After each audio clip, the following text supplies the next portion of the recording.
National Weather Service has issued a severe thunderstorm warning for Clayton County, western Grant County, until 1 a.m. At midnight, severe thunderstorms were located along a line extending from near Farmersburg to near Edgewood, moving east at 40 miles an hour. Expected hazards include 60 miles an hour wind gusts. Expect damage to roofs, siding, and trees. Severe thunderstorms will be near Guttenberg around 12:30 a.m. Cassville and Bloomington around 12:35 a.m. Other locations impacted by these severe thunderstorms include Big H Campground, Camp C.S. Klaus, Matterville, Turkey River, B-Town, Bixby State Park and Highway 13 and County C-24. For your protection, move to an interior room on the lowest floor of a building. Torrential rainfall is occurring with these storms and may lead to flash flooding. Do not drive your vehicle through flooded roadways.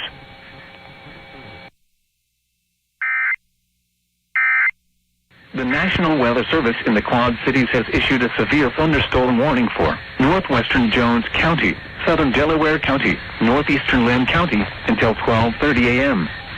At 12:06 a.m., a severe thunderstorm was located over Ryan, or 11 miles south of Manchester, moving east at 50 miles an hour.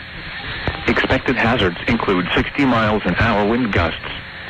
Expect damage to roofs, siding, and trees. Locations impacted include Monticello, Central City, Coggold, Hopkinton, Delhi, Bryan, Prairieburg, Waubeke, Langworthy, Paris, Robinson, Jones County Fairgrounds, Buffalo Creek Park, Howard H. Cherry Scout Reservation, Lynn County Fairgrounds, Pinnacon Ridge Park, Buck Creek, Bailey's Ford Park, Turtle Creek Park and Monticello Municipal Airport. Take cover now.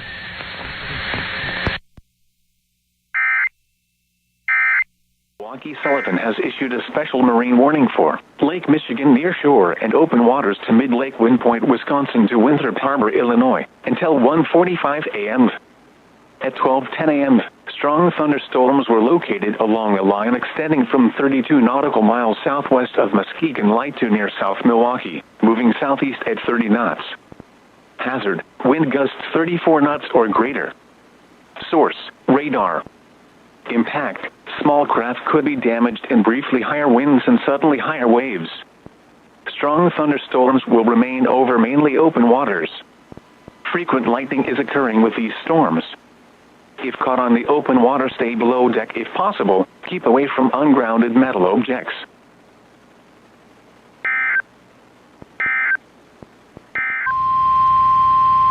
The National Weather Service in Grand Rapids has issued a special marine warning for near shore and open waters from South Haven to Holland, Michigan, until 3:30 a.m. Eastern Daylight Time. At 1:26 a.m. Eastern Daylight Time, strong thunderstorms were in a line from Muskegon to Milwaukee, moving southeast at 25 knots. The strongest cell was located 30 nautical miles west of Port Sheldon Harbor. Hazard, wind gusts to 40 knots and small hail. Source, radar. Impact, small craft could be damaged in briefly higher winds and suddenly higher waves. Frequent lightning is occurring with this storm. If caught on the open water, stay below deck if possible. Keep away from ungrounded metal objects.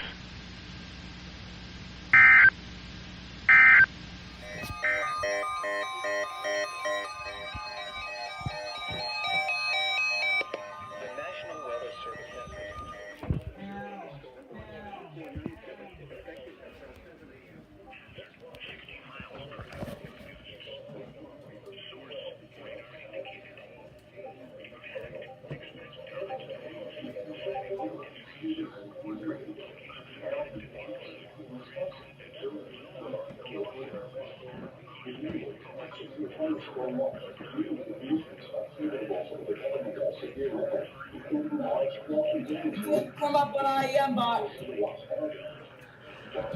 oh, now again.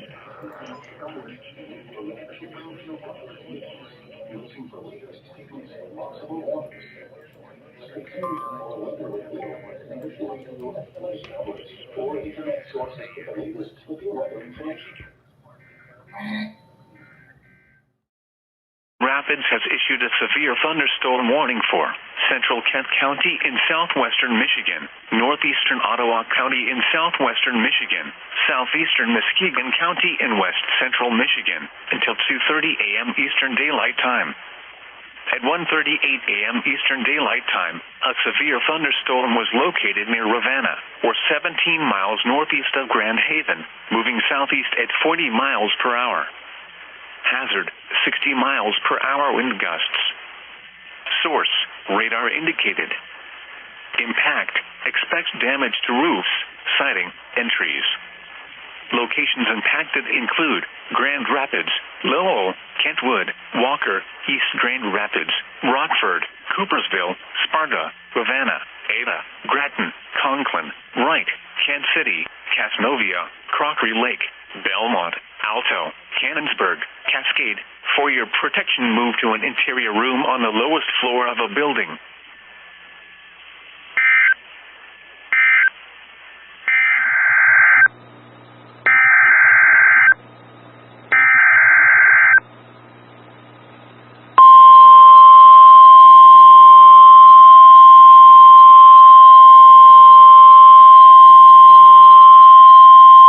The National Weather Service in Green Bay has issued a special marine warning for nearshore and open waters of Lake Michigan from Sturgeon Bay to Sheboygan until 1:45 a.m. At 12:42 a.m., a severe thunderstorm was located near Manitowoc, moving east at 40 knots. Hazard, wind gusts 34 knots or greater and large hail. Source, radar indicated. Impact, small craft could be damaged and briefly higher winds and suddenly higher waves. Large hail could result in structural damage. Locations impacted include Raleigh Point Light, Two Rivers, and Manitowoc. Move to safe harbor until hazardous weather passes.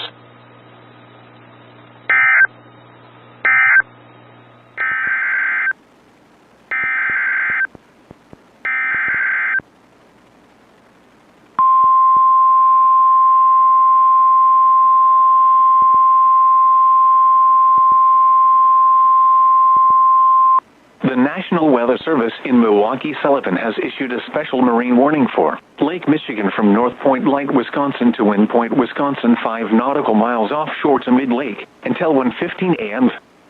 At 12:49 a.m., strong thunderstorms were located along a line extending from 32 nautical miles east of Racine to 19 nautical miles east of Wind Point, moving south at 20 knots.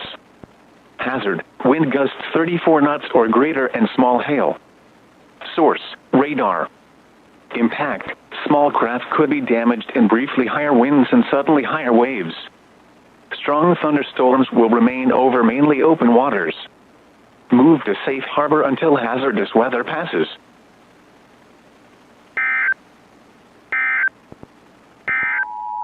The National Weather Service in the Quad Cities has issued a severe thunderstorm warning for Joe Davies County, Northern Carroll County, Western Stevenson County, Northeastern Jackson County, until 1:45 a.m. At 1:16 a.m., a severe thunderstorm was located over North Hanover, or 9 miles southeast of Galena, moving east at 50 miles an hour. Expected hazards include 60 miles an hour wind gusts. Expect damage to roofs, siding, and trees. Locations impacted include Galena, Lena, Bellevue, Starkton, Warren, Hanover, Pearl City, Elizabeth, Cheyenne, Woodbine, Scales Mound, Apple River, Winslow, Council Hill, Nora, Chappville, Mossback, Green Island, Lorne, and Guilford. Take cover now.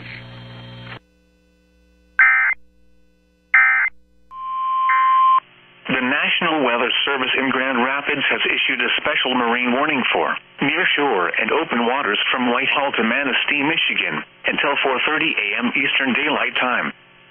At 2:24 a.m. Eastern Daylight Time, strong thunderstorms were located along a line extending from near Manitowoc to 10 nautical miles west of Little Sable Point Light, moving east at 35 knots. Hazard, wind gusts to 40 knots. Source, radar. Impact, small craft could be damaged and briefly higher winds and suddenly higher waves. Locations impacted include Ludington Light and Little Sable Point Light. Frequent lightning is occurring with these storms. If caught on the open water, stay below deck if possible. Keep away from ungrounded metal objects.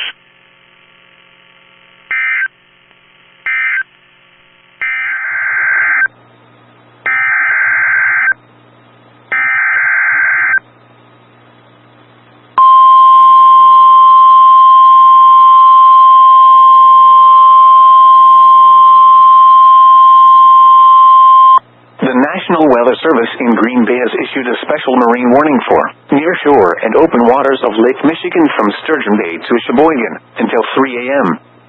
At 1:24 a.m., strong thunderstorms were located along a line extending from near Algoma to 7 nautical miles east of Kewanee Plirehead Light to 10 nautical miles east of Two Creeks, moving northeast at 45 knots.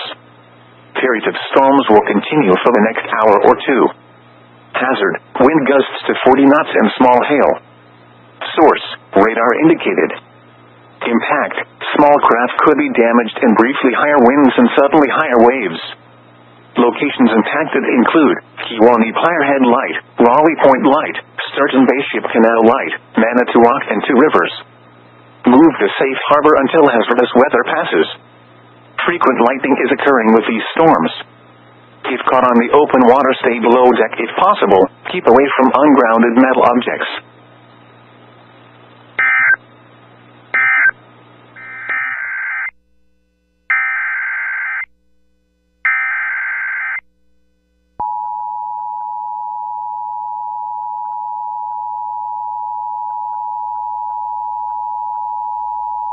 The National Weather Service in the Quad Cities has issued a severe thunderstorm warning for eastern Joe Daviess County, northern Carroll County, Stevenson County until 2:30 a.m.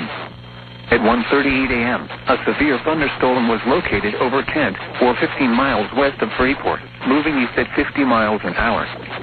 Expected hazards include 60 miles an hour wind gusts. Expect damage to roofs, siding, and trees. Locations impacted include Freeport, Lena, Stockton, Warren, Pearl City, Cheyenne, Cedarville, Davis, Dakota, German Valley, Winslow, Rock City, Rydot, Dora, Mossback, Buena Vista, Lawrence, Rock Grove, Oneiko, and Orangeville. Take cover now.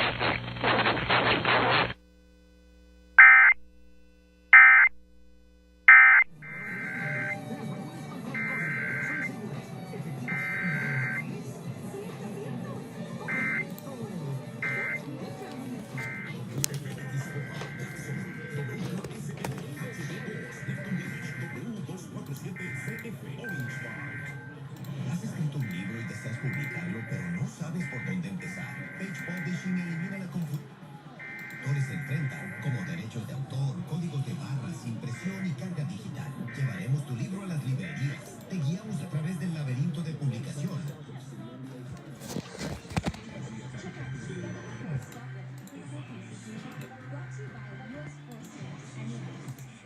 This is 1300 The Bet, the sports bettor's best friend. WJZAM Baltimore, WJZAM FM HD3 Kingsville, Baltimore, W285 EJ Whitemarsh, an Odyssey station. Listening to CBS Sports Radio, 24 hours a day, 7 days a week, all live, all the time.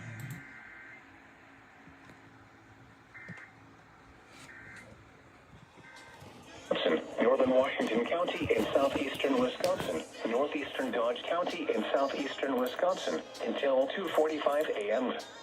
At 2:02 a.m., a severe thunderstorm was located over Juneau, moving northeast at 50 miles an hour. Hazard, 60 miles an hour wind gusts.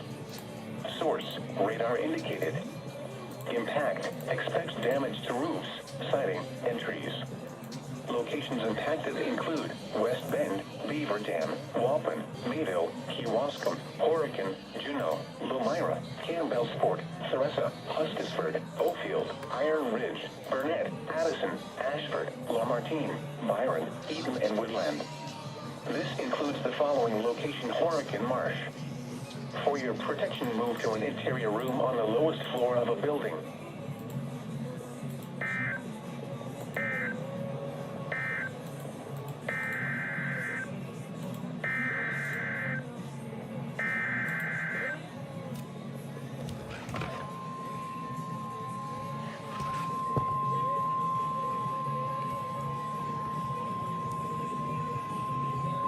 The National Weather Service in Milwaukee-Sullivan has issued a severe thunderstorm warning for Walworth County in southeastern Wisconsin, Rock County in south-central Wisconsin, western Waukesha County in southeastern Wisconsin, southeastern Dane County in south-central Wisconsin, Jefferson County in southeastern Wisconsin until 2:45 a.m.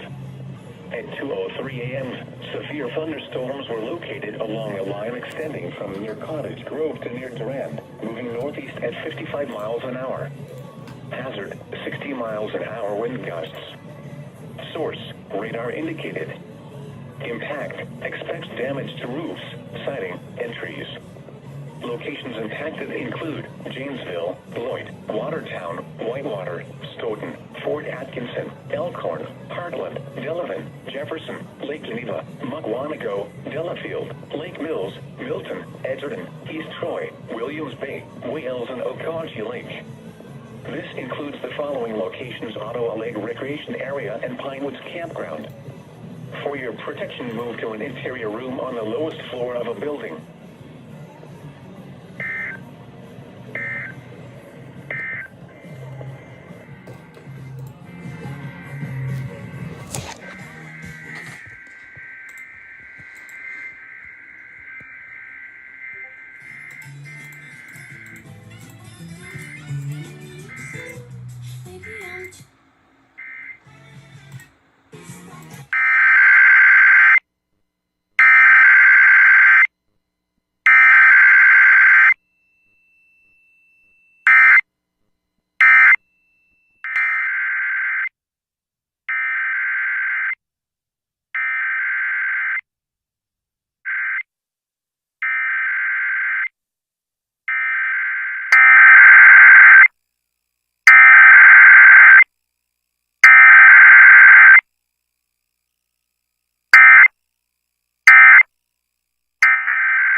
In Racine.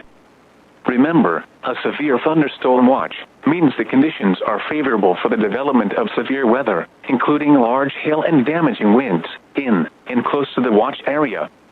While severe weather may not be imminent, persons should remain alert for rapidly changing weather conditions and listen for later statements and possible warnings.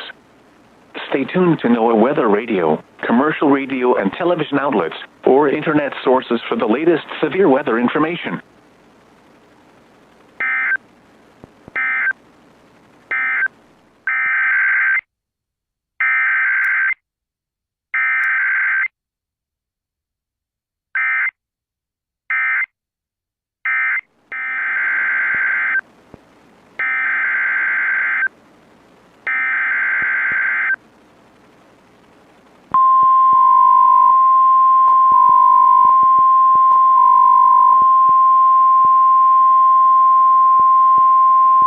The National Weather Service in Milwaukee-Sullivan has issued a special marine warning for Lake Michigan near shore and open waters to mid-lake from Port Washington, Wisconsin to Winthrop Harbor, Illinois, until 4:15 a.m.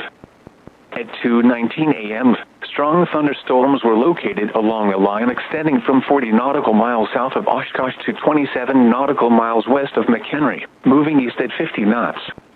Hazard, wind gusts to 40 knots. Source, radar. Impact, small craft could be damaged and briefly higher winds and suddenly higher waves. Strong thunderstorms will remain over mainly open waters.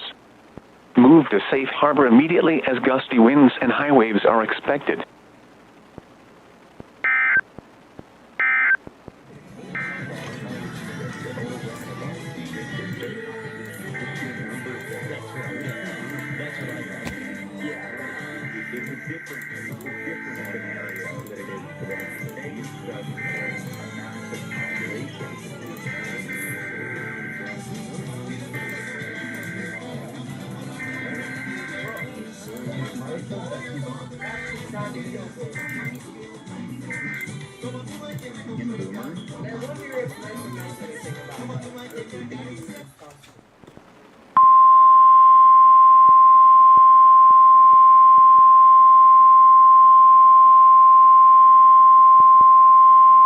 The National Weather Service in Milwaukee-Sullivan has issued a severe thunderstorm warning for eastern Fond du Lac County and east central Wisconsin, western Sheboygan County and east central Wisconsin, until 3:15 a.m.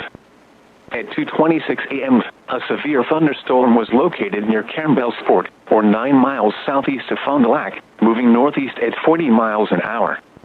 Hazard, 60 miles an hour wind gusts. Source, radar indicated. Impact, expects damage to roofs, siding, and trees.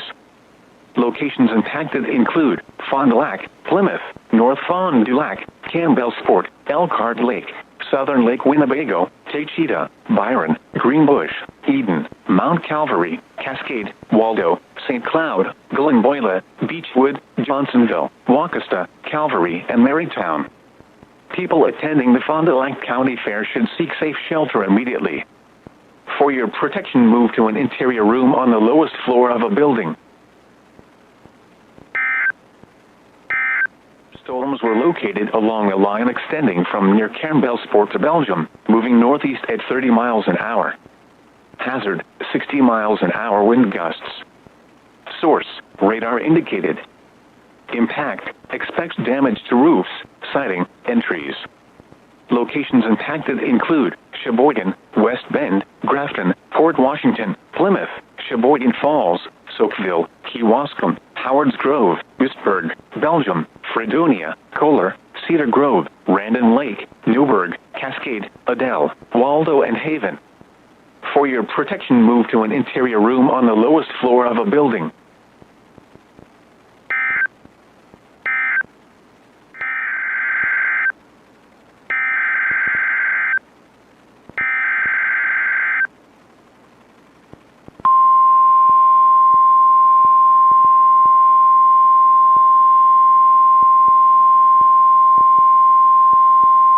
The National Weather Service in Milwaukee-Sullivan has issued a severe thunderstorm warning for Milwaukee County in southeastern Wisconsin, Walworth County in southeastern Wisconsin, Racine County in southeastern Wisconsin, Waukesha County in southeastern Wisconsin, eastern Jefferson County in southeastern Wisconsin, Kenosha County in southeastern Wisconsin, until 4 a.m.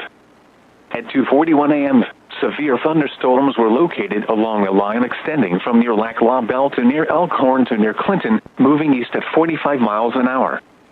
Hazard, 60 miles an hour wind gusts. Source, public. Impact, expects damage to roofs, siding, and trees. Locations impacted include Milwaukee, Kenosha, Racine, Waukesha, West Allis, Wauwatosa, New Berlin, Brookfield, Greenfield, Menominee Falls, Oak Creek, Mount Pleasant, Muskego, South Milwaukee, Pleasant Prairie, Cudahy, Whitewater, Whitefish Bay, Greendale, and Pewaukee. People attending the Waukesha County Fair, Country Thunder in Twin Lakes, SA, Wisconsin State Fair Park, Conco Park, and the Milwaukee Air and Water Show should seek safe shelter immediately. This includes the following locations: Borner Botanical Gardens, General Mitchell International Airport, Timmerman Airport, Frodert and the Medical College, Fisher Forum, Pewaukee Lake, Ottawa Lake Recreation Area, and Pinewoods Campground. For your protection, move to an interior room on the lowest floor of a building.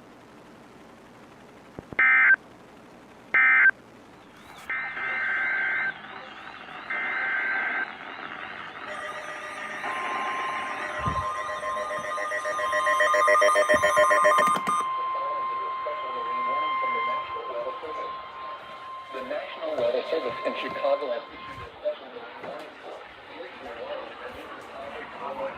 special marine warning for nearshore water from Winter Harbor to Lily Harbor, open water from Winter Harbor to Lily Harbor out to Midlake until 5:45 a.m. At 2:49 a.m., strong thunderstorms were located along a line extending from 16 nautical miles northwest of McHenry to 27 nautical miles west of Belgium.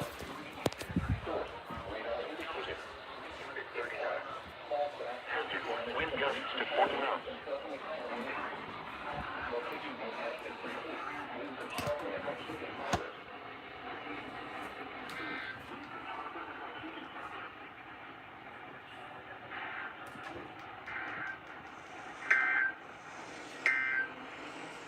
The severe thunderstorm warning for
number 497 remains in effect until 7 a.m.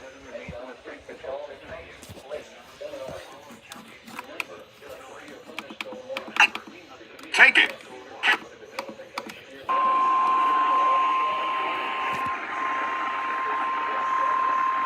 Severe thunderstorm watch number 497 remains in effect until 7 a.m. and now includes the following counties: Lake, Illinois. Remember, or internet sources for the latest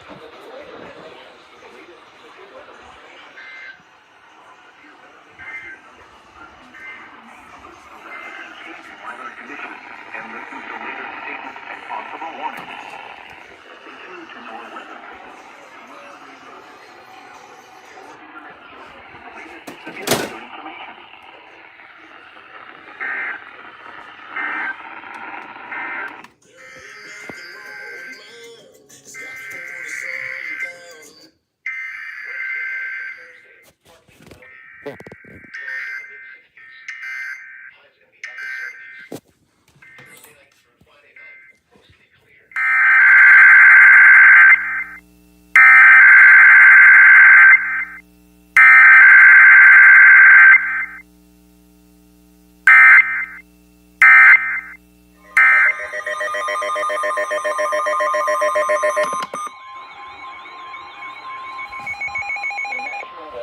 In Chicago has issued a severe thunderstorm warning.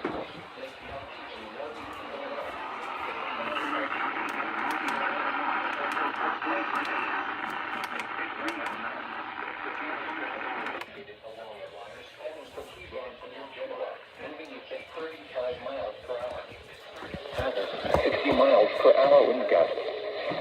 Source, radar indicated. Impact, expect damage to roof, siding, and trees.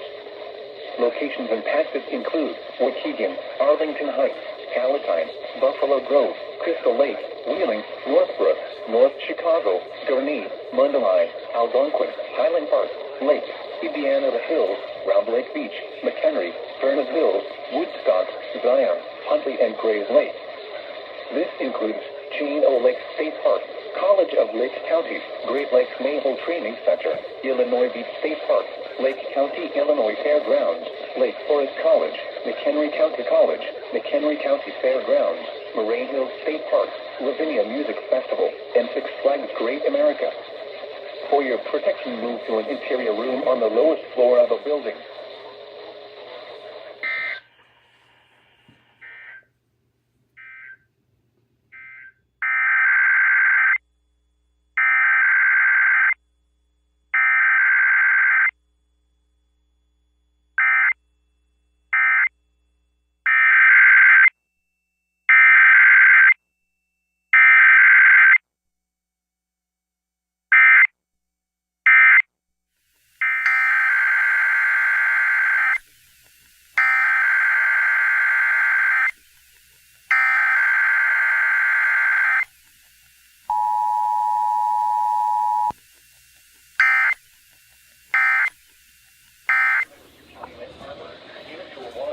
Calumet Harbor to Michigan City. Open waters from Wilmette Harbor to Michigan City out to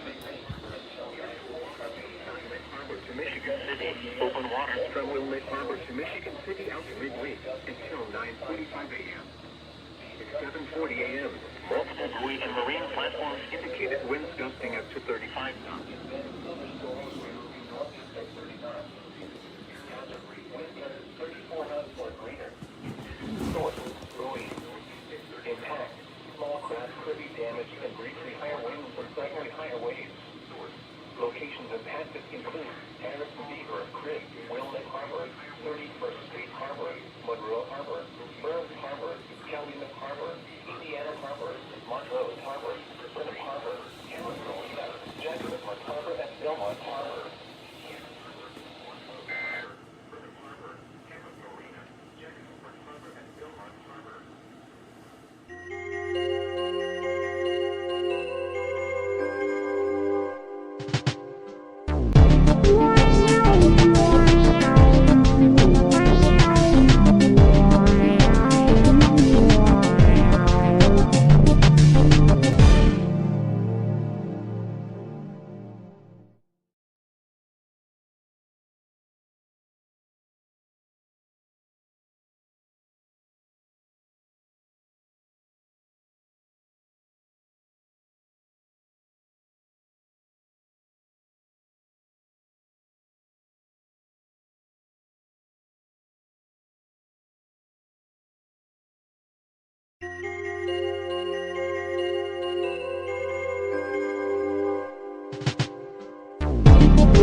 This is a test of the Mid-Hudson Valley Emergency Alert System. In the event of an emergency, this system would bring you important information. This test of the Emergency Alert System is now concluded.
This is a coordinated monthly test of the broadcast stations in your area. Equipment that can quickly warn you during emergencies is being tested. If this had been an actual emergency, official messages would have followed the alert tone. This concludes this test of the emergency alert system.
You're listening to the BBC on WMRA, and it's now time for our weekly test of the emergency alert system. This is only a test.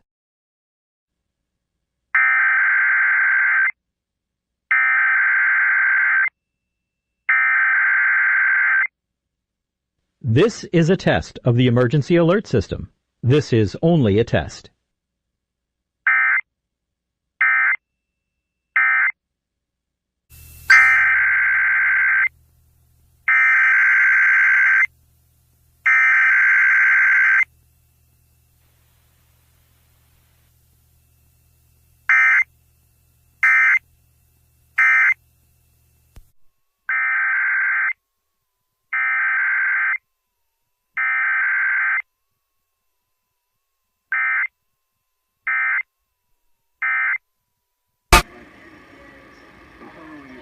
Of the emergency alert system.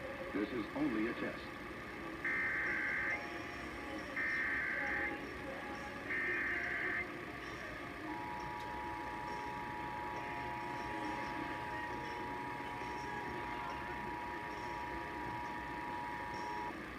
This is a statewide test of the Ohio Emergency Alert System, originating from the State Emergency Operations Center in Columbus. This is only a test.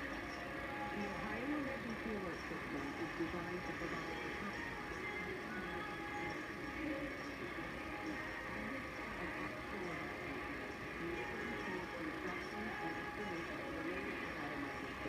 over this and other stations in the state.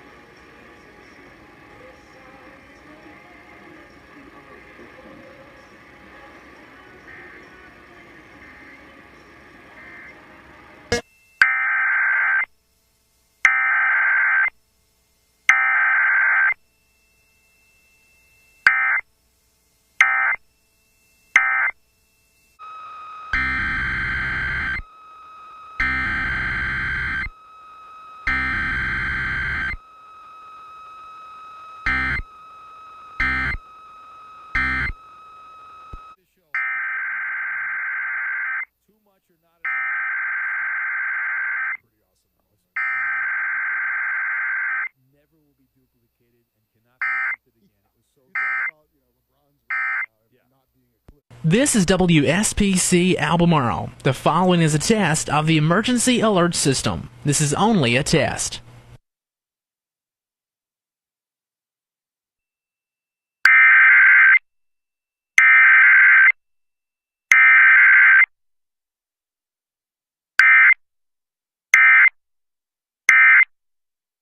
This is WSPC Albemarle. This has been a test of the emergency alert system. Oh, say, can you see by the dawn's early light what so proudly we hailed at the twilight's last gleaming, whose broad stripes and bright stars through the perilous fight o'er the ramparts we watched were so gallantly streaming, and the rockets' red glare, the bombs bursting in air, gave proof through the night that our flag was still there. Oh, say, does that star-spangled banner yet wave o'er the land of the free and the home of the brave?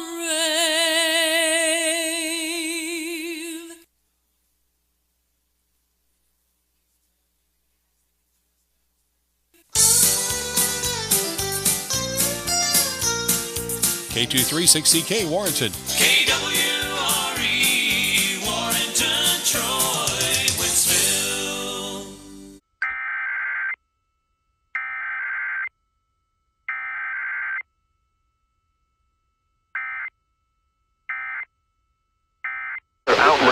portions of north and central Georgia. For today and tonight, no hazardous weather is expected at this time. And now the extended outlook for the period Thursday through Tuesday. The probability for widespread hazardous weather is low. Isolated thunderstorms will be possible late Thursday and Friday. This is a practice test warning message from the National Weather Service as part of severe weather preparedness week for the state of Georgia. Repeating, this is only a test. This practice test is in effect until 9:30 a.m. Eastern Standard Time for all of Georgia. Had this been an actual warning, please think about what you would do right now if you were at home, at work, or in your car. Know the tornado safety rules to protect yourself and your family. This test warning is conducted annually during Severe Weather Preparedness Week to allow schools, businesses, emergency managers, and the public to exercise their tornado safety procedures. Once again, this practice test warning message will remain in effect until 9:30 a.m. Eastern Standard Time. There will be no follow-up statements issued. This concludes the test warning message from the National Weather Service.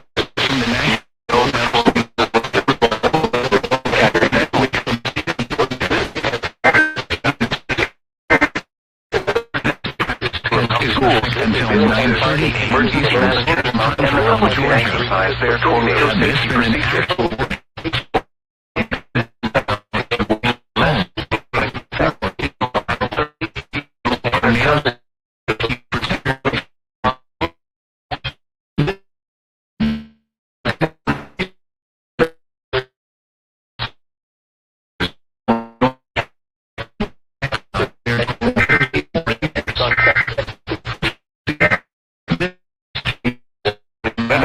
Until 9:30, weather outlook is proportions of north and central Georgia statements issued for today and tonight. This concludes the weather warning message from the National Weather Service. And now the extended outlook for the period Thursday through Tuesday. The probability for widespread hazardous weather is low.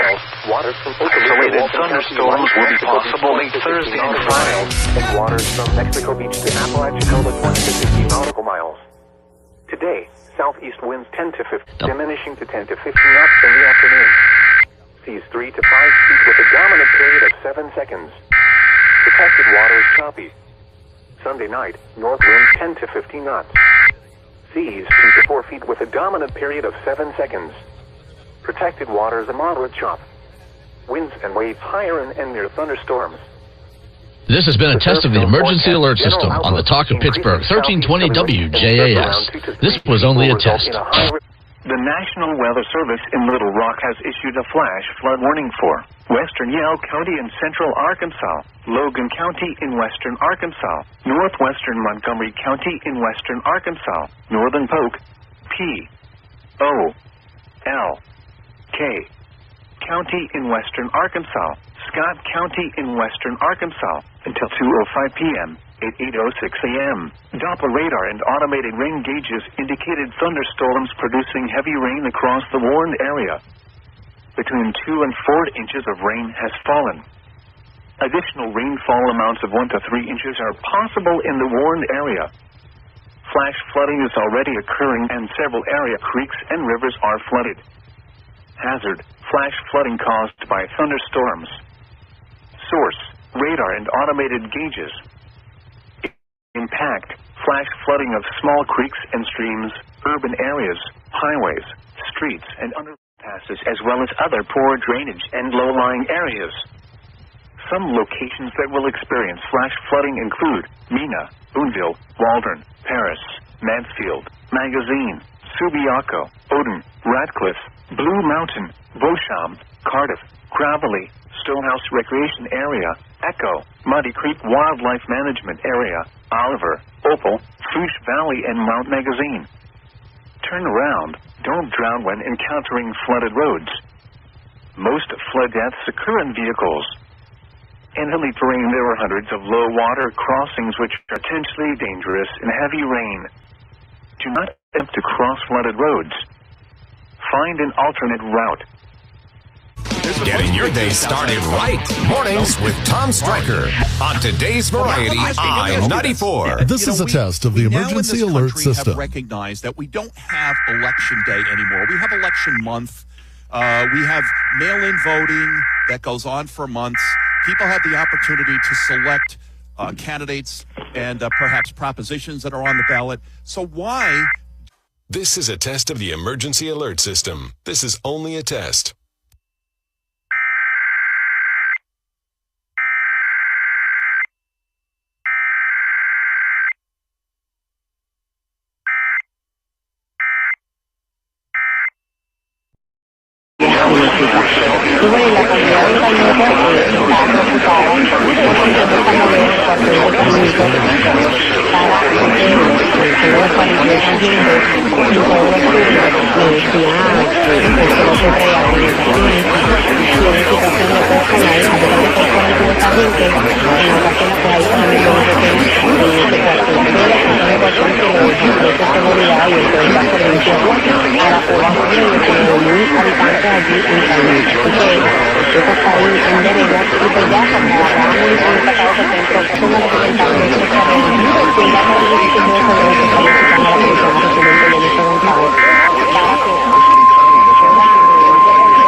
This is NOAA Weather Radio, the pure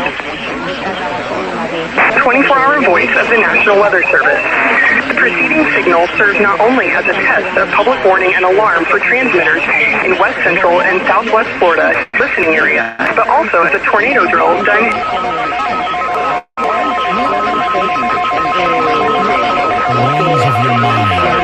Be sober and hope to the end for the grace that is to be brought unto you at the revelation of Jesus Christ. This verse marks the turning point in the tone of 1 Peter. It has been called the hinge upon which the epistle turns. He begins with the word wherefore, and this word forms a bridge to everything Peter has written previously. In other words, in light of the great salvation that God has given to us,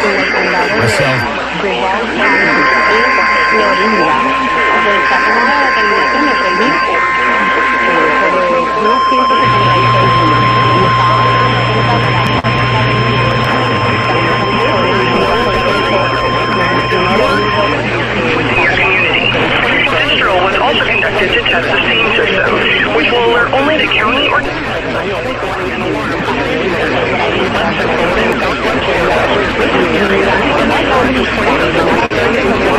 Officially actually plans for successful completion of the drill. The drill will conclude at the bottom of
In manufactured homes or vehicles, leave them and go to a strong building. For additional details, please visit our website at www.weather.gov and then click on Central Alabama.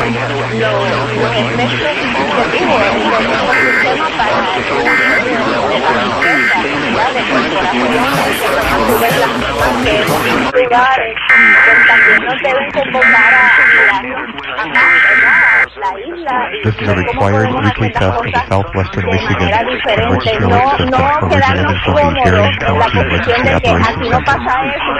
If this had been a national emergency, such as a tornado, a toxic material release, nuclear plant incident, widespread phone or power outages, or other state or local emergency that affects your safety, official messages would have followed the alert tone. This includes this test of the Emergency Alert System.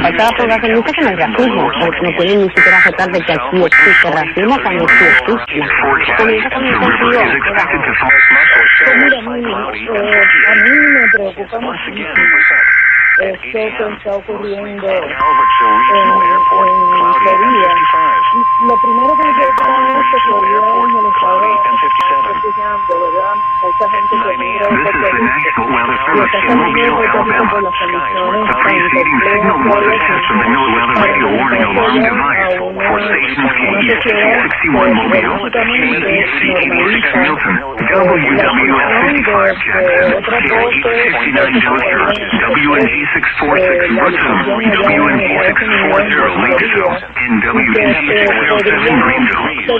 During potentially dangerous weather situations, specially built receivers can be automatically activated to warn of the impending hazard. One of the signals and your receiver's performance are normally conducted by the National Weather Service between 9 and 10 a.m.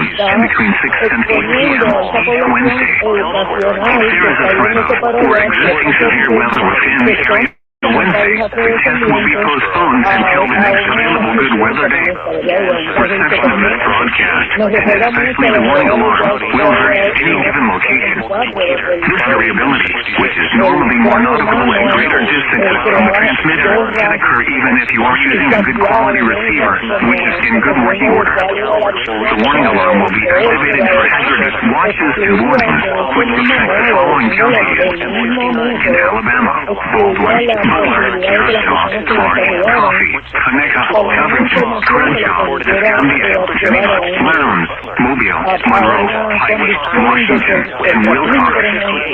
This has been a test of the new weather radio warning alarm device. We now return you to our normal program.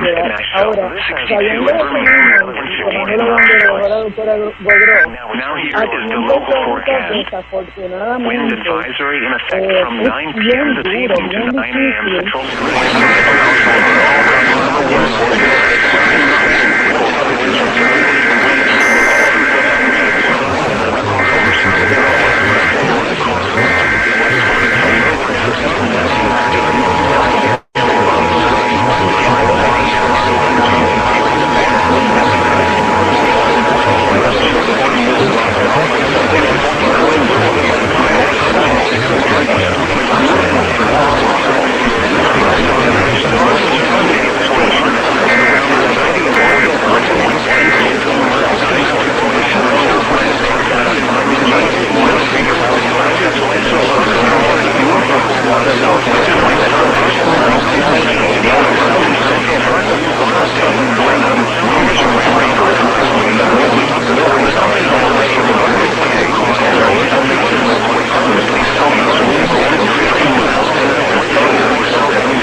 Thursday,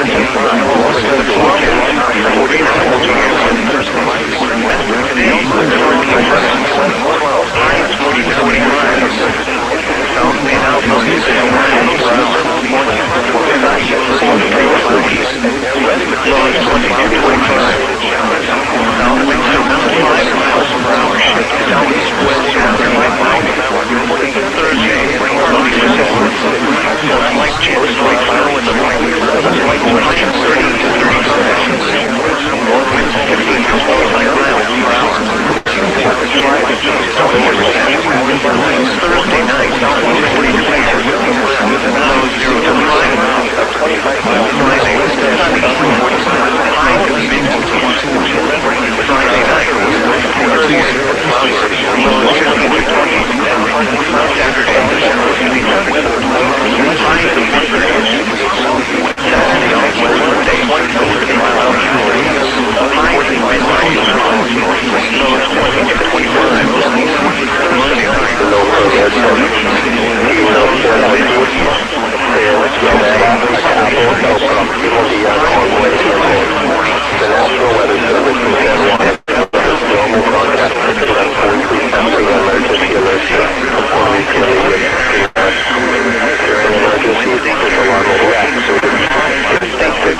Leslie, Fletcher, Kearney, Housley, Cerri, Pike, Johnson, and in West Virginia, Coin, and Washington. And in Virginia, Buchanan, Dickinson, Leeds, and Watts. Washington. Once again, this has been a test of the National Weather Service's North Carolina, morning clock. We'll now return to recorded programming. Watauga, Yancey. This statement is for the Kentucky Weather Service. Greene, Lincoln, Marion, Metcalf, Russell, and Taylor. The National Weather Service at Louisville has issued a wind advisory which is in effect from 1 a.m. Eastern Standard Time or midnight Central Standard Time to 7 p.m. Eastern Standard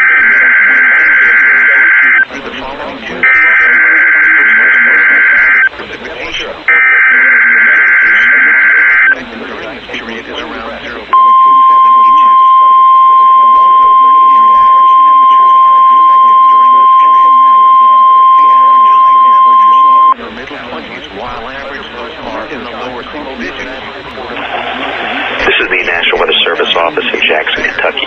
We have just activated the public warning alarm tone as a test of our weather radio stations. Relative humidity of 1 only effect. The winds were south at 5 miles an hour. The pressure was 29.9 inches extended. It was fair. The temperature was 26 degrees. The dew point 23 with a relative humidity of 88%. The wind was southeast at 6 miles and the reception received a wind chill of 94. The pressure was 29.95 inches and steady. Across Minnesota it was 39 and 33 and clear and 23 and it was fair with a temperature of 21 at Lyon, 26 at Buckhead, 30 at Washington, and 19 at International Falls.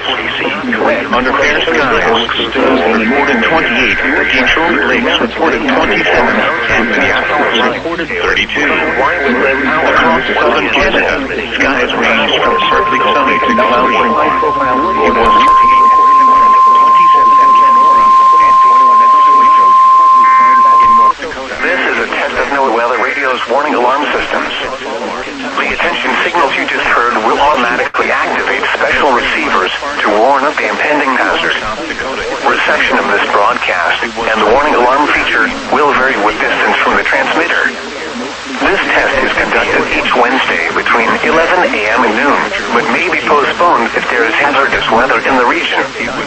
In that case, the test will be held on the first available good weather day. We now return to our regular programming. Service radio station WUNS 99, operating at a frequency of 162.42. Here is the latest 30 at Washington and 19 international normal temperature. Under fair skies, reported 28, Detroit Lakes reported 27, and Minneapolis reported 32. Across southern Canada, skies ranged from partly sunny to cloudy. It was 28 at Winnipeg, 27 at Kenora, and 21 at Puerto Rico. In North Dakota, it was fair. It was 25 at Bismarck, 22 at Delaware Lake, 19 at Grand Forks, and 25 at Fargo. Over South Dakota, it was fair. It was 25 at Aberdeen and 34 at Sioux Falls. Once again at 10 a.m. in Village, it was fair, and the temperature was 27. At Park Rapids, it was fair, and the temperature was 26 with a wind chill of 19. Now here is the hazardous weather outlook for portions of eastern North Dakota, west central and northwest Minnesota. For today and tonight, the probability for widespread hazardous weather is low. And now the extended outlook for the period Thursday through Tuesday. Light snow and gusty north and northwest winds could lead to minor travel impacts Thursday morning. Spotter information statement. Spotter activation is not anticipated. You're listening to NOAA's National Weather Service radio station WXN 99, operating at a frequency of 162.425 megahertz in Bemidji, weather radio for the north central Minnesota area.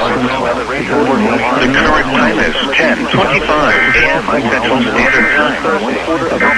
During this period is around 0.27 inches. Also, near average temperatures are expected during this period. The average high temperatures are in the middle 20s, while average lows are in the lower single digits. At 10 a.m. This is the weekly test of the NOAA Weather Radio Warning Alarm. During dangerous weather situations, weather radio receivers are activated to warn you of the impending. The wind was held at 3 inches steady.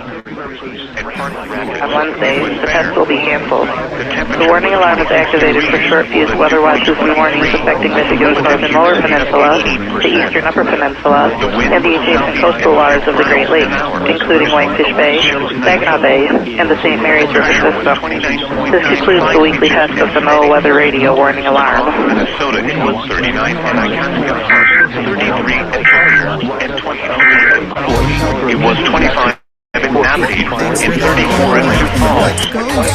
Once again at 10 a.m. at Cerri, it was fair, and the temperature was 27. At Park Rapids, it was fair, and the temperature was 26, with a wind chill of 19. You're listening to NOAA's National Weather Service radio station, the NOAA Radio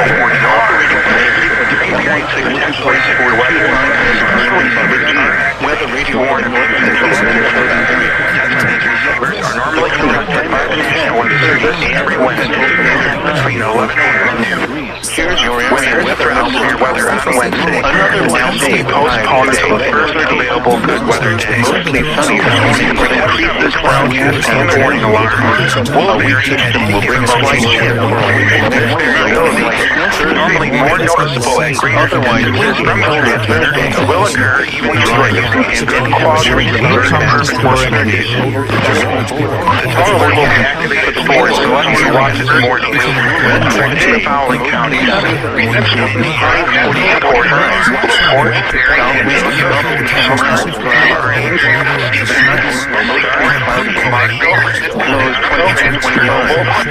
South Crown, Willie, 5 and 6 around West Robin, midnight. Well, expected Adams, slight chance of light snow in the morning. Pines 30 Ohio, Williams, Fulton, 25 miles per hour. Paulding, 24 and Thursday night, mostly clear. Low 0 to France, Miami, Friday, Hines to www.weather.com. Friday night, Fort Classic, click on NOAA Radio under local streams. Normal programming. Hines and mid-30. Paulding, Saturday night through Monday, mostly cloudy. Hines and mid-30. Lows 20 to 25.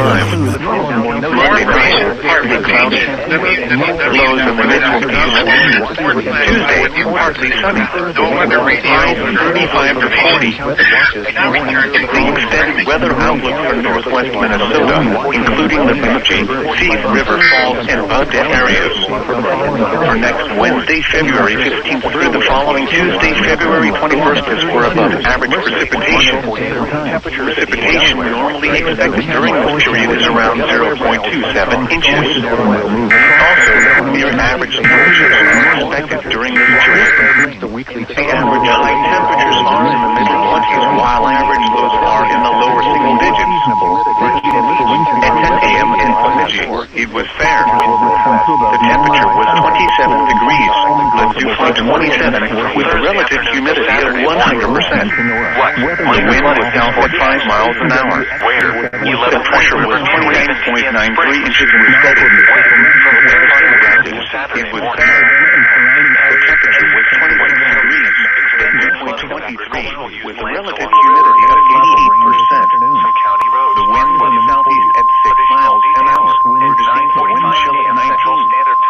The pressure was 29.95 Weather Radio Alarm System. The NOAA National Weather Service normally conducts this test every Wednesday between 11:30 a.m. and 3 p.m. The test will not be conducted. This test is conducted to give you the opportunity to ensure that your radio alarm system is in good working order. This has been a test. Across southern Canada, skies ranged from partly sunny to cloudy. Was fair. It was 25 in Aberdeen and 34 in Sioux Falls. Once again at 10 a.m. at Bemidji, it was fair and the temperature was 28. At Park Rapids, it was fair and the temperature This is a test of of NOAA radio's warning device. During potentially dangerous weather situations, specially built receivers are automatically activated to warn of the impending hazards. When there is a threat or existing severe weather, the test is postponed until the first available good weather day. Reception of this broadcast and the warning alarm will vary at any given location. This variability, normally more noticeable at greater distances from the transmitter, may occur even though you are using a good quality receiver in perfect working order. The warning alarm will be activated for warnings in selected watches affecting locations in portions of West Kentucky, southeast Missouri, southern Illinois, southwest Indiana, and northwest Tennessee. This concludes this test of NOAA radio's warning device. We now return to our regular programming. The forecast for the greater Biloxi area. West of today,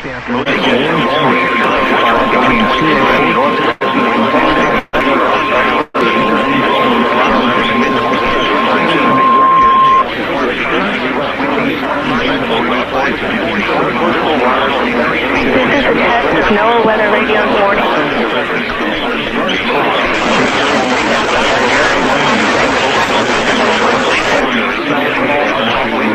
This test is conducted each Wednesday between 10 a.m. and 4 p.m. but may be postponed. In that case, the test should be held on the first available good weather day. Reception of this broadcast and the warning alarm feature will normally vary with distance from the transmitter. This may occur even if you are using a good quality receiver in good working order. We now return to regular programming.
Northwest right now is 2 miles per hour.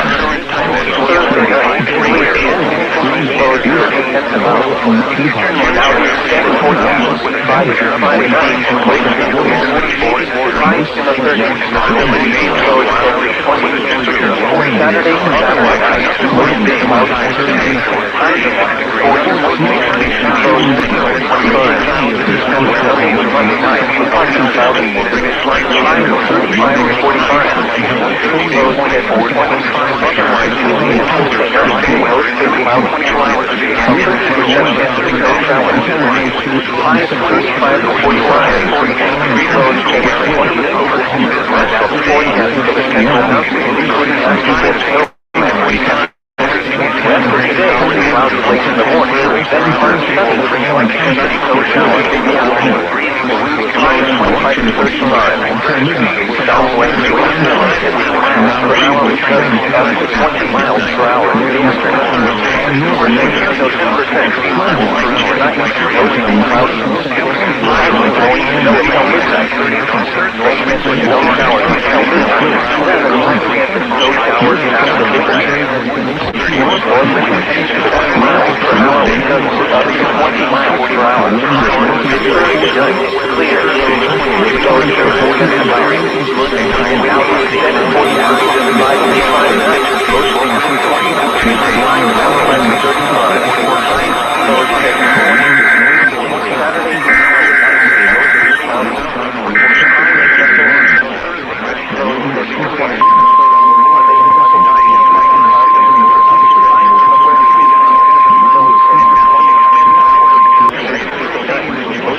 the National Weather Service warning alarm tone.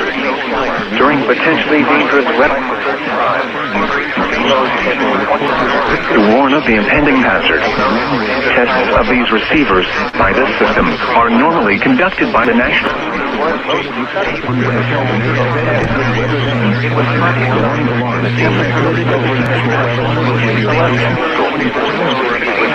On Wednesday, the test is postponed until the next available good weather day.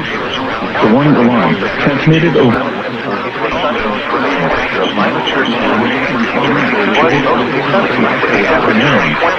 Grand Junction, Gettysburg International Airport.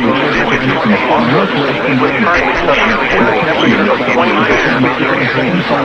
Illinois climate is that old mountains for weather time. NOAA weather radio WW43 on a frequency of 1.50 megahertz and from the National Weather Service Office in Colorado. Winds will follow with the weather advisory for the following areas: Colorado, no expected snowfall, possible with bursts of heavy snow. Total snow accumulation of 40 on the week. Wind gusts as high as 45 miles per hour. Most lows 20 to 30 miles. Saturday and Sunday night, mostly cloudy.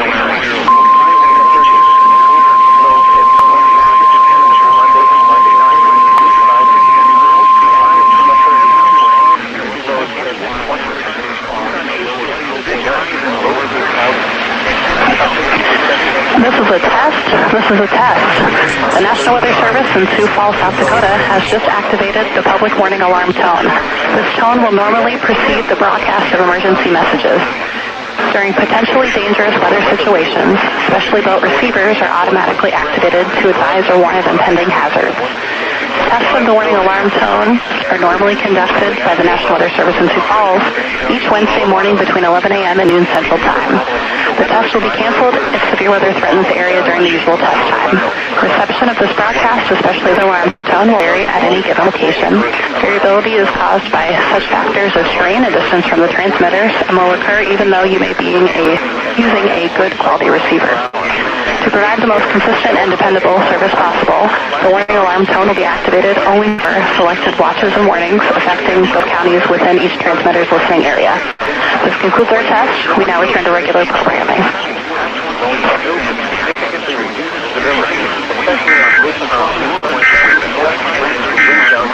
The Relative humidity was 79%. Wind was southeast at 7 miles an hour. The pressure was 30.10 inches and rising. Elsewhere in northwest Iowa, Morris was fair and 32. In Sheldon, the temperature was missing. Cherokee was sunny and 36. Spencer was sunny and 34. Other conditions across the northern plains, farther east in Iowa, temperatures were between 39 and 43 degrees. It was mostly sunny at Des Moines and Cedar Rapids. In eastern Nebraska, skies ranged from sunny to mostly sunny. It was 47 at Lincoln, 42 at Omaha, and 39 at Norfolk. In eastern South Dakota, skies ranged from sunny to mostly sunny. It was 32 at Mitchell, 31 at Yankton, and 39 at Sioux Falls. And in southern Minnesota, it was sunny and were between 34 and 37 degrees. Once again, at 11 a.m. in Sioux City, the sky was sunny with a temperature of 36. The current time is 11:15 a.m. Central Standard Time. Operating on a frequency of 162.475 megahertz, this NOAA weather radio station WXL62, broadcasting from a transmitter near Lawton, Iowa. Our program originates from the National Weather Service in Sioux Falls and serves Sioux City and the surrounding Siouxland area. This hazardous weather from northwest Iowa, west central Iowa, southwest Minnesota, central South Dakota, east central South Dakota, south central South Dakota, and southeast South Dakota. For today and tonight, hazardous weather is not expected at this time. For Thursday through Tuesday, light snow develops by Thursday morning, continuing through Thursday night. Snowfall of 1 inch or less is expected, with 2 inches possible along the Missouri River. Brief, light freezing rain is possible as precipitation begins. Strong northwest winds could lead to reduced visibility and blowing or drifting snow Thursday. Spotter activation is not expected at this time. Your National Weather Service forecast for Siouxland. Today, sunny. Highs in the lower 40s. South winds 10 to 15 miles an hour. Tonight, mostly cloudy. A slight chance of freezing rain after midnight. Lows in the mid-20s. Southeast winds 5 to 10 miles an hour, becoming northwest 10 to 15 miles an hour with gusts up to 25 miles an hour after midnight. Chance of precipitation 20%. Thursday, mostly cloudy. A slight chance of rain, freezing rain and snow in the morning, then snow likely in the afternoon. Total snow accumulation around 1 inch possible. Ice accumulation around a trace. Breezy with highs in the mid-30s. Northwest winds 15 to 25 miles an hour with gusts up to 35 miles an hour. Chance of precipitation 60%. Thursday night, mostly cloudy with a slight chance of snow in the evening, then mostly clear after midnight. Windy and much colder with lows around 10 above. North for Thursday through Tuesday, light snow develops by Thursday morning, continuing through Thursday night. Snowfall of 1 inch or less is expected, with 2 inches possible along the Missouri River. Brief, light freezing rain is possible as precipitation begins. Strong northwest winds could lead to reduced visibility and blowing or drifting snow Thursday. Spotter activation is not expected at this time. Your National Weather Service forecast for Siouxland. Today, sunny. Highs in the lower 40s. South winds 10 to 15 miles an hour. Tonight, mostly cloudy. A slight chance of freezing rain after midnight. Lows in the mid-20s. South winds 5 to 10 miles an hour, becoming northwest 10 to 15 miles an hour with gusts up to 25 miles an hour after midnight. Chance of precipitation 20%. Thursday, mostly cloudy. Slight chance of rain, freezing rain and snow in the morning, then snow likely in the afternoon. Total snow accumulation around 1 inch possible. Ice accumulation around a trace. Breezy with highs in the mid-30s. Northwest winds 15 to 25 miles an hour with gusts up to 35 miles an hour. Chance of precipitation 60%. Thursday night, mostly cloudy with a slight chance of snow in the evening and mostly clear after midnight. Windy and much colder with lows around 10 above. Chance of precipitation 60%. Thursday night, mostly cloudy with a slight chance of snow in the evening, then mostly clear after midnight. Windy and much colder with lows around 10 above. North winds 25 to 30 miles an hour, diminishing to 15 to 25 miles an hour after midnight. Gusts up to 45 miles an hour. Chance of snow 20%. Friday, sunny. Highs in the mid-20s. Northwest winds 10 to 15 miles an hour. Friday night, clear. Cold with lows 10 to 15. Temperature rising to around 20 after midnight. Saturday, sunny. Not as cool, highs in the lower 40s. Saturday night, mostly clear. Lows in the lower 20s. Sunday, mostly sunny. Highs in the upper 30s.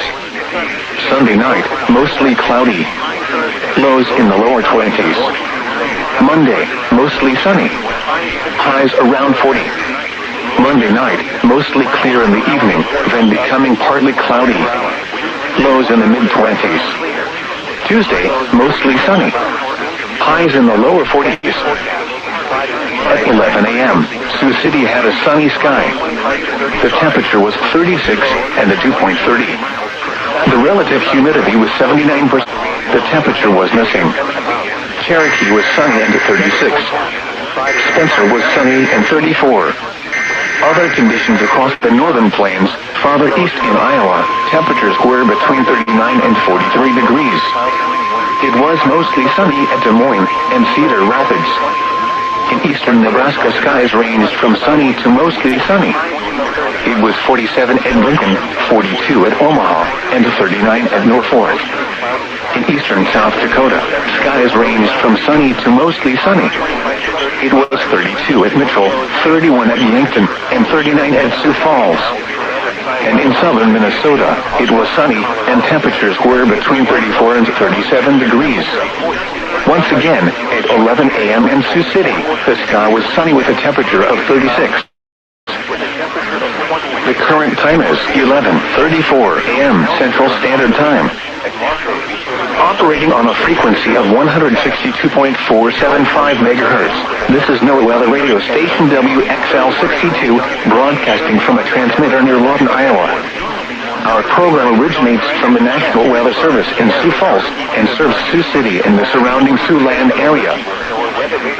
This hazardous weather outlook is for northwest Iowa, west central Iowa, southwest Minnesota, northeast Nebraska, central South Dakota, east central South Dakota, south central South Dakota, and southeast South Dakota. For today and tonight, hazardous weather is not expected at this time. For Thursday through Tuesday, light snow develops by Thursday morning, continuing through Thursday night. Snowfall of an inch or less is expected, with 2 inches possible along the Missouri River. Brief, light freeze, a slight chance of rain, freezing rain and snow in the morning, then snow likely in the afternoon. Total snow accumulation around an inch possible. Ice accumulation around a trace. Breezy with highs in the mid-30s. Northwest winds 15 to 25 miles an hour with gusts up to 35 miles an hour. Chance of precipitation 60%. Thursday night, mostly cloudy with a slight chance of snow in the evening, then mostly clear after midnight. Windy and much colder with lows around 10 above. North winds 25 to 30 miles an hour, diminishing to 15 to 25 miles an hour after midnight. Gusts up to 45 miles an hour. Chance of snow 20%. Friday, sunny. Highs in the mid-20s. Northwest winds 10 to 15 miles an hour. Friday night, clear. Cold with lows 10 to 15. Temperature rising to around 20 after midnight. Saturday, sunny. Not as cool with highs in the lower 40s. Saturday night, mostly clear. Lows in the lower 20s. Sunday, mostly sunny. Highs in the upper 30s. Sunday night, mostly cloudy. Lows in the lower 20s. Monday, mostly sunny. Highs around 40. Monday night, mostly clear in the evening, then becoming partly cloudy. Lows in the mid-20s. Tuesday, mostly sunny. Highs in the lower 40s. At 11 a.m., Sioux City had a sunny sky. The temperature was 36 and the dew point 30. The relative humidity was 79%. Wind was southeast at 7 miles an hour. The pressure was 30.10 inches and rising. Elsewhere in northwest Iowa, Morris was fair and 32. In Sheldon, the temperature was missing. Cherokee was sunny and 36. Spencer was sunny and 34. Other conditions across the northern plains, farther east in Iowa, temperatures were between 39 and 43 degrees. It was mostly sunny at Des Moines and Cedar Rapids with 79%. Wind was southeast at 7 miles an hour. The pressure was 30.10 inches and rising. Elsewhere in northwest Iowa, Morris was fair and 32. In Sheldon, the temperature was missing. Cherokee was sunny and 36. Spencer was sunny and 34. Other conditions in the northern plains, farther east in Iowa, temperatures were between 39 and 43 degrees. It was mostly sunny at Des Moines and Cedar Rapids. In Nebraska, skies ranged from sunny to mostly sunny. It was 47 at Lincoln, 42 at Omaha, and 39 at North Fork. In eastern South Dakota, skies ranged from sunny to mostly sunny. It was 32 at Middle, 31 at Yankton, and 30 at Sioux Falls. And in southern Minnesota, it was sunny, and temperatures were between 34 and 30. Once again, at 11 a.m. in Sioux City, the was sunny with a temperature of 36. The current time is 11:49 a.m. Central Standard Time. Operating on a frequency of 162.475 megahertz. This is Nova Radio Station WXL2, broadcast transmitter near Lawton, Iowa. Our program originates from the National Weather Service in Sault and serves Sioux City and the surrounding Siouxland area. This hazardous weather outlook is for northwest Iowa, west central Iowa, southwest Minnesota, northeast Nebraska, central South Dakota, east central South Dakota.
castles.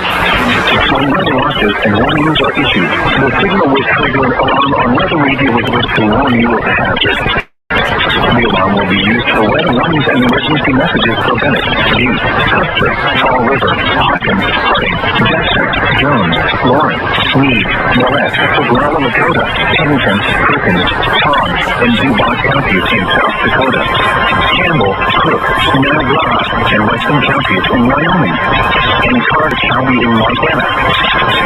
Unruly conducted Wednesdays between 11 a.m. and noon Mountain Time, and between noon and 1 p.m. Central Time. The test is supposed to make it severe weather spreading. This concludes the weekly test of the NOAA radio warning.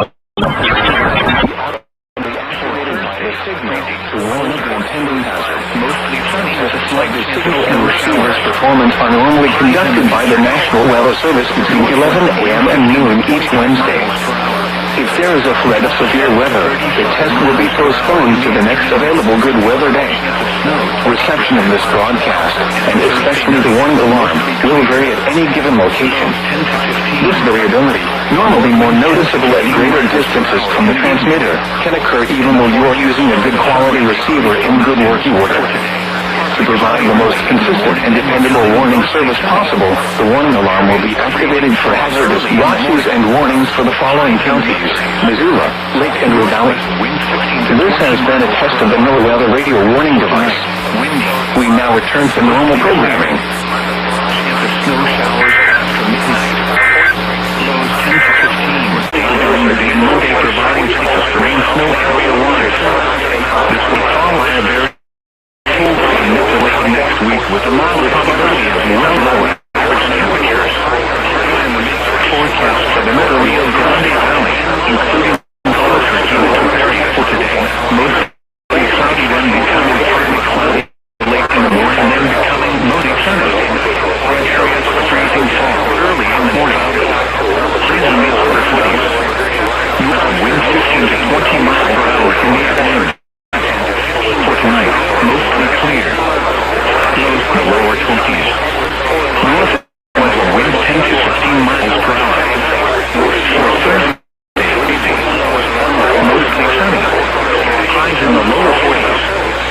North winds 15 to 25 miles per hour. Gusts to around 30 miles per hour.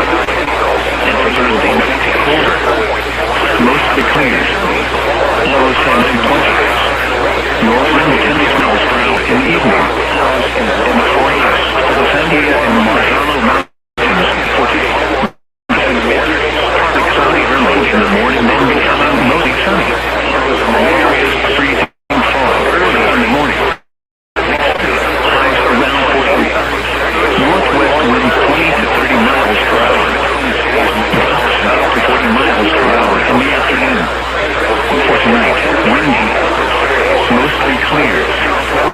Lows around 20. West winds 20 to 30 miles per hour. Gusts to around 40 miles per hour. For Thursday,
heard on any operating receiver. The alarm tone will be used to alert you in times of threatening weather and will be followed by a watch, warning, or emergency message. This test will be conducted each Wednesday between 11 and noon, except when the test will then be postponed until the first fair weather day. Once again, this has been a test of the new weather radio warning device. We now return to normal programs.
following marine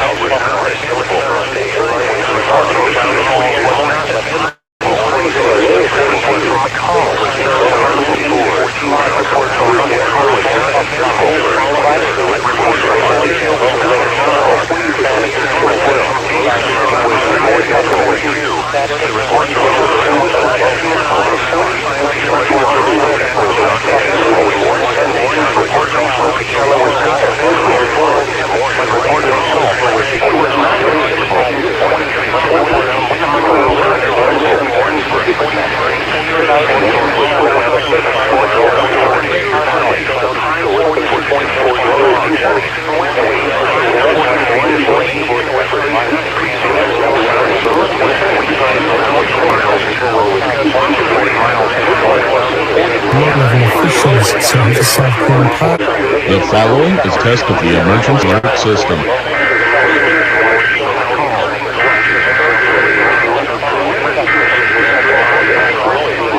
The following is a test of the emergency alert system.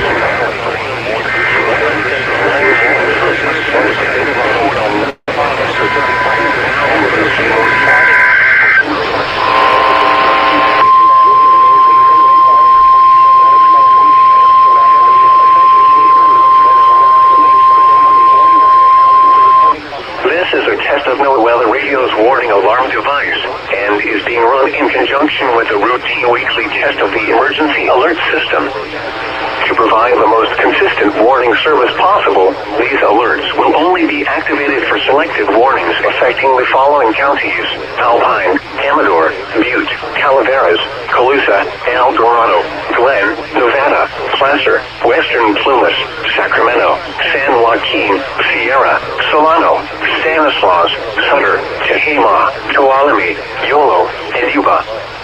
To repeat, this has been a test of NOAA Weather Radio's warning device. This is only a test. We now return to our normal programming.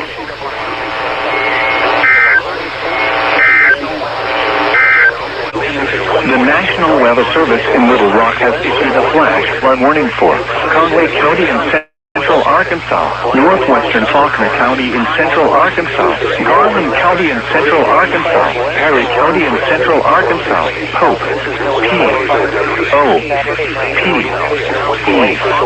County in Central Arkansas, northwestern Saline County in Central Arkansas, Central Yell County in Central Arkansas, southern Johnson County in western Arkansas, northeastern Logan County in western Arkansas, Montgomery County in western Arkansas, Southern Polk, P.O.L.K.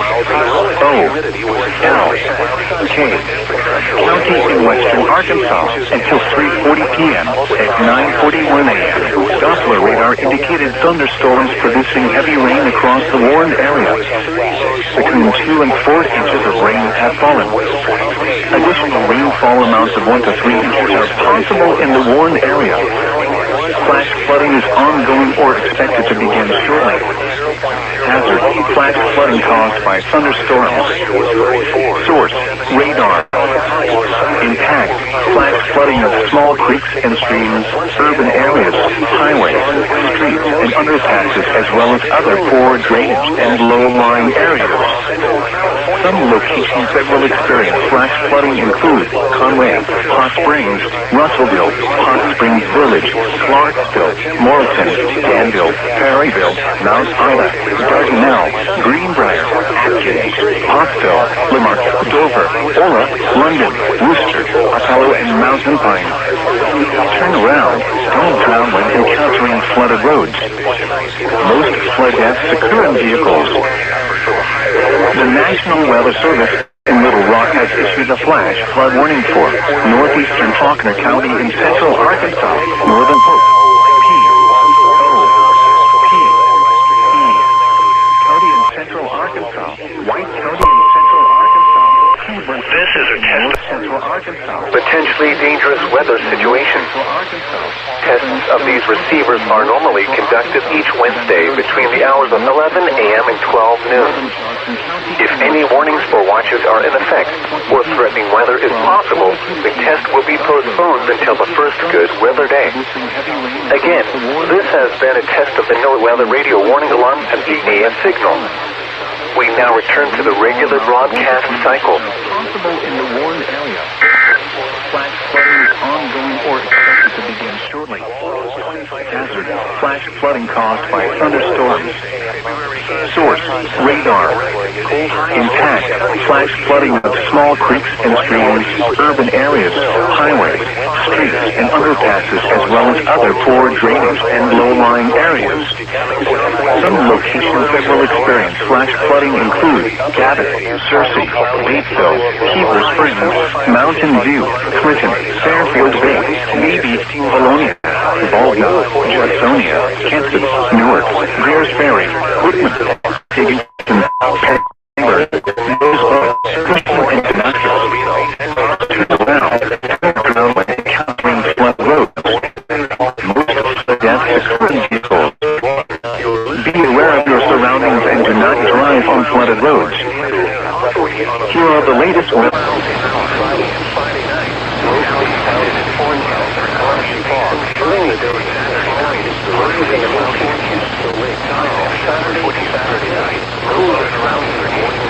Cloudy Sunday and Sunday, 20% out the rain, 45 to high in the late 50s. Wind 1 foot. Sunday and Sunday, wind mostly light wind, mostly cloudy, upper 50s, lows in the mid-waves, less than 1 foot in Monday night, mostly clear, highs in the mid-50s Tuesday night, highs 46, upper 30s, 20% wind, less than 1 foot, mostly clear in the upper 40s, highs in the upper 30s, upper 20s, lows in the mid-30s. Operated by the National Weather Service, 4.0 for the put those normal highs in the upper 50s around the 11 area west winds, normal miles west 50 to 91, was 46 degrees, the low is 24.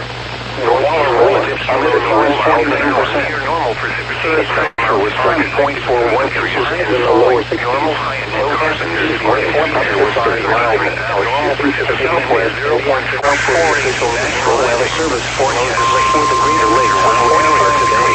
Partly cloudy in the morning, temperature wind 45 degrees, minus 40 west 10 miles an hour. Light wind now. This is a test of the National Weather Service alert. Your warnings on 140 agency wind southwest with a weekly test of the emergency alert with 46 degrees during the emergency weather situation. Light west wind 43 on automatic warrior to warn up when the answer 44 and 4 tests of these receivers normally coming up with the National Weather Service Wednesday between 11 and 1 Wednesday when there is a presence for weather will be posted in the government recording. The forecast is only the National Weather Service's Radio 1 National Weather Service forecast with a 0.05 precipitation this morning, Thursday.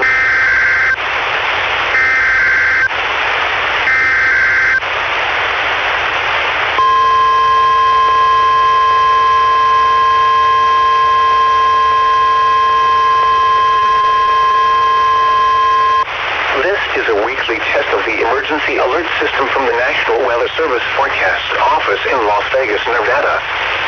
This system is used to provide warnings and essential safety information during emergencies. If this had been an actual emergency, you would receive official information, news, or instructions from the station. This concludes the weekly test of the Southern Nevada Emergency Alert System.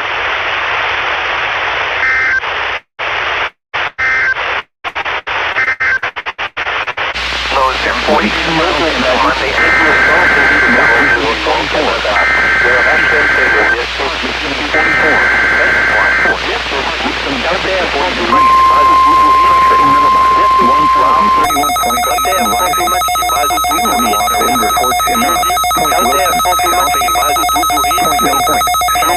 NOAA weather radio warning alarm.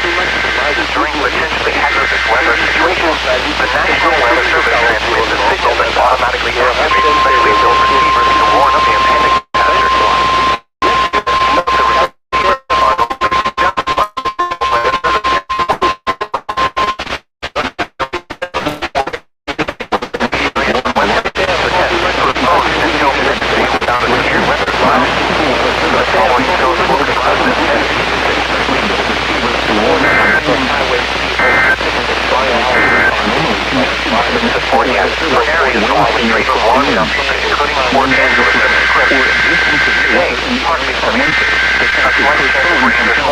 High wind into upper 40s.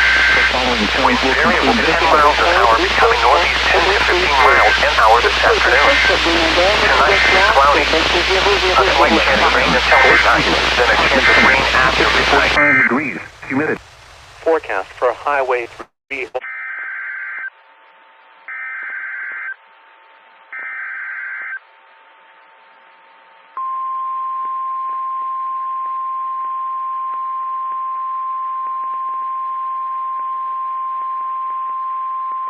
The National Weather Service in Little Rock has issued a flash flood warning for South Central Baxter County in north central Arkansas, northwestern Independence County in north central Arkansas, southeastern Izard County in north central Arkansas, southeastern Newton County in north central Arkansas, Cerri County in north central Arkansas, Sharp County in north central Arkansas, central Stone County in north central Arkansas until 5:30 p.m. At 2:29 p.m., Doppler radar and automated rain gauges indicated thunderstorms producing heavy rain across the warned area. Between 2 and 4 inches of rain have fallen. Additional rainfall amounts of 1 to 3 inches are possible in the warned area. Flash flooding is ongoing or expected to begin shortly. Hazard: flash flooding caused by thunderstorms. Source: radar and automated gauges. Impact: flash flooding of small creeks and streams, urban areas, highways, streets and underpasses, as well as other poor drainage and low-lying areas. Some locations that will experience flash flooding include Mountain View, Melbourne, Marshall, Ash Flat, Horseshoe Bend, Cave City, Highland in Sharp County, Mount Pleasant, Western Grove, Franklin, Sydney, Ballard, Blanchard Springs Campground, Brandenburg, Purple, Lone Star, Fola, Alberta, Lunenburg, and Gid. Turn around. Don't drown when encountering flooded roads. Most of flood deaths occur in vehicles. In hilly terrain, there are hundreds of low-water crossings which are potentially dangerous in heavy rain. Do not attempt to cross flooded roads. Find an alternate route.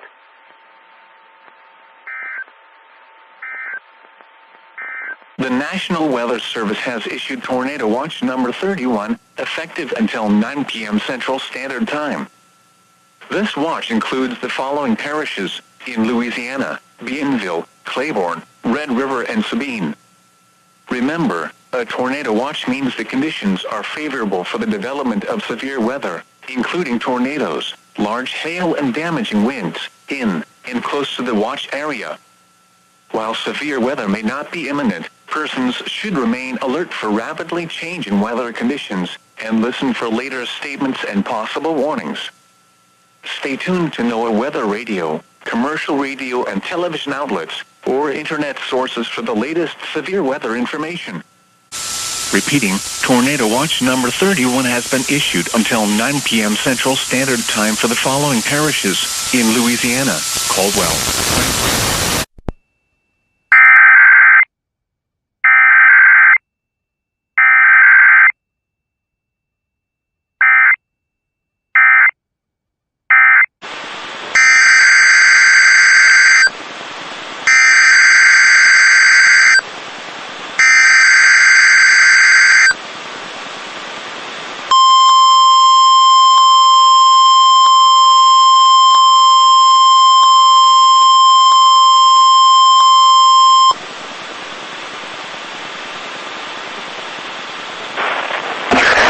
National Weather Service office in Honolulu, Hawaii.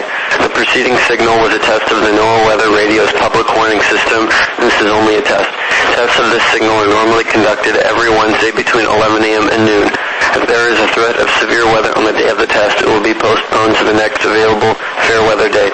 For hazardous watches and warnings, the warning alarm tone will be activated for the following counties: in the KBA 99 listening area, Kauai, Honolulu, Maui, and Hawaii counties; in the W72557 listening area, Kauai County; in the WWG 75 listening area, Maui and Hawaii counties; in the WWG 27 listening area, Hawaii County. This concludes the weekly test. We now return to our recorded programming.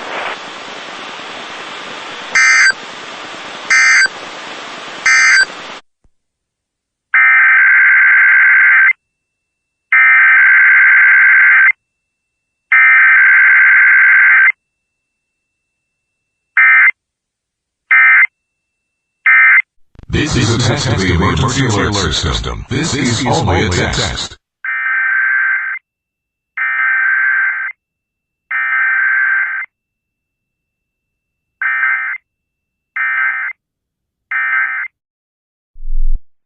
Initial impacts will reach Donaldson within the next 3 to 6 hours, with the maximum impacts occurring within the next 6 to 8 hours. Impacts will reach Friendship in about 10 to 12 hours. Livestock and property should be moved out of the floodplain. Flooded roadways should be avoided. This includes the following streams and drainages: Delisle Creek, Tenville Creek, Washita River, Tupelo Creek, Cove Creek, Prairie Bayou, Stone Quarry Creek, Chatham Creek, and Blakely Creek. At 3:04 p.m., the current flow rate from the dam was 30,000 cubic feet per second. Turn around. Don't drown when encountering flooded roads. Most flood deaths occur in vehicles. If you are in low-lying areas below the Randall Dam, you should move to higher ground immediately.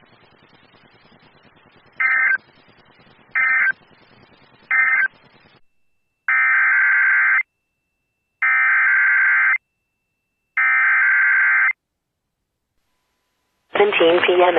Wednesday, February 8, 2023, a freezing rain warning is in effect for St. Jérôme area and St. Eustache area. 16h17, heure normale de l'Est. Le mercredi 8 février 2023, un avertissement de pluie verglaçante est en vigueur pour secteur de Saint-Jérôme et secteur de Saint-Eustache.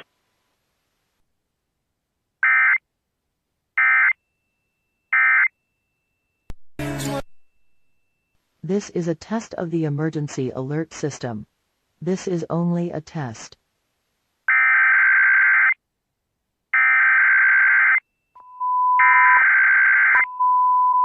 This is a test of the emergency alert system. This is only a test.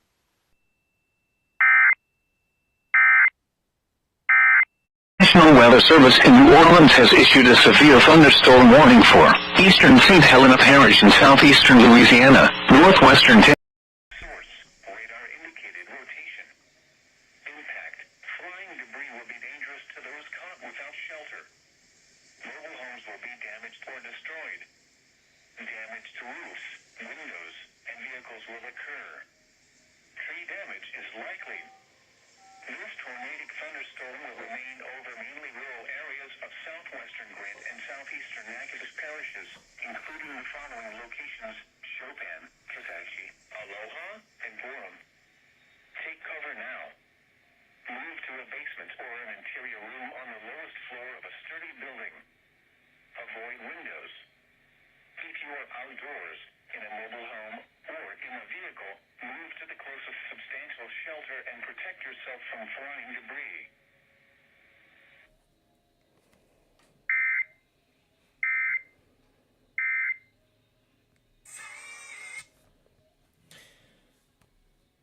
Let's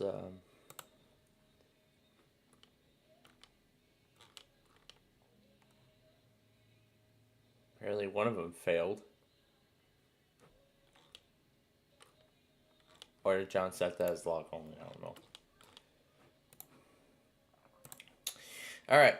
Well, anyway, good afternoon, ladies and gentlemen. We are interrupting normal programming at this time to bring you all a severe weather update. As many of you know right now, a severe weather outbreak in the South. Well, I should say, I'm not sure if it's the South, but the Mid-South, but whatever it is, that outbreak is it is already well underway as of this moment.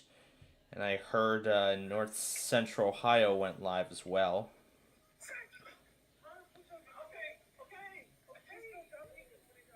And I can hear he's on a call. I know Sky Blues is doing a stream right now with North Texas. And State College is doing a... And I see Tarrant County is doing a...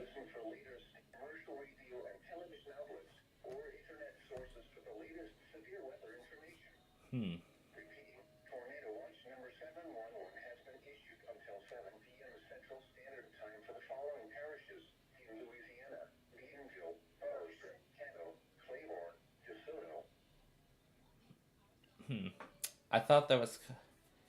Oh, maybe Tarrant County's doing... So anyway, now for the point of why we're here. We're here to bring you all an update on the severe weather event that is ongoing as of right now, and we've already reached a critical point, because right now there are right now 3 tornado warnings in effect. As if I look here on my list,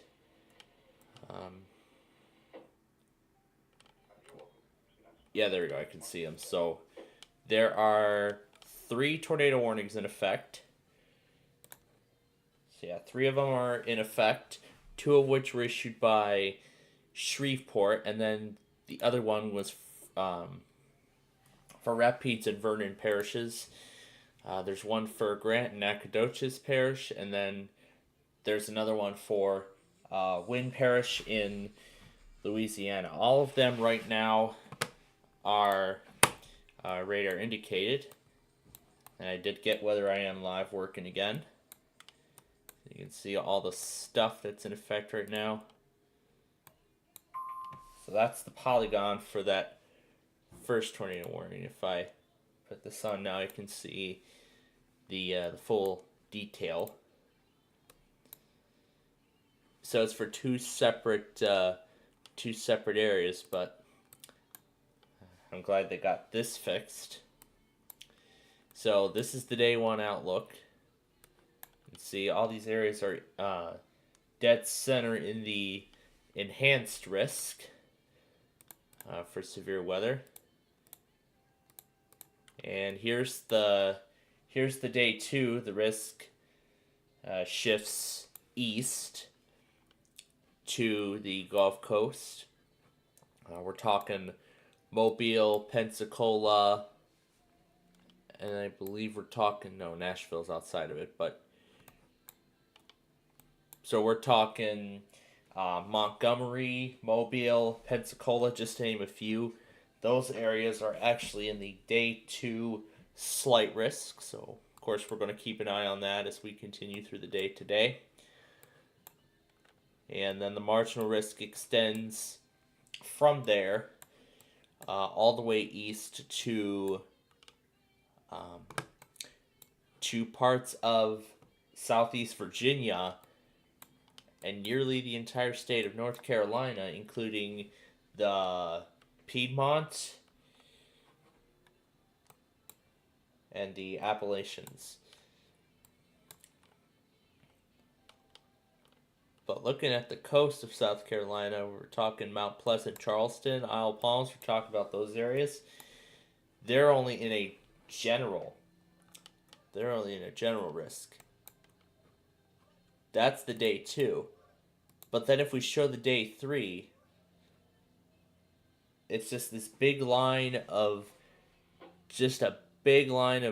generals stretching from just off the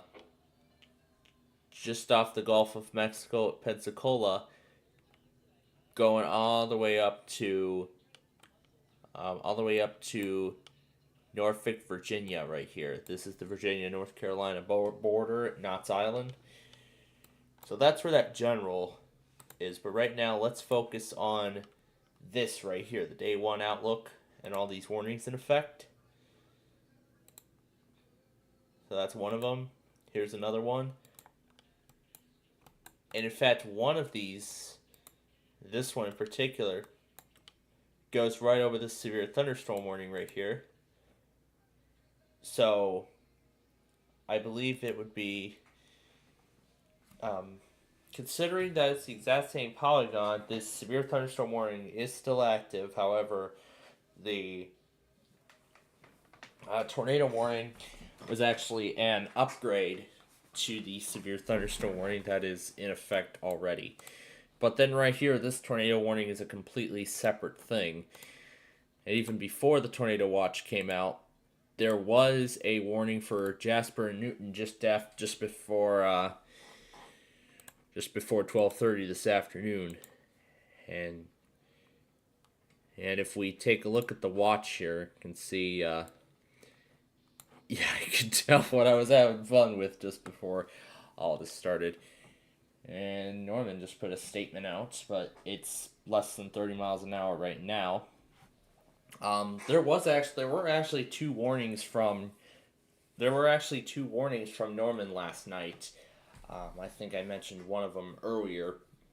I think I did mention them during the Monday test if anyone cared to join, but then again, so here's the watch. Of course, we're looking at the possibility of strong tornadoes, so even though EF2 plus is moderate, we still cannot rule that possibility out. So everything in this diagram here is moderate, except 65 knot plus is low and tornadoes are high in this one. This goes till 7 o'clock tonight. So we're going to talk about a few tornadoes with large hail of up to 2 inches and 70 miles an hour also possible. And they have just released an update on the watch right now, along with the update to the tornado warning that has been in effect for a little while now. This new update is the one for wind. Now it's 12 miles northeast of Winfield, and it is continuing to move east.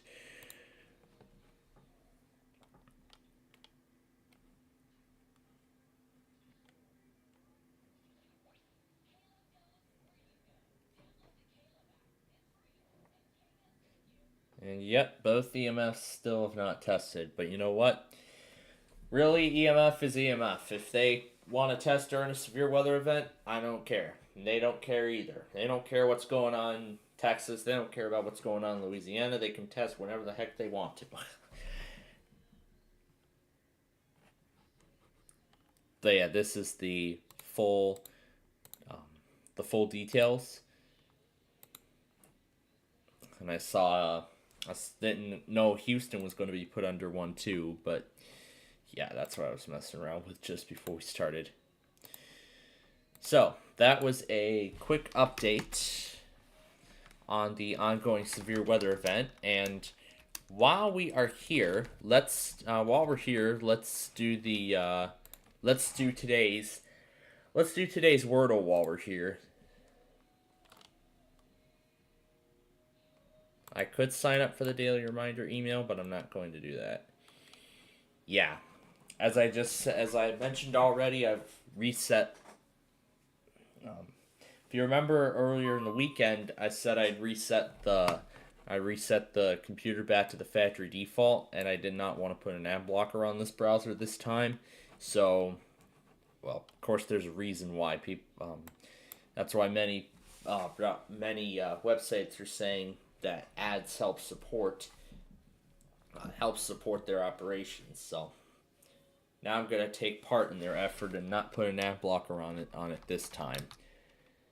And I don't even plan on putting an ad blocker on the new computer when I get it later this week for Black Friday, because I've already seen I think I saw Roscoe make a video on how how YouTube is starting to go after ad blockers. I used to have one now, but I don't anymore. So, in fact, I don't have ad blockers on any of my computers at all. Not even the Inspiron 7600 laptop, that doesn't even have it. Well, it had it before, but again, I reset it to prepare it for Windows 11. The HP doesn't even have it at all in the first place. And now the 3670 desktop is the last computer to have its ad blocker removed, along with any other old traces of software that may remain. So, oh, it has to be Candy. Yep, that is our Wordle word of the day for today. And I know many of you want to see the program already in progress, but I do want to come on the air really quickly and bring it all in a quick update as to what's going on here. So yeah, these are the boundaries.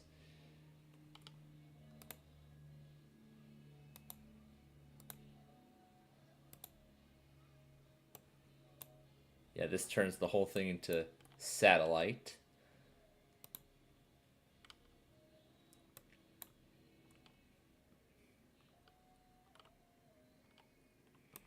Let's see if I can see any signs of rotation in these. Let's see, I think this is the... this is close enough, but...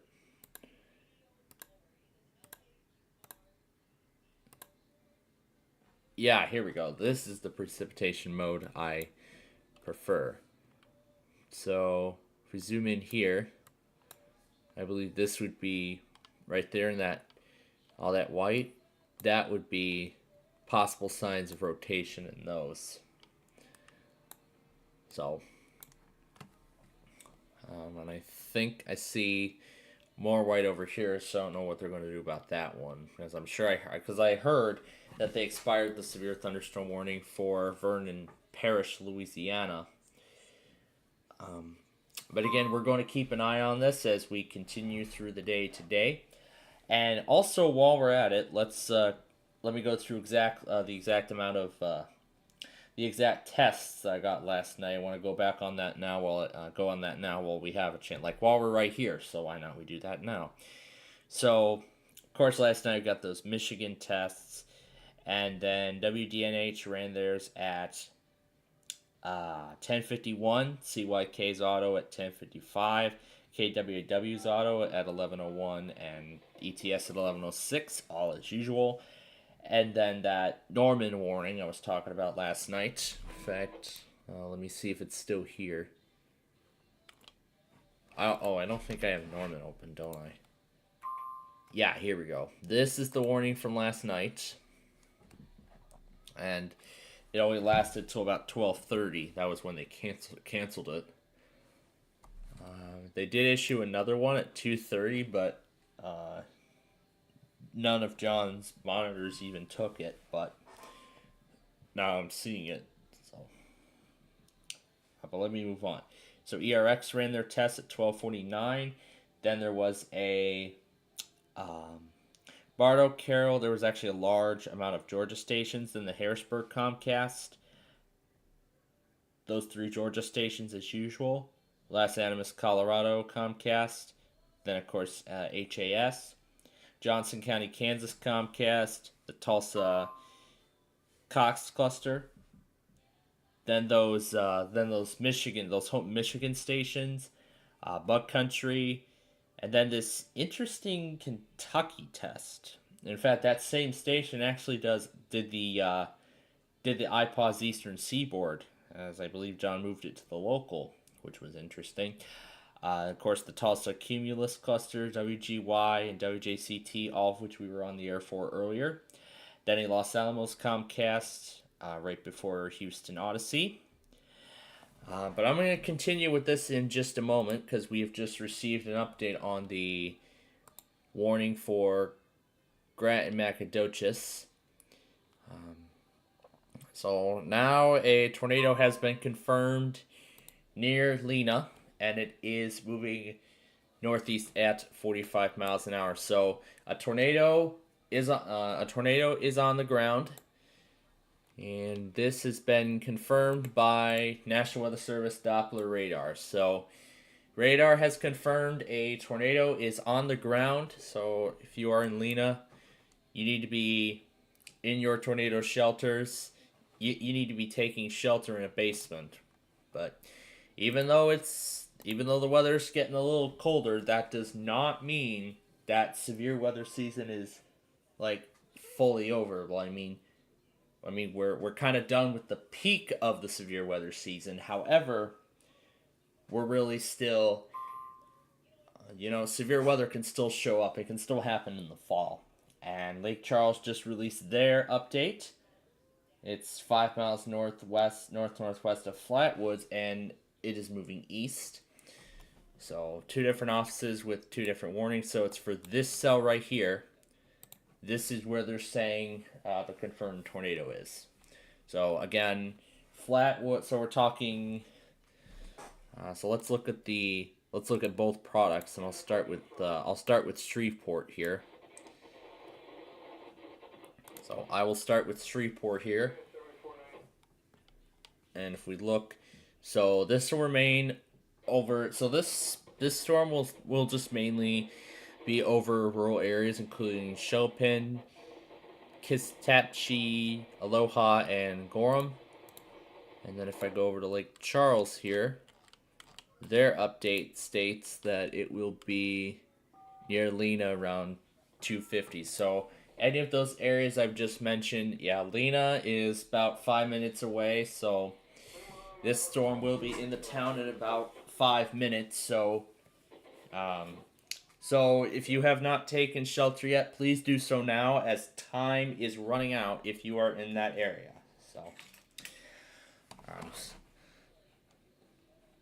So those are the updates that I wanted to bring.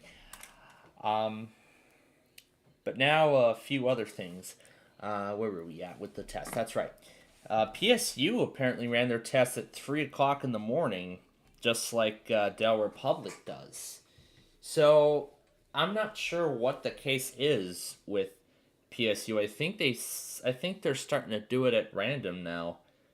I don't know for sure, but I think they're starting to do their tests at random, because they have not been going, because I think I saw one time they went at like, yeah, because I think I've started to see them go at like 3:34 a.m. and then I think I saw them go at like 3 o'clock in the morning that one time. And John hasn't been logging them too much since then. So pretty much I think PSU is completely random at this point. So I may just end up removing PSU from my list. And in fact, I have found a suitable replacement for it. And and once we get there, I'll tell you what it is. So anyway, WWLK, of course, Delaware Public, as I mentioned earlier, WERQ, WWL, Results Radio, and then there was that other warning for Johnson County, Oklahoma that I just talked about. And now to the overnight stuff. WIRK, and Arundel and San Juan, New Mexico Comcast, IBT, KWRE Sign-On, San Mateo, Santa Clara Comcast, and Arundel, well, that's WBAL. KUNA actually went at 5:29 this morning, but the Mini 4 apparently failed the video again. But while the device remained on, that's good, the screen recorder crashed, so unfortunately that discarded the video.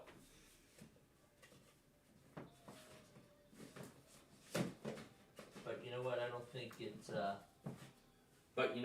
I don't think it really mattered, because KRK did not go last night either, so. Yeah, KRK did not go last night either, so. But YCT did. This is a test of the emergency alert system. So that right now makes it 2 out of 15 for this week. Now we're gonna stop. Stop there for just a moment for this Attica and Cole warning that was just issued.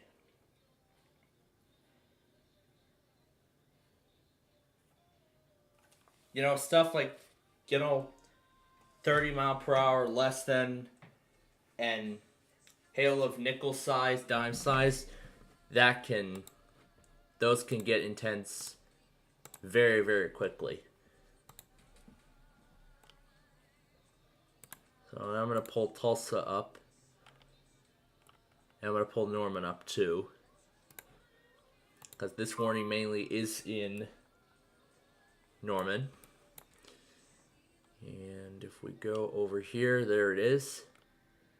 This is the independent cell right here between Tupelo, Phillips, and it's between the Cole and Pittsburgh County borders. So this is right here. So it looks like this is going to be affecting Stringtown, Phillips, Lehigh, Attica, Colgate. I'm going to take the next thread off. Yeah, Colgate. So these areas are in the path of this storm. Central Homa was already Central Homa and Tupelo were areas that the storm has already gone through. And right here, there actually is another cell. There's actually a separate one between Pittsburgh, Blanco, and between Pittsburgh and Blanco. It's in a rural area. So this cell may end up getting warned as well.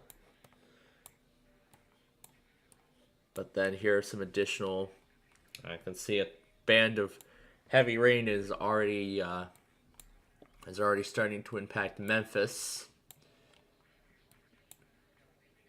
And then if I look over here in another area, it's Pittsburgh, Texas. See, there's another separate band right there. That may end up getting warned. Anyway, let's move on. YAB WFRE went at 617. KCAC, that Wyoming station. Then a DC Comcast. Interestingly, SJB nor KRK even went. So then I just had a massive Comcast hullabaloo and then just went through the rest. Blue Earth, Minnesota, IPAWS test. DCE weekly at 821. DAC went at 829. Cottonwood, Minnesota at 834. That's an IPAWS test. Puerto Rico's usual IPAWS test at 9 o'clock. And now this other thing, WOL. So I've been noticing a sort of a pattern lately with WOL. And in fact, there's actually several times that I believe WOL may go. So from the looks of previous logs from WGON on this station, I have determined a best possible pattern for it. So I'd say it is anywhere between, between 9 a.m. and, I'd say right now between 9 a.m. and 2 p.m. on the 29 on the hour on a random weekday. That's what I'd say is the pattern for WOL. So that's going to replace WPSU starting next week on my weekly test board. And I will set up reminders and automations for those. Yeah, and I'll actually start setting up reminders and automations for that, if possible. Anyway, Georgia IPAWS at 9:30 as usual. KTRQ at 9:34. McKinley, New Mexico, Comcast at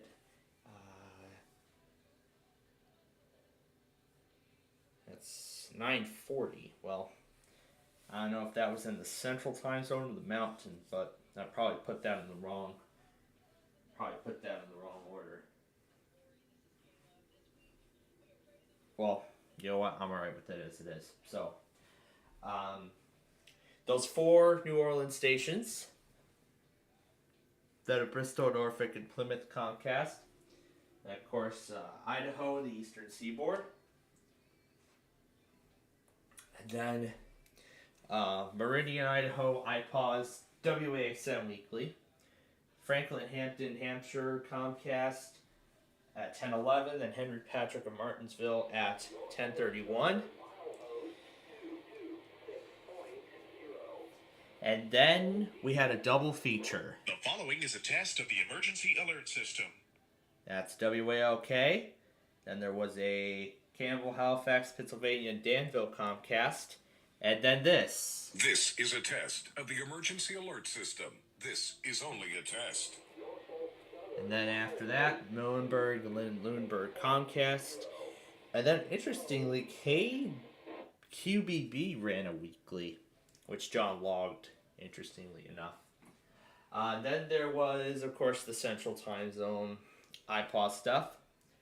So right now, 4 out of 15 stations are done on my list for this week.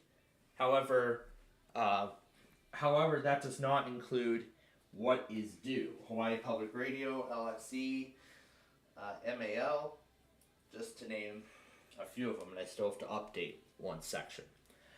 Carroll, Maryland, Comcast, KGDD, Indiana iPaws, then this massive Pennsylvania stuff that only does one page, Mountain iPaws, Baltimore City Comcast, and then of course the severe weather event already well underway, the Pacific time zone, WWOS, which went well after Daily in the Word, WLUS went at 152, and then of course the Alaska iPaws test.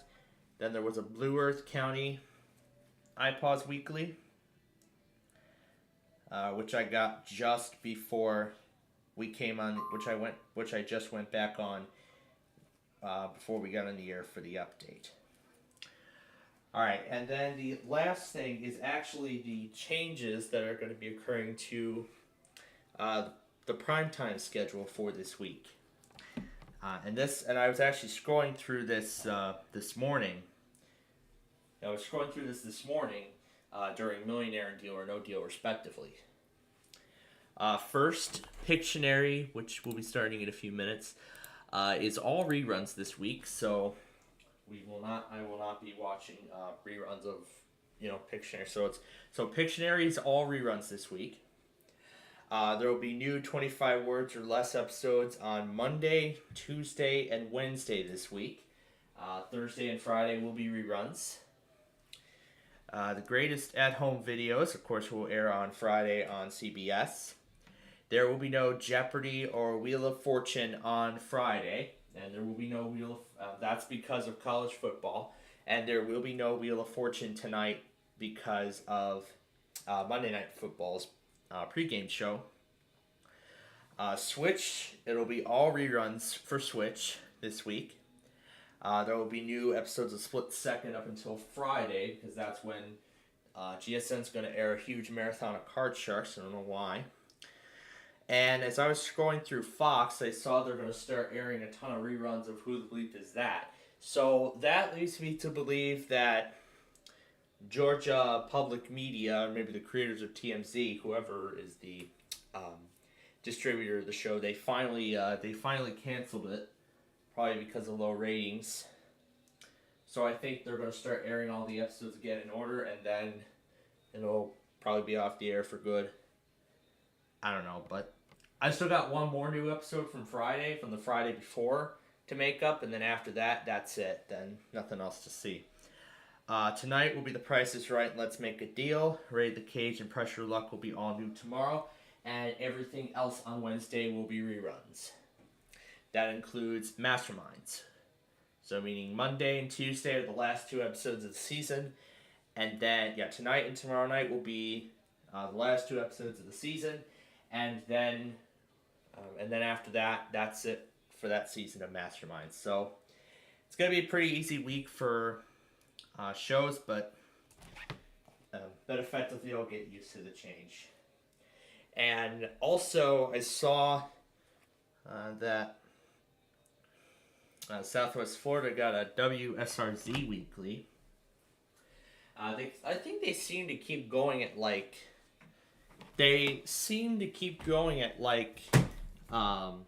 between 12 noon and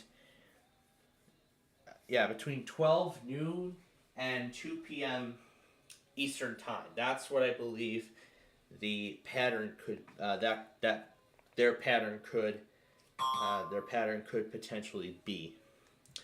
Now we're getting ready for the Hawaii iPaws test. However, KFMN does not work, so we're going to do the main WGL1. You can see there are some additional products here that that is actually for the other risk, the marginal risk. So, all right, we got the Hawaii iPaws test happening in just a few moments. I'm actually gonna, even though Pictionary is a rerun tonight, this week, I'm actually still gonna put them on anyway, in case KTVU decides to run a test during this process. I don't know downtown ice in San Jose.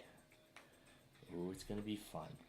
And there's the picturesque landscape of San Francisco as Pictionary begins. But again, I'll just keep watching it in case... yeah, that's a rerun. That is definitely a rerun.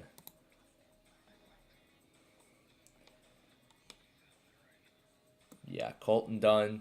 Yep, that's a rerun right there. That is definitely a rerun. Brand new tornado warning just got issued. It's for Grant and LaSalle parishes. It's observed. Tornado does remain on the ground.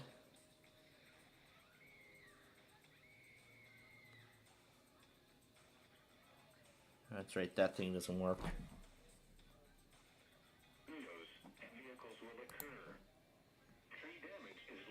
So I'm getting the Hawaii IPAWS test. So let's see which one will be relayed first.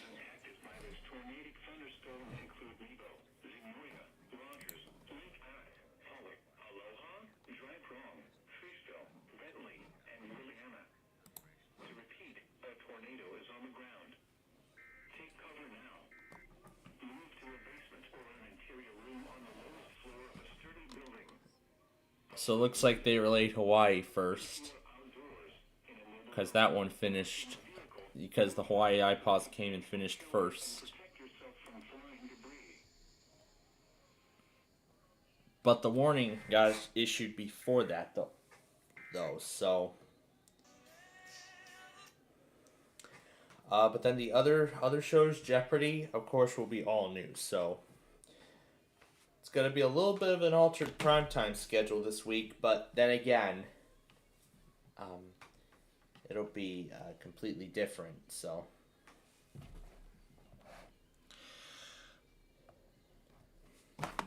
Alright, now it's starting to relay, now the weather scan's relaying the tornado warning, the one that we just got. So, that's a quick severe weather update for you all as we continue through this, as the severe weather event continues. Looks like we cannot, looks like we'll have to do another station because it's for Vernon and Newton.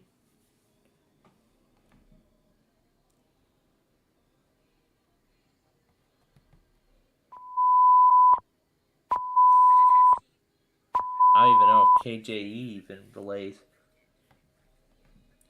But I think there's, I have a note of what stations would be best for Newton County. So I've already taken down notes.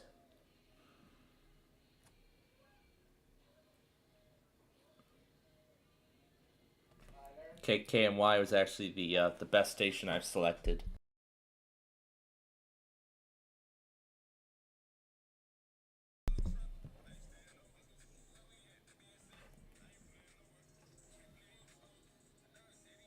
I'm going to try a different one.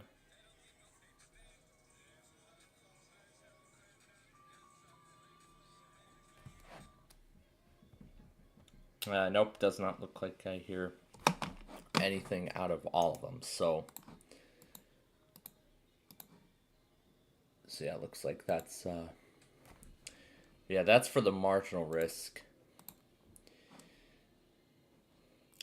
But yeah, that's what I wanted to do. I want to do a quick severe weather update. For all of you, and I know there's like 6 minutes left of the video.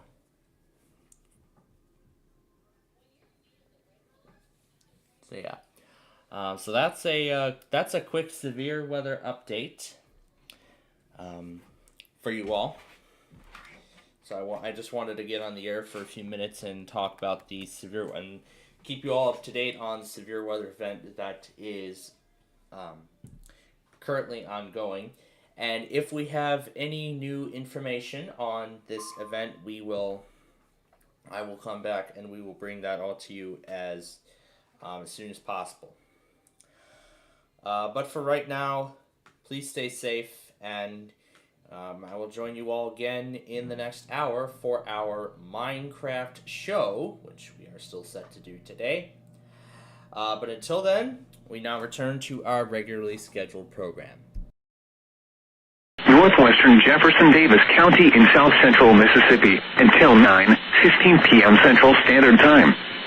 At 8:19 p.m. Central Standard Time, a severe thunderstorm capable of producing a tornado is located near Shivers, or 8 miles southeast of Panola, moving north at 35 miles per hour. Hazard, tornado. Source, radar indicated rotation. Impact, flying debris will be dangerous to those caught without shelter. Mobile homes will be damaged or destroyed. Damage to roofs, windows, and vehicles will occur. Tree damage is likely.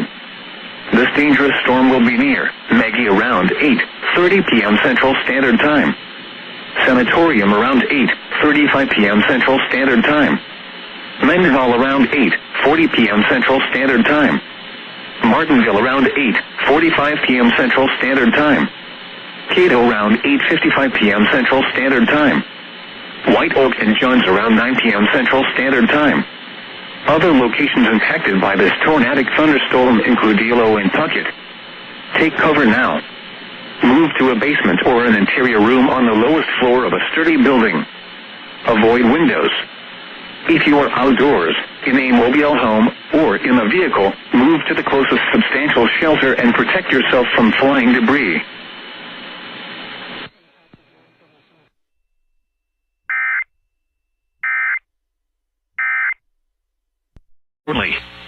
Hazard, flash flooding caused by thunderstorms. Source, radar. Impact, flash flooding of small creeks and streams, urban areas, highways, streets and underpasses as well as other poor drainage and low-lying areas. Some locations that will experience flash flooding include Greensburg, Amite, Walker, Amite City, Kentwood, Livingston, Roseland, Osaka, Montpelier, Darlington, Easleyville, Gillsburg, Watson, Greenwell Spring, Mount Herman and Tangipahoa. This includes the following interstates: Interstate 55 in Louisiana between mile markers 43 and 66. Interstate 55 in Mississippi between mile markers 1 and 2. Be especially cautious at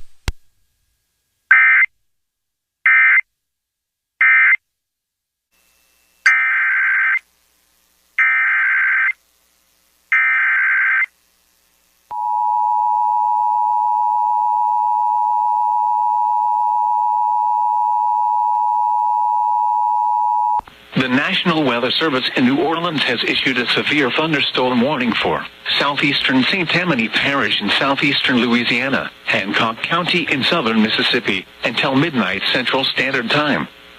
At 11:16 p.m. Central Standard Time, severe thunderstorms were located along a line extending from near Slidell to 9 miles northwest of Lake Catherine to near New Orleans, moving northeast at 50 miles per hour. Hazard, 60 miles per hour wind gusts. Source, radar indicated. At 11 p.m. Central Standard Time, Lakefront Airport reported a peak wind gust of 53 miles per hour. Impact, expect damage to roofs, siding, and trees. Locations impacted include Slidell, Bay St. Louis, Waveland, Diamond Head, Pearl River, Kiln, Burlington, Shoreline Park, Stennis Space Center, Lecumbe, and Slidell Airport. This includes the following interstates: Interstate 10 in Louisiana between mile markers 259 and 273. Interstate 10 in Mississippi between mile markers 1 and 18. Interstate 12 between mile markers 75 and 84. Interstate 59 in Louisiana between mile markers 1 and 8.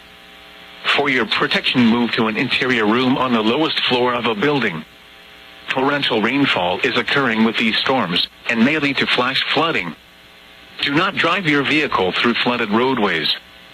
Repeating, a severe thunderstorm warning has been issued until midnight Central Standard Time Thursday for the following parish: St. Tammany, Louisiana, and Hancock, Mississippi.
Upton, New York has issued a special marine warning for eastern Long Island Sound, Peconic and Gardiner's Bays until 1:30 p.m. At 12:23 p.m., an area of heavy rain with strong wind gusts was located near West Hampton Beach, moving northeast at 40 knots. Hazard, wind gusts 34 knots or greater. Source, radar indicated. Impact, small craft could be damaged and briefly higher winds and suddenly higher waves. The strong thunderstorm will be near Matic Inlet around 12:45 p.m. Shelter Island Sound and Horton Point around 12:50 p.m. Deering Harbor, 6 Mile Reef and Shelter Island around 12:55 p.m. Gardiner's Bay around 1 p.m. Orient Point, Plum Island, Longsam Shoal and Westbrook Center around 1:05 p.m. Mouth of the Connecticut River and the Race around 1:10 p.m. Niantic Bay and Fishers Island around 1:15 p.m. New London Harbor and Fishers Island Sound around 1:20 p.m. Move to safe harbor until hazardous weather passes.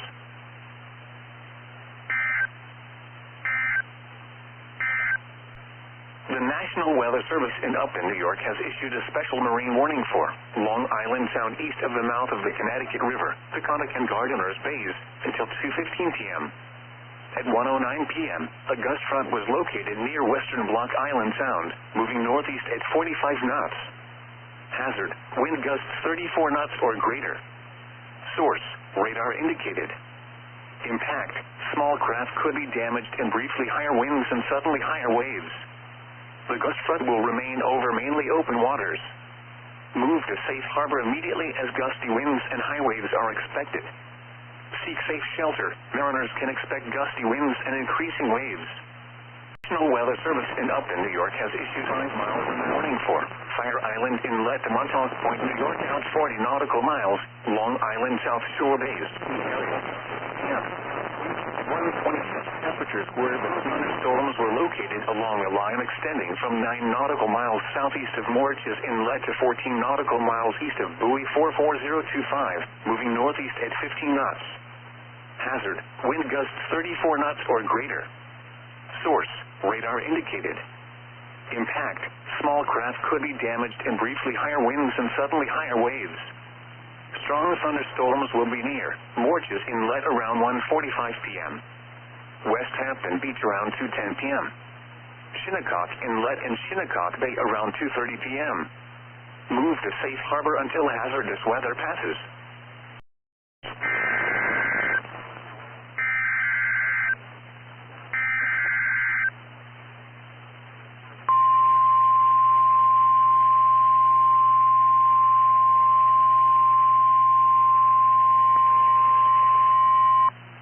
National Weather Service in Upton, New York has issued a special marine warning for eastern Long Island Sound, Peconic and Gardiner's Bays until 3:15 p.m. At 2:12 p.m., a gust front was located over New Bedford, moving northeast at 50 knots. Hazard, wind gusts 34 knots or greater. Source, radar indicated. Impact, small craft could be damaged and briefly higher winds and suddenly higher waves. Locations impacted include New London Harbor, Fishers Island, Orient Point, mouth of the Connecticut River, Fishers Island Sound, western Block Island Sound, Plum Island, Stonington, the Race and Niantic Bay. Move to safe harbor until hazardous weather passes. Move to safe harbor immediately as gusty winds and high waves are expected. Seek safe shelter. Mariners can expect gusty winds and increasing waves.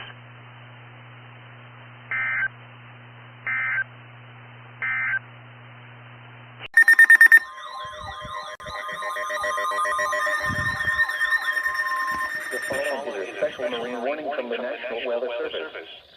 The National Weather Service in Chicago has issued a special marine warning for nearshore waters from Inlet Harbor to Calumet Harbor, nearshore waters from Calumet Harbor to Michigan City, open waters from Inlet Harbor to Michigan City out to Mid-Lake until 4 p.m.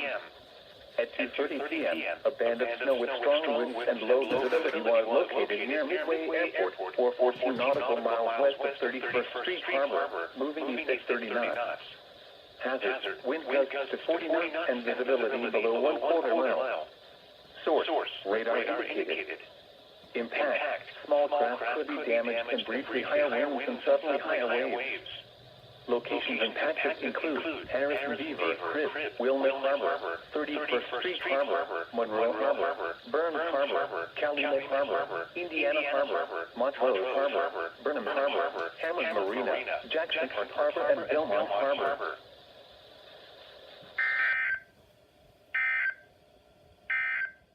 The National Weather Service in Boston has issued a special marine warning for the Buzzards Bay, Cape Cod Bay, coastal waters extending out to 25 nautical miles south of Martha's Vineyard and Nantucket, coastal waters from Montauk, New York to Martha's Vineyard extending out to 20 nautical miles south of Block Island, Nantucket Sound, Rhode Island Sound, Vineyard Sound, until 4:30 p.m. Eastern Standard Time. At 3:41 p.m. Eastern Standard Time, a severe thunderstorm capable of producing waterspouts was located near Chomark, or 7 nautical miles south of Aquina, moving north at 50 knots. Hazards can easily overturn boats and create locally hazardous seas. Small craft could be damaged in briefly higher winds and suddenly higher waves. Locations impacted include Madacot Harbor, Brant Point Light, Surfside on Nantucket, Great Point Light on Nantucket, Sankaty Head Light, and Nantucket Shoals Buoy. Thunderstorms can produce sudden waterspouts. Waterspouts can easily overturn boats and create locally hazardous seas. Seek safe harbor immediately.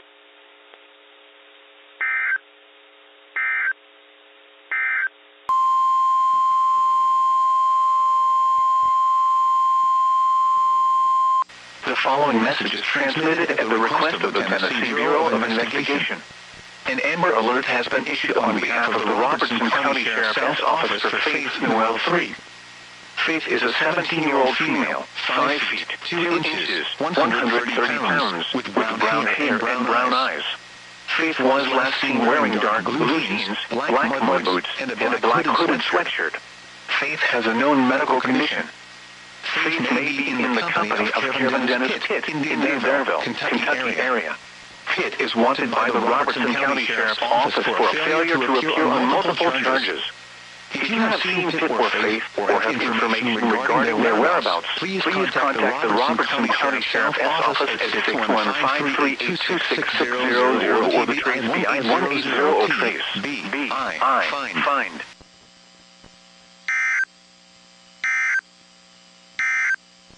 Hunterdon County in northwestern New Jersey, Morris County, southeastern Sussex County in northwestern New Jersey, southeastern Warren County in northwestern New Jersey, northwestern Somerset County, until 1:15 p.m. At 12:21 p.m., a severe thunderstorm was located over High Bridge, or 15 miles east of Easton, moving northeast at 45 miles per hour. Hazard, 60 miles per hour wind gusts and penny-size hail. Source, radar indicated. Impact, damage to roofs, siding, trees, and power lines is possible. Locations impacted include Morristown, Newton, Dover, Madison, Hopatcong, East Hanover, Lincoln Park, Kinnelon, Ketchtown, Boonton, Butler, Wharton, Washington, Rockaway, Morris Plains, Mount Arlington, Franklin, Mendham, Mountain Lakes, and High Bridge. This includes the following highways: Interstate 78 in New Jersey between mile markers 8 and 27. Interstate 80 in New Jersey between mile markers 16 and 49. Interstate 287 in New Jersey between mile markers 29 and 54. For your protection, move to an interior room on the lowest floor of a building.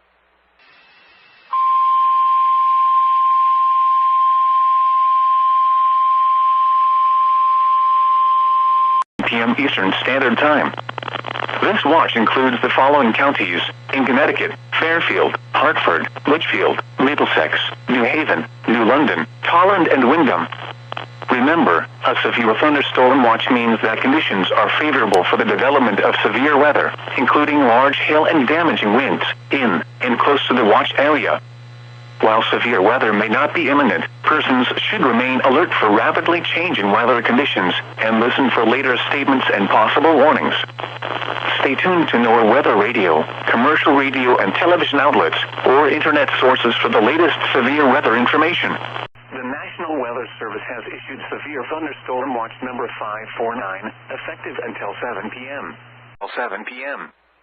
This watch includes the following county: Fairfield, Connecticut, and the following counties in New Jersey: Bergen, Essex, Hudson, Middlesex, Monmouth, Morris, Passaic, Somerset, Sussex, and Union, and the following counties in New York: Bronx, Brooklyn, Nassau, Manhattan, Orange, Putnam, Queens, Staten Island, Rockland, Suffolk, and Westchester, and the following marine locations: Long Island Sound west of New Haven, Connecticut to Port Jefferson, New York, New York Harbor, Long Island South Shore bays from Jones Inlet to Shinnecock Bay, New York, Fire Island Inlet, New York to Moriches Inlet, New York out 20 nautical miles, Sandy Hook, New Jersey to Fire Island Inlet, New York out 20 nautical miles, and coastal waters from Sandy Hook to Manasquan Inlet, New Jersey out 20 nautical miles. Remember, a severe thunderstorm watch means that conditions are favorable for the development of severe weather, including large hail and damaging winds, in and close to the watch area. While severe weather may not be imminent, persons should remain alert for rapidly changing weather conditions, and listen for later statements and possible warnings. Stay tuned to NOAA Weather Radio, broadcast radio and television outlets, or internet sources for the latest severe weather information.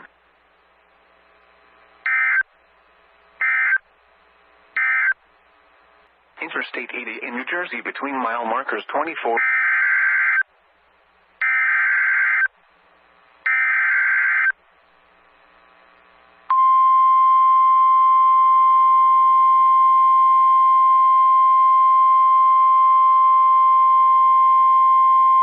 The National Weather Service in Upton, New York has issued a severe thunderstorm warning for Passaic County in northeastern New Jersey, central Orange County in southeastern New York, until 2 p.m.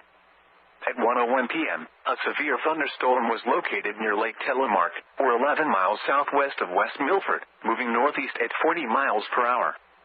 Hazard, 60 miles per hour wind gusts and quarter-size hail.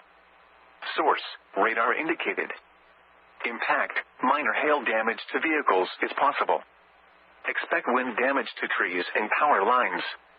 Locations impacted include Middletown, West Milford, Ringwood, Pompton Lakes, Monroe, Warwick, Goshen, Howells, Bloomingdale, Chester, Greenwood Lake, Florida, Harriman, Upper Greenwood Lake, and Curious Jewel.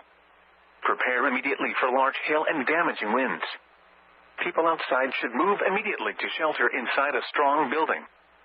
Stay away from windows. Large hail and damaging winds and continuous cloud-to-ground lightning is occurring with this storm. Move indoors immediately. Lightning is one of nature's leading killers. Remember, if you can hear thunder, you are close enough to be struck by lightning.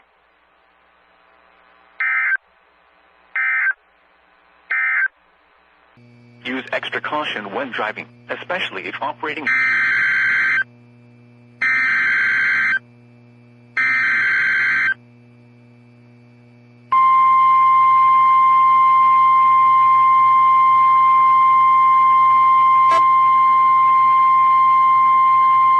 The National Weather Service in Mount Holly, New Jersey has issued a severe thunderstorm warning for northeastern Mercer County in central New Jersey, southeastern Somerset County in northern New Jersey, Middlesex County in northern New Jersey, until 2:15 p.m.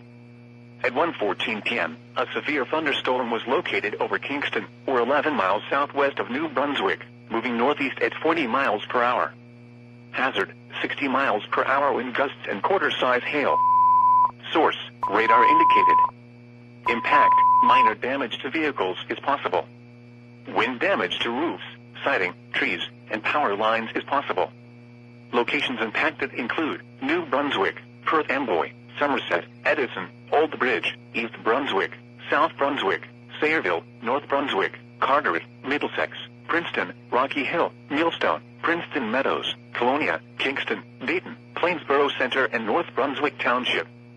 This includes the following highways: New Jersey Turnpike between exits 10 and 13. Interstate 287 in New Jersey between mile markers 0 and 11. Garden State Parkway between mile markers 123 and 134. For your protection, move to an interior room on the lowest floor of a building. Repeating, a severe thunderstorm warning has been issued until 2:15 p.m. for the following counties in New Jersey: Mercer, Middlesex, and Somerset. Hail. Source, radar indicated. Impact, minor damage to vehicles is possible. Wind damage to roofs, siding, trees, and power lines is possible.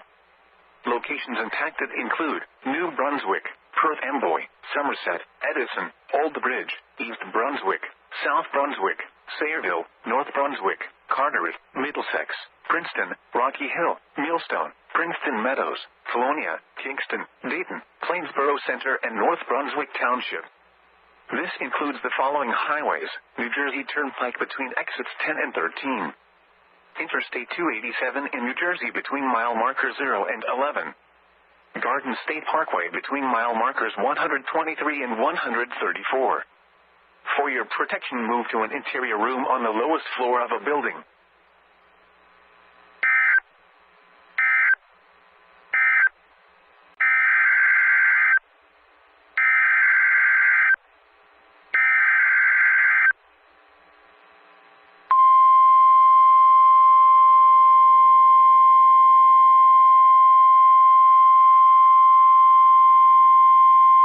The National Weather Service in Upton, New York has issued a severe thunderstorm warning for northwestern Bergen County in northeastern New Jersey, northern Westchester County in southeastern New York, southeastern Orange County in southeastern New York, western Putnam County in southeastern New York, Rockland County in southeastern New York, until 2:15 p.m. At 1:26 p.m., a severe thunderstorm was located near Ringwood, moving northeast at 45 miles per hour. Hazard, 60 miles per hour wind gusts and quarter-size hail. Source, radar indicated. Impact, minor hail damage to vehicles is possible. Expect wind damage to trees and power lines.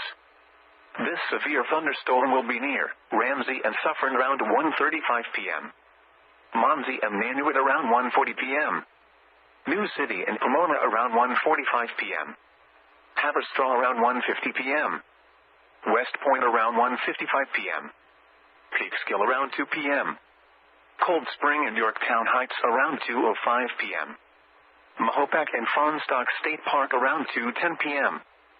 For your protection, move to an interior room on the lowest floor of a building. Large hail and damaging winds and continuous cloud-to-ground lightning is occurring with this storm. Move indoors immediately. Lightning is one of nature's leading killers. Remember, if you can hear thunder, you are close enough to be struck by lightning.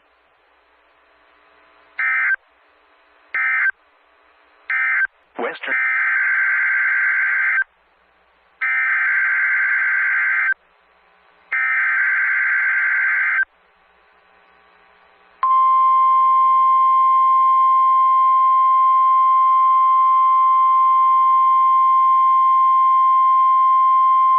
The National Weather Service in Upton, New York has issued a severe thunderstorm warning for Hudson County in northeastern New Jersey, eastern Passaic County in northeastern New Jersey, Union County in northeastern New Jersey, central Bergen County in northeastern New Jersey, Essex County in northeastern New Jersey, Queens County in southeastern New York, Richmond County in southeastern New York, Bronx County in southeastern New York, Kings County in southeastern New York, Manhattan in southeastern New York, until 2:30 p.m.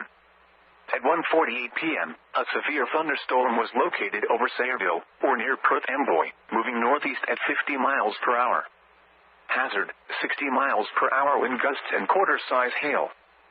Source, radar indicated. Impact, minor hail damage to vehicles is possible. Expect wind damage to trees and power lines. This severe thunderstorm will be near Huguenot and Clark around 1:55 p.m. Linden and Oakwood around 2 p.m. Elizabeth and Todd Hill around 2:05 p.m. Newark and Bayonne around 2:10 p.m. Jersey City and Hoboken around 2:15 p.m. Passaic and Rutherford around 2:20 p.m. Mont Haven and Hackensack around 2:25 p.m. East Tremont and Bergenfield around 2:30 p.m. For your protection, move to an interior room on the lowest floor of a building.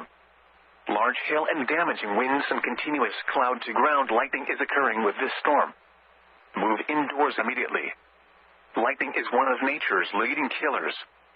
Remember, if you can hear thunder, you are close enough to be struck by lightning.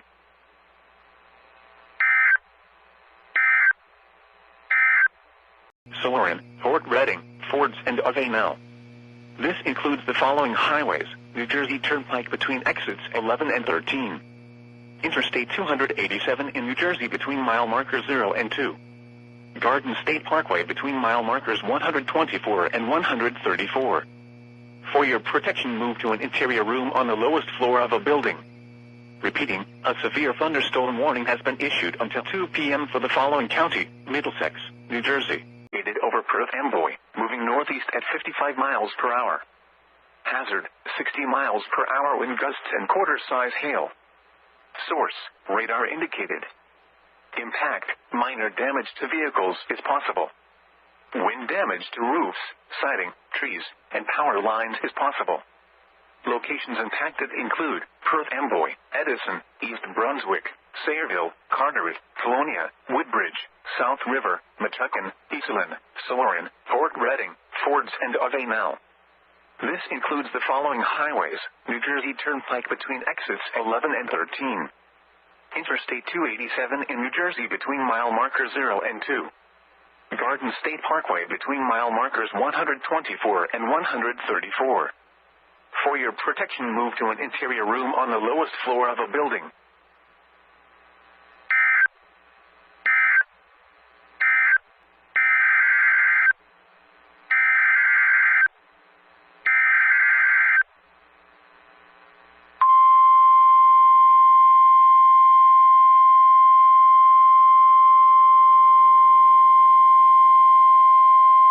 The National Weather Service in Upton, New York has issued a special marine warning for Sandy Hook, New Jersey to Fire Island Inlet, New York, out 20 nautical miles, Long Island Sound west of New Haven, Connecticut, Port Jefferson, New York Harbor, until 3:30 p.m.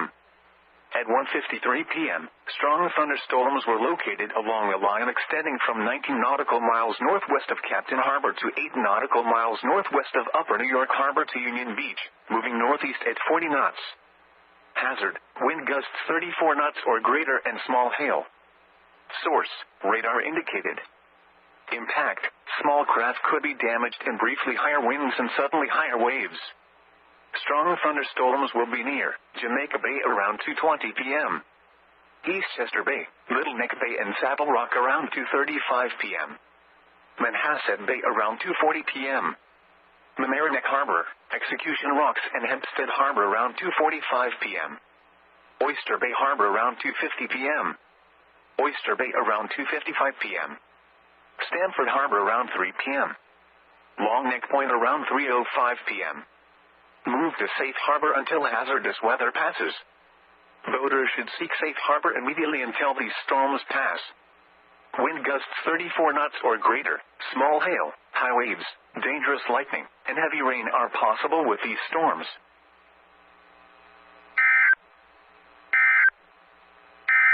Early this afternoon.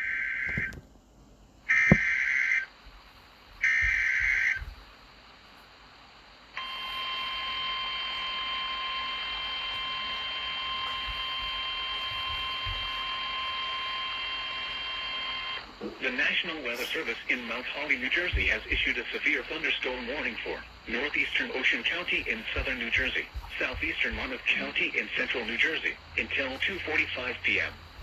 At 2:04 p.m., a severe thunderstorm was located over Lakewood, or 7 miles north of Toms River, moving northeast at 55 miles per hour.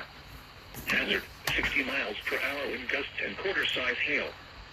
Source, radar indicated. Impact, minor damage to vehicles is possible. Wind damage to roofs, siding, trees, and power lines is possible. Locations impacted include Toms River, Long Branch, Asbury Park, Lakewood, Jackson, Howell, Teton Falls, Manna, Swamp, Point Pleasant Beach, Lakehurst, Farmingdale, Maniloking, Allenwood, Elbaron, Brick Township, Collingwood Park, Pine Ridge and Crestwood, Leisure Village West, Pine Lake Park, Leisure Village, and Holiday City South. This includes the following highways: Interstate 195 in New Jersey between mile markers 26 and 34. Garden State Parkway between mile markers 83 and 105. For your protection, move to an interior room on the lowest floor of a building. Repeating, a severe thunderstorm warning has been issued until 2:45 p.m. for the following counties in New Jersey: Monmouth and Ocean.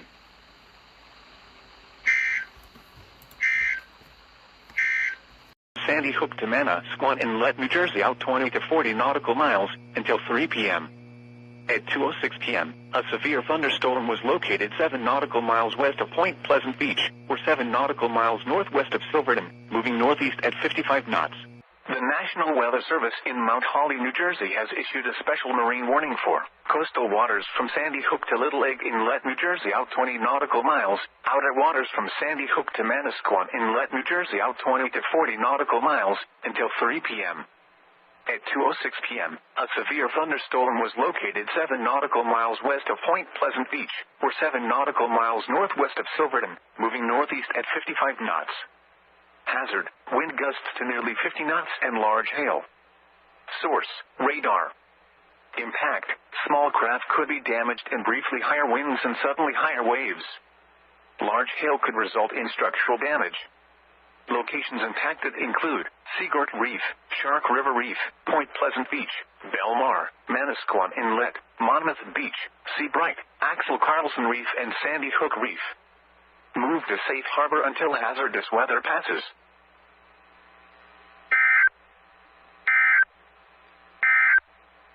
Stamford Harbor around.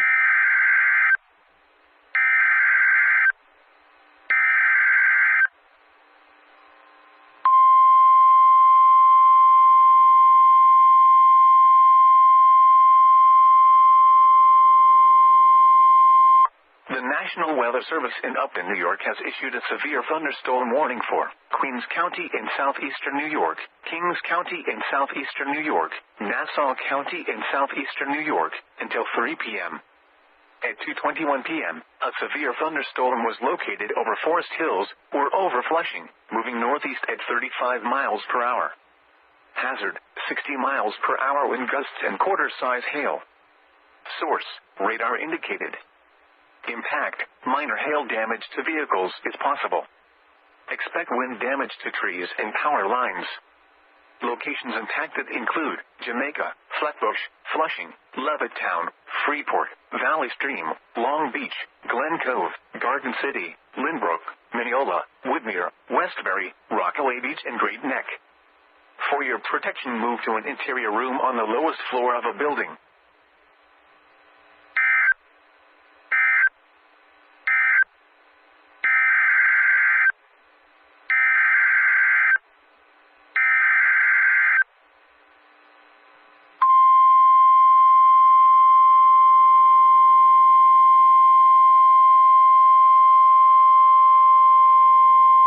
The National Weather Service in Mount Holly, New Jersey has issued a special marine warning for coastal and outer waters from Sandy Hook to Little Egg Inlet, New Jersey, until 3:15 p.m.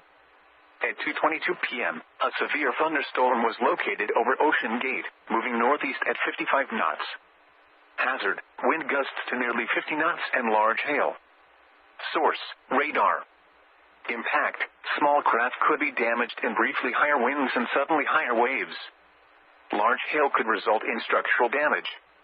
Locations impacted include Ocean Gate, Fork River, Seaside Park, La Valette and Barnegat Light Reef. Move to safe harbor until hazardous weather passes.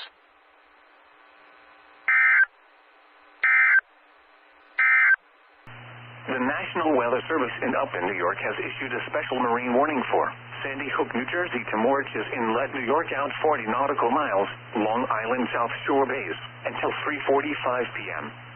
At 2:47 p.m., severe thunderstorms capable of producing waterspouts were located along a line extending from near Stamford Harbor to near Island Park to near Shark River Reef, moving northeast at 40 knots. Hazard, waterspouts, wind gusts 34 knots or greater, and small hail. Source, radar indicated. Impact, waterspouts can easily overturn boats and create locally hazardous seas.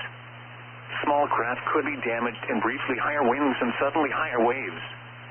Severe thunderstorms will be near Jones Inlet and Jones Beach around 2:55 p.m. East Bay around 3 p.m. South Oyster Bay around 3:05 p.m. Fire Island Inlet around 3:10 p.m. Great South Bay around 3:25 p.m. Move to safe harbor until hazardous weather passes. Boaters should seek safe harbor immediately until these storms pass. Wind gusts 34 knots or greater, small hail, high waves. dangerous lightning, and heavy rain are possible with these storms. Thunderstorms can produce sudden waterspouts. Waterspouts can easily overturn boats and create locally hazardous seas. Seek safe harbor immediately.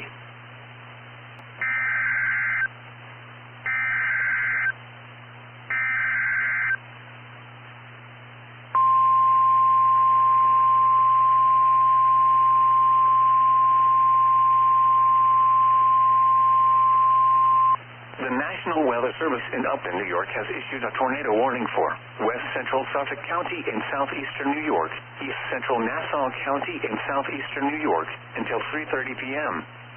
At 2:52 p.m., a severe thunderstorm capable of producing a tornado was located over Levittown, moving northeast at 35 miles per hour. Hazard, tornado and quarter-size hail. Source, radar indicated rotation. Impact, flying debris will be dangerous to those caught without shelter. Mobile homes will be damaged or destroyed. Damage to roofs, windows, and vehicles will occur. Tree damage is likely. This dangerous storm will be near Farmingdale around 3 p.m. Plainview and Melville around 3:05 p.m. Huntington Station and Deer Park around 3:10 p.m. Huntington and Dix Hills around 3:15 p.m. Colmac and Centerport around 3:20 p.m. Take cover now. Move to a basement or an interior room on the lowest floor of a sturdy building. Avoid windows. If you are outdoors, in a mobile home, or in a vehicle, move to the closest substantial shelter and protect yourself from flying debris.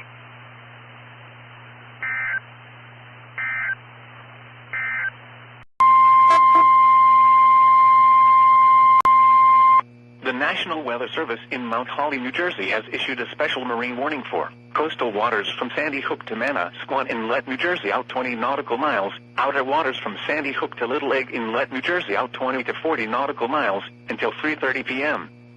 At 2:57 p.m., severe thunderstorms capable of producing waterspouts were located along a line extending from 7 nautical miles southeast of entrance to New York Harbor to 9 nautical miles south of Shark River Reef, moving northeast at 50 knots. Hazard, waterspouts, wind gusts to nearly 50 knots, and large hail. Source, radar. Impact, waterspouts can easily overturn boats and create locally hazardous seas. Small craft could be damaged in briefly higher winds and suddenly higher waves. Large hail could result in structural damage. Locations impacted include Shark River Reef. Move to safe harbor until hazardous weather passes. Thunderstorms can produce sudden waterspouts. Waterspouts can easily overturn boats and create locally hazardous seas. Seek safe harbor immediately.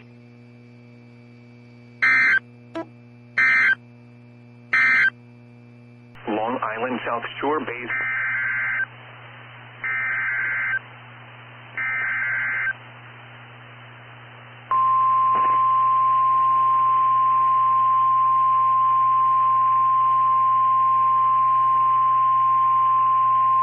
The National Weather Service in Upton, New York has issued a special marine warning for Central Long Island Sound until 4 p.m. At 2:59 p.m., severe thunderstorms capable of producing waterspouts were located along a line extending from Long Neck Point to 6 nautical miles south of Cold Spring Harbor, moving northeast at 55 knots. Hazard, waterspouts, wind gusts 34 knots or greater, and small hail. Source, radar indicated. Impact, waterspouts can easily overturn boats and create locally hazardous seas. Small craft could be damaged in briefly higher winds and suddenly higher waves. Severe thunderstorms will be near Norwalk Islands around 3:05 p.m. Petfield Reef around 3:10 p.m. Smithtown Bay, Bridgeport and mouth of the Housatonic River around 3:15 p.m. Port Jefferson Harbor around 3:20 p.m. Stratford Shoal around 3:25 p.m. New Haven Harbor and Herring Point around 3:30 p.m. Move to safe harbor until hazardous weather passes. Boaters should seek safe harbor immediately until these storms pass. Wind gusts 34 knots or greater, small hail, high waves, dangerous lightning, and heavy rain are possible with these storms. Thunderstorms can produce sudden waterspouts. Waterspouts can easily overturn boats and create locally hazardous seas. Seek safe harbor immediately.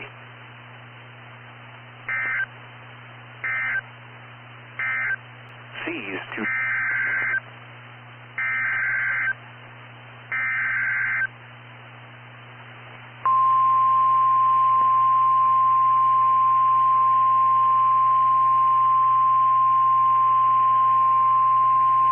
The National Weather Service in Upton, New York has issued a tornado warning for western Suffolk County and southeastern New York until 3:45 p.m. At 3:20 p.m., a severe thunderstorm capable of producing a tornado was located over Islip, moving northeast at 50 miles per hour. Hazard, tornado and quarter-size hail. Source, radar indicated rotation. Impact, flying debris will be dangerous to those caught without shelter. Mobile homes will be damaged or destroyed. Damage to roofs, windows, and vehicles will occur. Tree damage is likely. This dangerous storm will be near Ronkonkoma and Patchogue around 3:30 p.m. Medford and Farmingdale around 3:35 p.m. Take cover now. Move to a basement or an interior room on the lowest floor of a sturdy building. Avoid windows. If you are outdoors, in a mobile home, or in a vehicle, move to the closest substantial shelter and protect yourself from flying debris. Motorists should not take shelter under highway overpasses. If you cannot safely drive away from the tornado, as a last resort, either park your vehicle and stay put, or abandon your vehicle and lie down in a low-lying area and protect yourself from flying debris.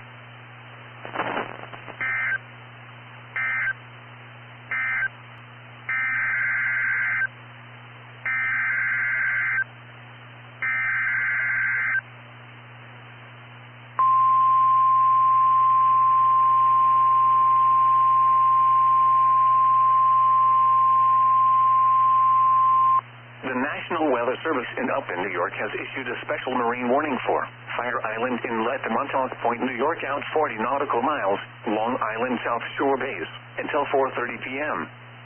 At 3:36 p.m., severe thunderstorms capable of producing waterspouts were located along a line extending from 8 nautical miles northeast of Great South Bay to 16 nautical miles east of Fire Island Inlet to 6 nautical miles east of buoy 44025, moving northeast at 55 knots. Hazard, waterspouts, wind gusts 34 knots or greater, and small hail. Source, radar indicated. Impact, waterspouts can easily overturn boats and create locally hazardous seas. Small craft could be damaged in briefly higher winds and suddenly higher waves. Severe thunderstorms will be near Morges Bay around 3:45 p.m. Morges Inlet around 3:55 p.m. West Hampton Beach around 4 p.m. Shinnecock Inlet and Shinnecock Bay around 4:10 p.m. Move to safe harbor until hazardous weather passes. Boaters should seek safe harbor immediately until these storms pass. Wind gusts 34 knots or greater, small hail, high waves, dangerous lightning, and heavy rain are possible with these storms. Thunderstorms can produce sudden waterspouts. Waterspouts can easily overturn boats and create locally hazardous seas. Seek safe harbor immediately.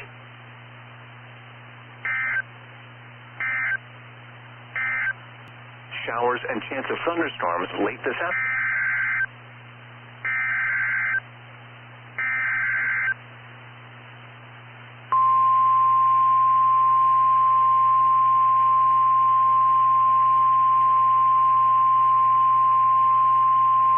The National Weather Service in Upton, New York has issued a tornado warning for central Suffolk County and southeastern New York until 4:15 p.m. At 3:40 p.m., a severe thunderstorm capable of producing a tornado was located near Patchogue, moving northeast at 55 miles per hour. Hazard, tornado and quarter-size hail. Source, radar indicated rotation. Impact, flying debris will be dangerous to those caught without shelter. Mobile homes will be damaged or destroyed. Damage to roofs, windows, and vehicles will occur. Tree damage is likely. This dangerous storm will be near Chile and Mastic around 3:45 p.m. Manorville and Center Morges around 3:50 p.m. West Hampton around 3:55 p.m. Take cover now. Move to a basement or an interior room on the lowest floor of a sturdy building. Avoid windows. If you are outdoors, in a mobile home, or in a vehicle, move to the closest substantial shelter and protect yourself from flying debris. Motorists should not take shelter under highway overpasses. If you cannot safely drive away from the tornado, as a last resort, either park your vehicle and stay put, or abandon your vehicle and lie down in a low-lying area and protect yourself from flying debris.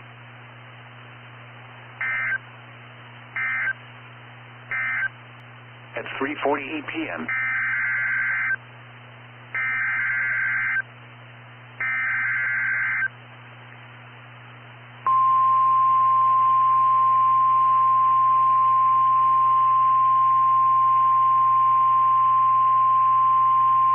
the National Weather Service in Upton, New York has issued a special marine warning for eastern Long Island Sound, Peconic and Gardeners Bays, Long Island South Shore Bays, until 5:30 p.m.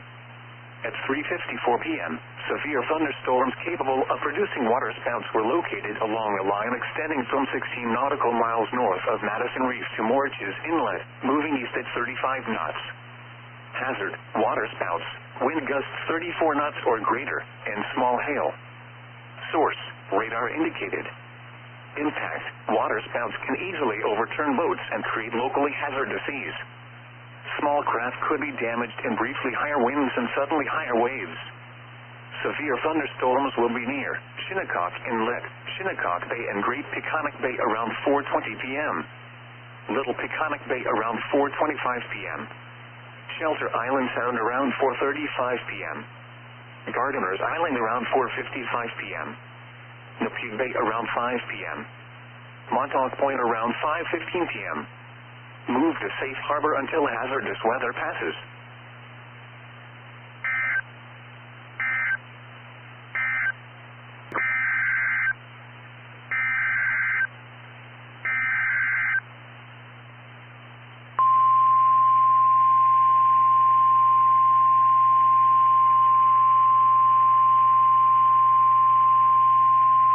The National Weather Service in Upton, New York has issued a tornado warning for central Suffolk County in southeastern New York until 4:30 p.m. At 3:57 p.m., a severe thunderstorm capable of producing a tornado was located near Riverhead, moving northeast at 55 miles per hour. Hazard, tornado and quarter-size hail. Source, radar indicated rotation. Impact, flying debris will be dangerous to those caught without shelter. Mobile homes will be damaged or destroyed. Damage to roofs, windows, and vehicles will occur. Tree damage is likely. This dangerous storm will be near Riverhead around 4 p.m. Mattock around 4:10 p.m. Take cover now. Move to a basement or an interior room on the lowest floor of a sturdy building. Avoid windows. If you are outdoors, in a mobile home, or in a vehicle, move to the closest substantial shelter and protect yourself from flying debris. Motorists should not take shelter under highway overpasses. If you cannot safely drive away from the tornado, as a last resort, either park your vehicle and stay put, or abandon your vehicle and lie down in a low-lying area and protect yourself from flying debris.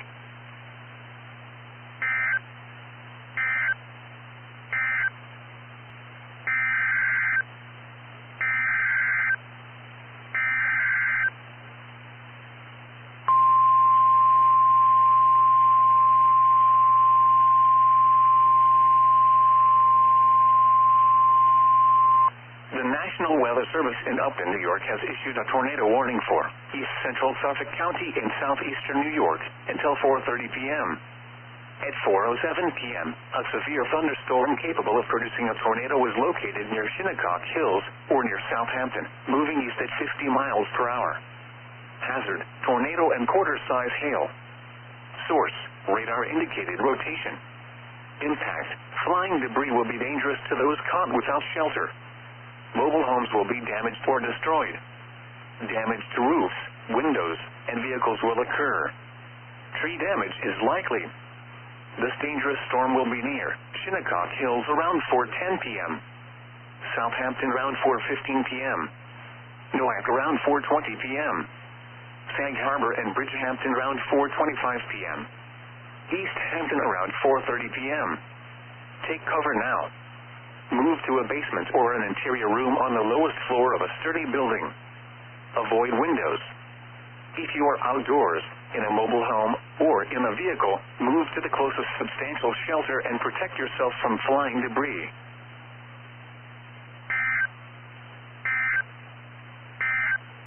The National Weather Service in Boston has issued a severe thunderstorm warning for northwestern Tolland County in northern Connecticut, northeastern Hartford County in northern Connecticut, southeastern Hampden County in western Massachusetts, until 4:45 p.m. Eastern Standard Time. At 4:09 p.m. Eastern Standard Time, a severe thunderstorm was located over Suffield or near Enfield, moving northeast at 40 miles per hour. Hazards include 60 miles per hour wind gusts and penny-size hail. Expects damage to trees and power lines. Locations impacted include Springfield, Enfield, Windsor, Agawam, West Springfield, Ludlow, Longmeadow, Suffield, East Longmeadow, Wilbraham, Windsor Locks, Palmer, Stafford, Somers, Granby, East Windsor, Monson, East Granby, and Hampden. Some thunderstorms may produce gusts.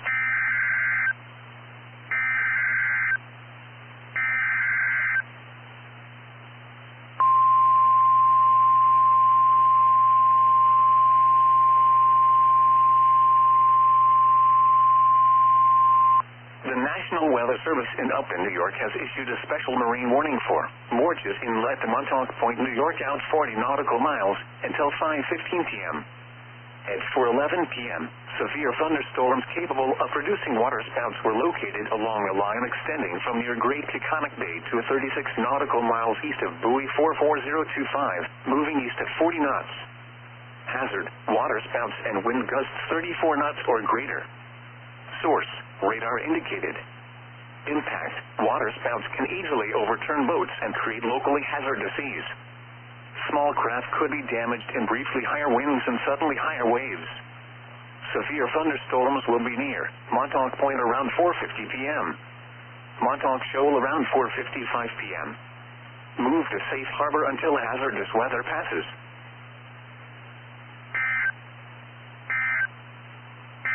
And heavy rainfall with visibility 1 to 3 nautical miles.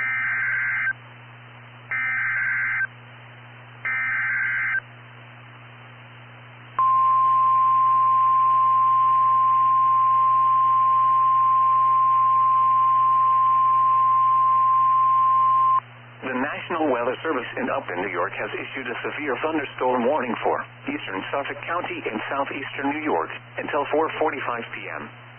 At 4:18 p.m., a severe thunderstorm was located over Southold, moving northeast at 35 miles per hour.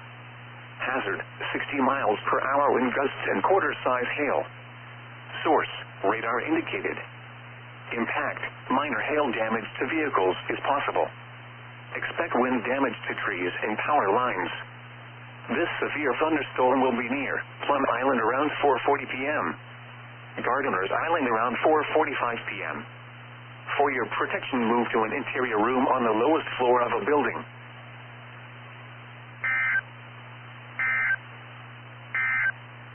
The National Weather Service in Boston has issued a special marine warning for the Block Island Sound, coastal waters from Montauk, New York to Martha's Vineyard extending out to 20 nautical miles south of Block Island, Narragansett Bay, ocean waters from Montauk, New York to Martha's Vineyard from 25 to 40 nautical miles offshore, Rhode Island Sound, until 5:45 p.m. Eastern Standard Time.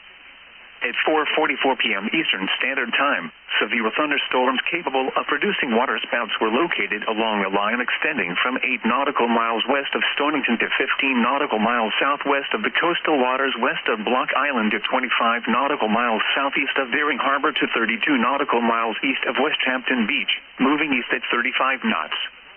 Hazards include waterspouts, wind gusts to 40 knots, and small hail.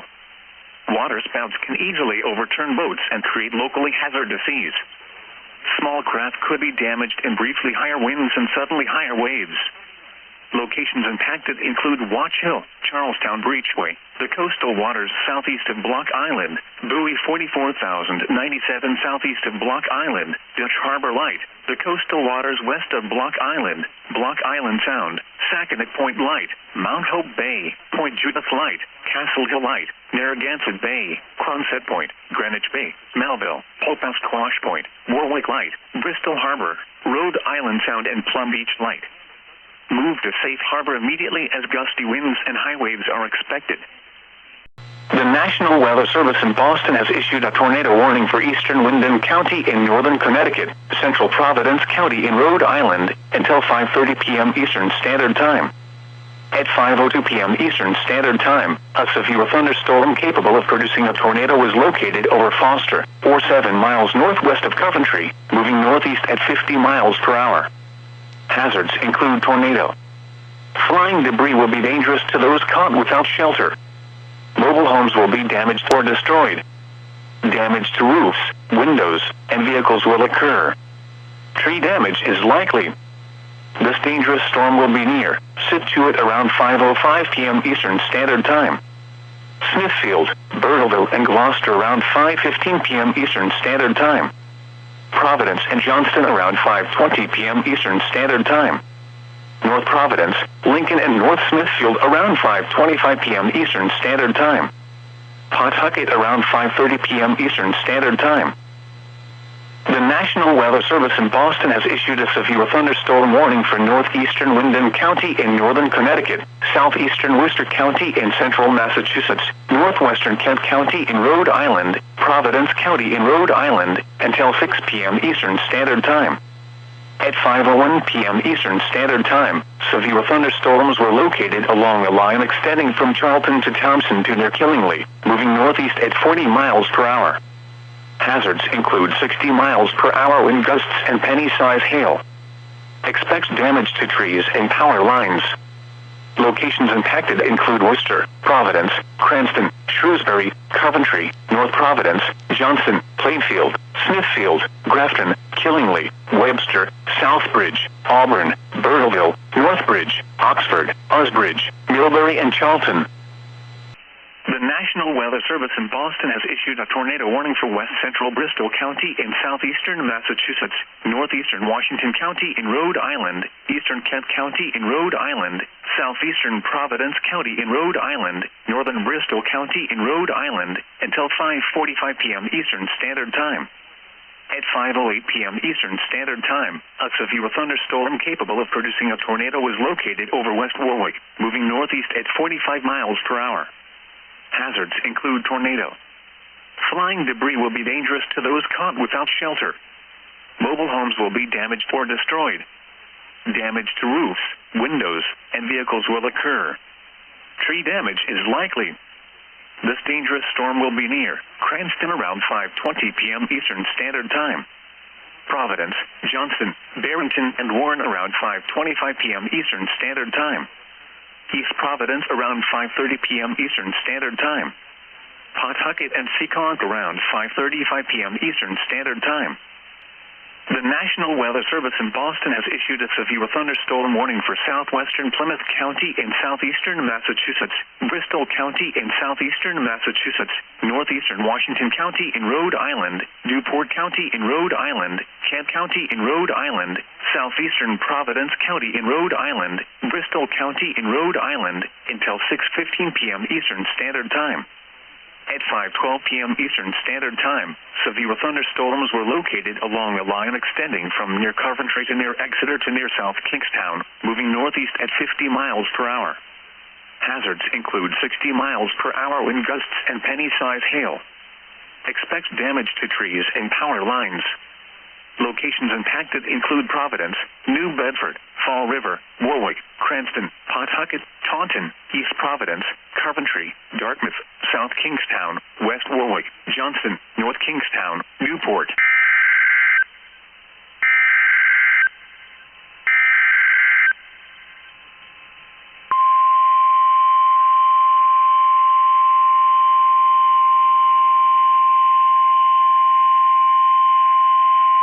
The National Weather Service in Boston has issued a severe thunderstorm warning for Norfolk County in eastern Massachusetts, southeastern Worcester County in central Massachusetts, south central Middlesex County in northeastern Massachusetts, northwestern Plymouth County in southeastern Massachusetts, northwestern Bristol County in southeastern Massachusetts, eastern Providence County in Rhode Island, until 5:45 p.m. Eastern Standard Time.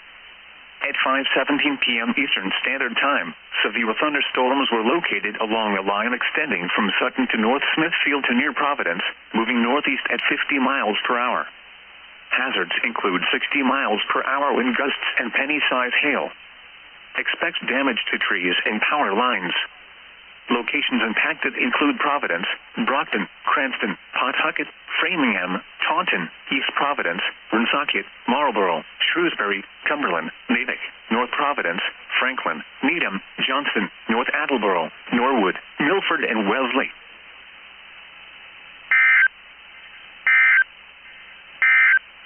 Boston has issued a tornado warning for south-central Norfolk County in eastern Massachusetts, northwestern Bristol County in southeastern Massachusetts, east-central Providence County in Rhode Island, until 5:45 p.m. Eastern Standard Time. At 5:21 p.m. Eastern Standard Time, a severe thunderstorm capable of producing a tornado was located over Pawtucket, moving northeast at 40 miles per hour. Hazards include tornado.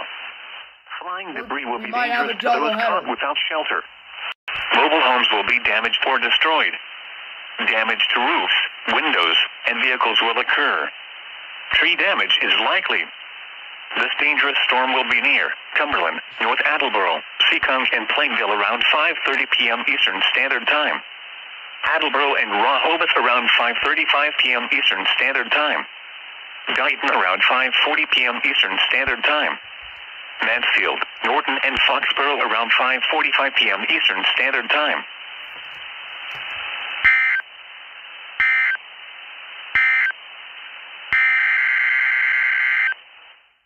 Knew it!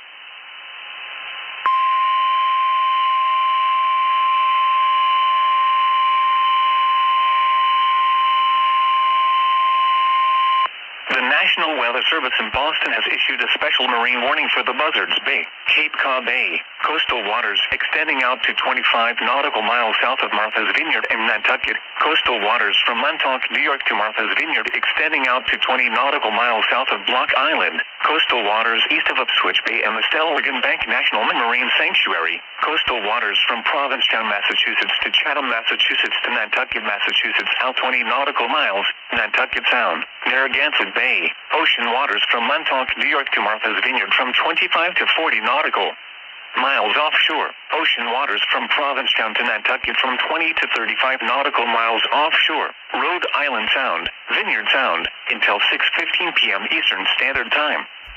At 5:22 p.m. Eastern Standard Time, severe thunderstorms capable of producing waterspouts were located along a line extending from Sackett Point Light to 10 nautical miles southeast of the coastal waters between Block Island and Martha's Vineyard to 14 nautical miles southeast of the coastal waters southeast of Block Island, moving northeast at 50 knots. Hazards include waterspouts, wind gusts to nearly 50 knots, and small hail. Waterspouts can easily overturn boats and create locally hazardous seas. Small craft could be damaged in briefly higher winds and suddenly higher waves. Locations impacted include Squidnocket Bight, Monumsha Bight, Sackett Point Light, Wask Point, Nauset Light, Yehead Light, Surfside on Nantucket, Rocky Point, the coastal waters south of Martha's Vineyard, Stage Harbor Light, Vineyard Sound, Wellfleet Harbor, Buzzards Bay, Sankaty Head Light, Cape Hodge Light, Monomoy Point, Edgertown Harbor, Point Gammon, Nantucket Sound, and Great Point Light on Nantucket.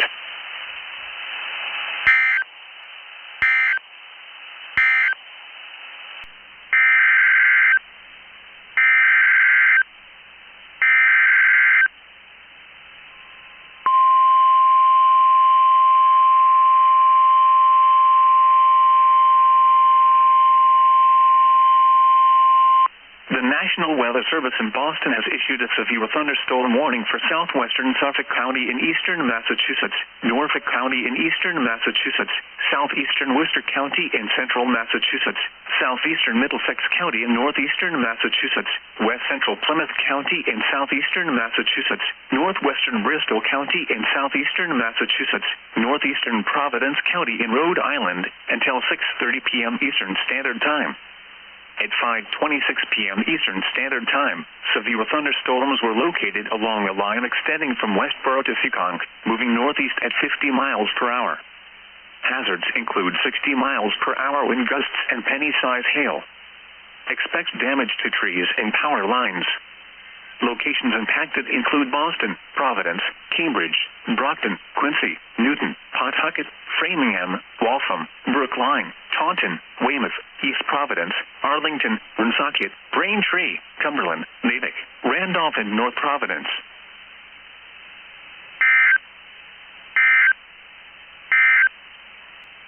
The National Weather Service in Boston has issued a severe thunderstorm warning for Dukes County in southeastern Massachusetts, southwestern Barnstable County in southeastern Massachusetts, southeastern Plymouth County in southeastern Massachusetts, until 6:45 p.m. Eastern Standard Time. At 5:45 p.m. Eastern Standard Time, a severe thunderstorm was located over Aquinnah, moving northeast at 50 miles per hour. Hazards include 60 miles per hour wind gusts. Expect damage to trees and power lines. Locations impacted include Plymouth, Barnstable, Falmouth, Oak Bluffs, Edgertown, Tisbury, Aquinnah, Yarmouth, Sandwich, Bourne, Mashpee, West Tisbury, Chilmark, Gosnold, and Hyannis. The National Weather Service in Boston has issued a tornado warning for Dukes County in southeastern Massachusetts until 6:15 p.m. Eastern Standard Time. At 5:47 p.m. Eastern Standard Time, a severe thunderstorm capable of producing a tornado was located over Aquinnah, moving northeast at 45 miles per hour. Hazards include tornado. Flying debris will be dangerous to those caught without shelter. Mobile homes will be damaged or destroyed. Damage to roofs, windows, and vehicles will occur. Tree damage is likely. This dangerous storm will be near West Tisbury around 6:05 p.m. Eastern Standard Time. Oak Bluffs and Tisbury around 6:10 p.m. Eastern Standard Time. Tonight, west winds 20 to 25.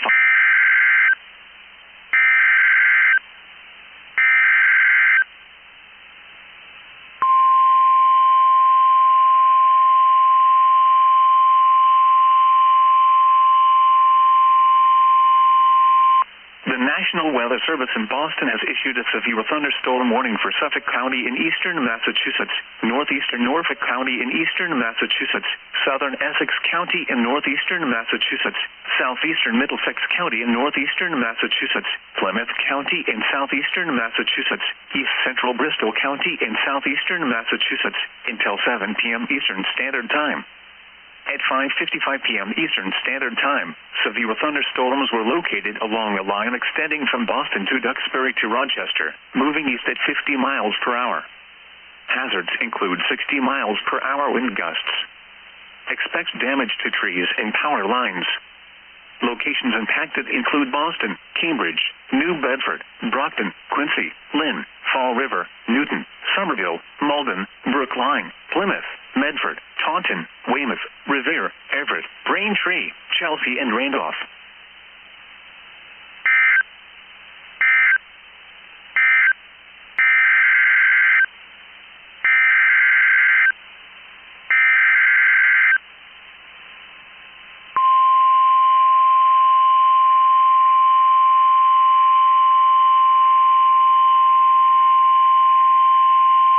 The National Weather Service in Boston has issued a special marine warning for the Boston Harbor, Cape Cod Bay, coastal waters east of Ipswich Bay and the Stellwagen Bank National Marine Sanctuary, coastal waters from Provincetown, Massachusetts to Chatham, Massachusetts to Nantucket, Massachusetts out 20 nautical miles, Massachusetts Bay and Ipswich Bay, ocean waters from the Merrimack River to Plymouth from 40 to 60 nautical miles offshore, until 7 p.m. Eastern Standard Time. At 6:01 p.m. Eastern Standard Time, severe thunderstorms capable of producing waterspouts were located along a line extending from near Boston to near Marshfield to 7 nautical miles northwest of Marion, moving northeast at 40 knots. Hazards include waterspouts, wind gusts to 40 knots, and small hail. Waterspouts can easily overturn boats and create locally hazardous seas. Small craft could be damaged in briefly higher winds and suddenly higher waves.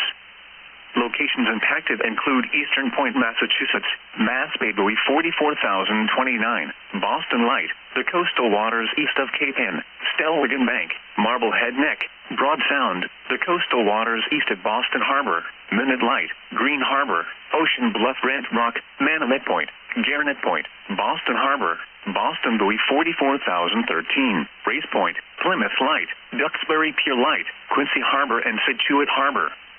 Move to safe harbor until hazardous weather passes.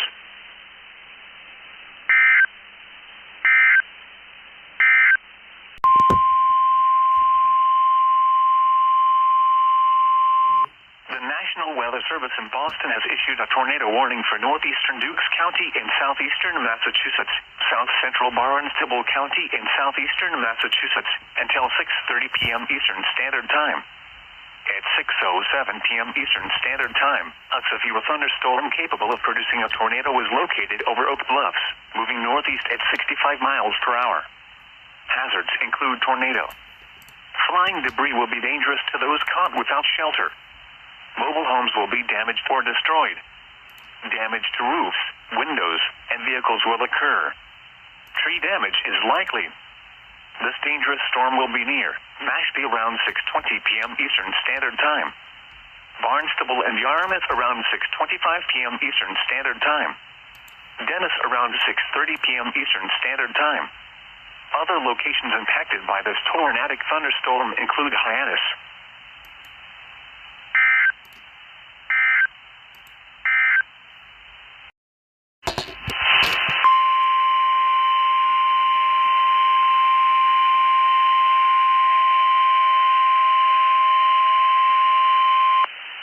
National Weather Service in Boston has issued a special marine warning for the Cape Cod Bay coastal waters extending out to 25 nautical miles south of Martha's Vineyard and Nantucket, coastal waters east of Ipswich Bay and the Stellwagen Bank National Marine Sanctuary, coastal waters from Provincetown, Massachusetts to Chatham, Massachusetts to Nantucket, Massachusetts out 20 nautical miles, Nantucket Sound, ocean waters from Provincetown to Nantucket from 20 to 35 nautical miles offshore, ocean waters from the Merrimack River to Plymouth from 40 to 60 nautical miles offshore, until 7:45 p.m. Eastern Standard Time.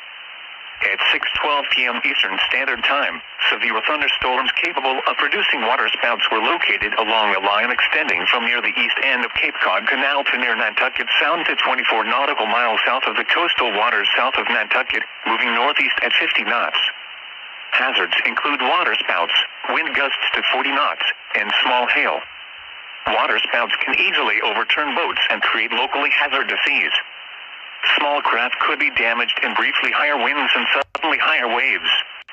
Locations impacted include Wask Point, Nauset Light, Surfside on Nantucket, Stage Harbor Light, Wellfleet Harbor, Sankaty Head Light, Cape Hodge Light, Monomoy Point, Edgertown Harbor, Point Gammon, Hyannisport, the coastal waters south of Nantucket, Nantucket Sound, Great Point Light on Nantucket, Brant Point Light, Cape Cod Bay, Barnstable Harbor, the coastal waters east of Nantucket, Nantucket Shoals Buoy and Madacket Harbor. Move to safe harbor until hazardous weather passes.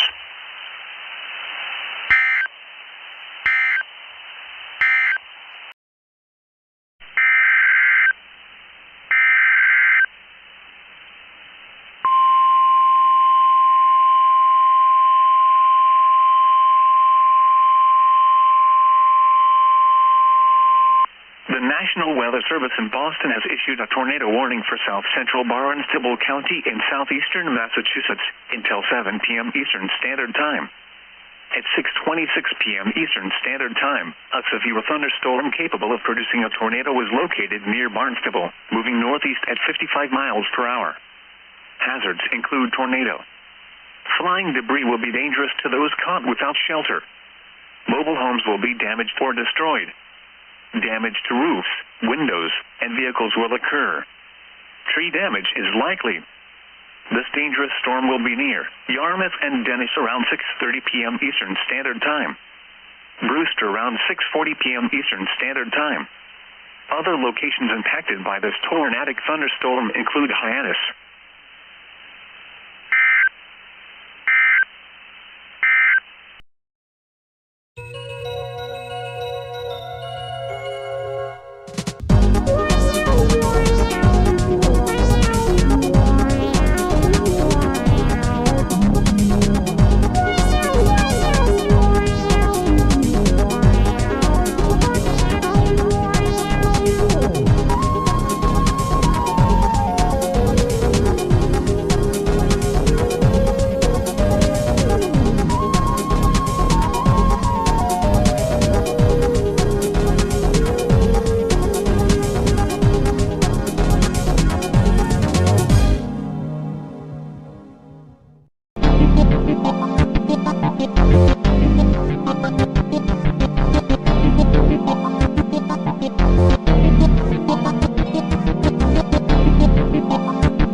But Proactive's got you covered.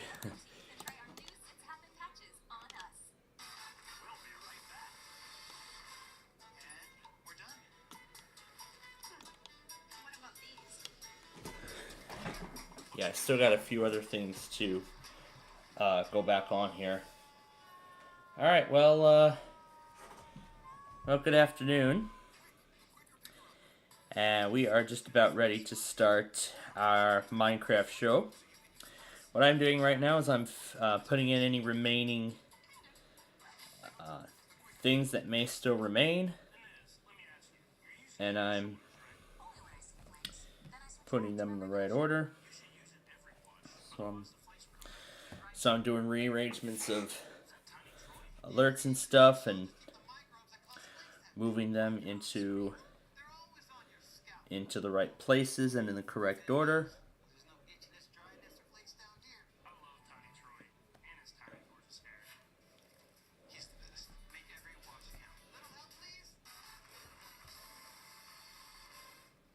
Alright, so now KTVU is on a commercial. That's not it. Oh yeah, Jack. I didn't have too much fun with that. Alright, now there's a few more things that I gotta go back on, but actually rather, before we do that, I actually do want to see if KTVU runs their weekly. Alright, so now, here's what I've been messing around with for a while.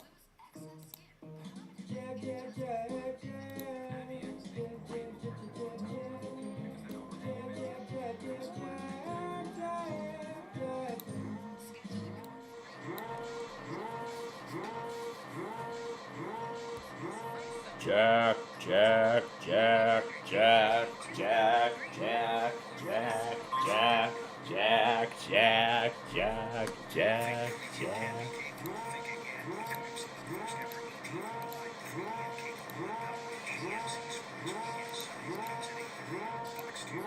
Oh my gosh.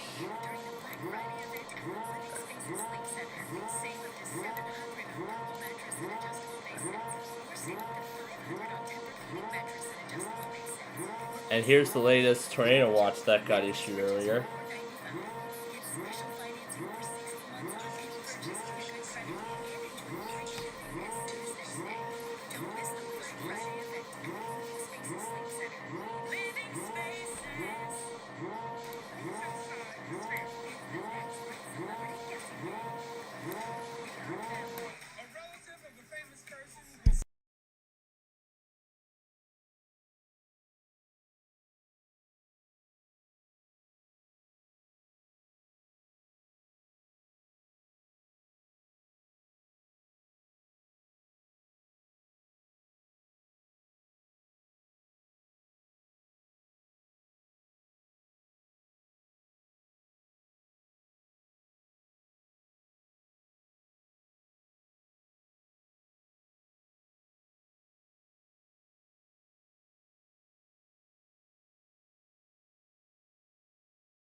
Oh, it's the Minecraft game that's making...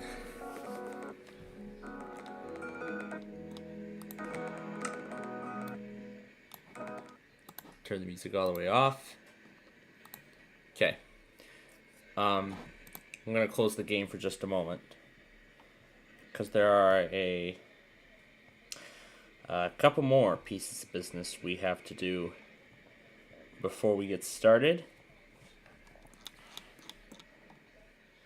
And that is to go back on these.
Alright, went back on everything I needed to go back on. So now we're ready to start.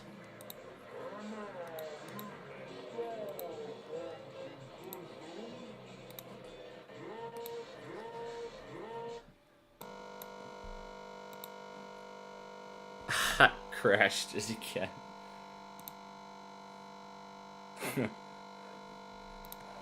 It was like Jack, Jack, Jack, Jack, Jack, Jack, and then it just stopped. Oh my goodness. Oh my goodness.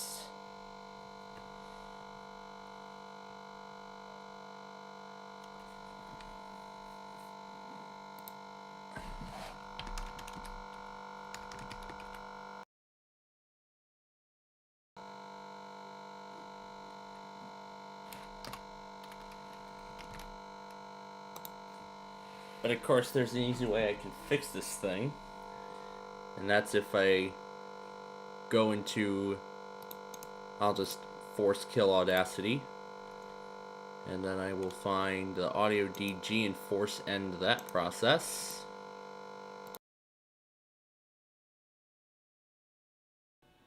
And then the process restarts. You know, I think that's actually one of the easiest ways to fix the audio problem without having to, restart. That's better than having to restart Windows and all that kind of stuff. But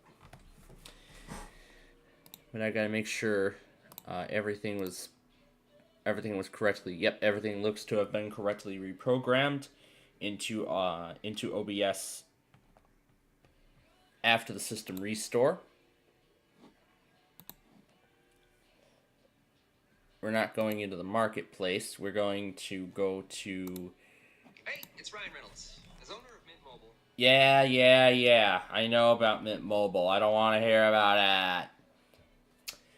Oh, yeah, that's right. I lost that world. Well, you know what? That one world I had in here before the reset, I don't care. Yeah, well, yeah, that's the warning that it gives about playing online. But it doesn't matter because we're just playing it on the local area network. This is so I can cast my iPad world to the computer. So then this is where we do all of our, so then this is how all of our work is done. So nearly all of our settings carried over from earlier, so that's the good part. So that's actually the good part. Okay, well, our main feature is not too far from here. Because last week we worked on the extension of I-156, and we've already completed a lot of it. So today our goal is this week our goal is to get the section up to Lakeland built, and then if time remains, then we will start paving the road and get the exit signs put in. So then we can get to construction of the biggest highway expansion project, which we call the Quaderstate. Yeah, I'm calling it Quaderstate for reasons. It's Interstate 89, 302, 402, 602, all running at the same time on one road. But yeah, we'll see how it goes. Alright, so with that said, let's get to work.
All right. We are just a couple of minutes away from Masterminds.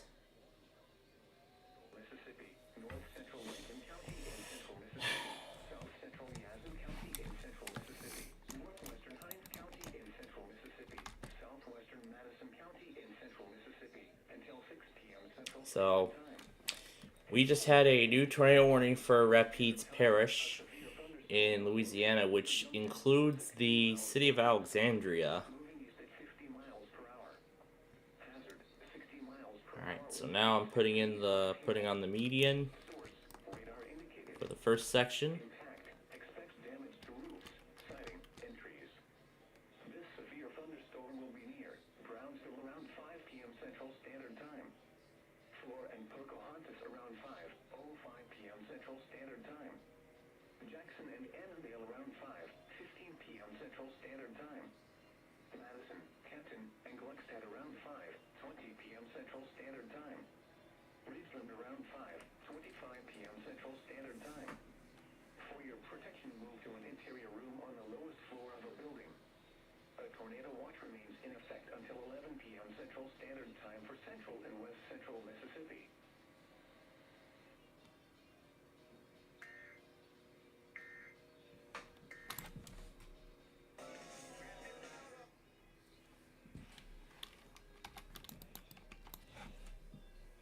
Yeah, I don't think Hawaii Public Radio is going to do it this hour, but let's put it on anyway, just in case.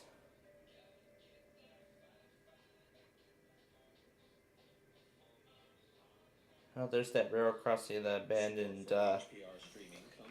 train that had been running on the island for a long time. It was actually out of the Toy Trains where I learned about that.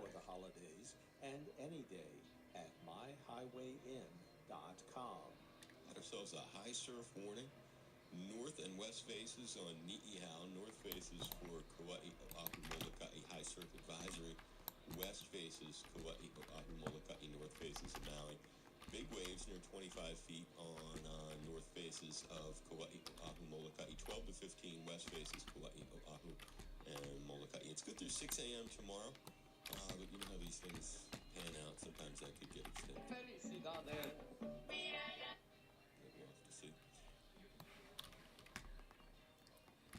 Alright, looks like they're not going to do it. Okay.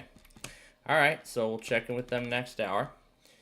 So that's where we'll pause for right now, because it's time for Mastermind.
Okay, and that is it for round 1 of Masterminds.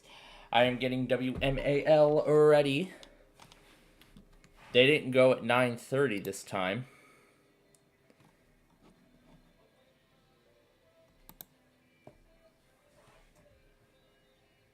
And I gotta...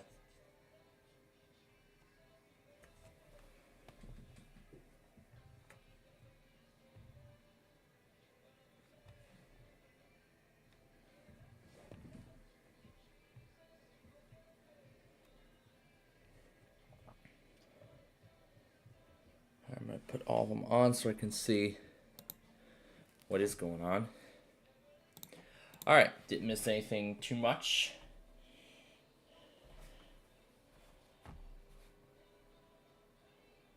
Alright, so while I get MAL on,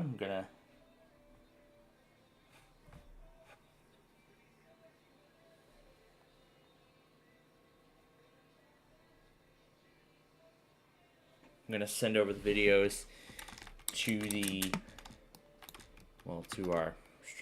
to our Minecraft host. And once it's got the videos, then I will get MAL on. Okay, they have been received. Oh, looks like it refreshed. Mark Levin, Larry O'Connor, Vince Colonnese, and more. WMAL reaches more than 200,000 listeners across.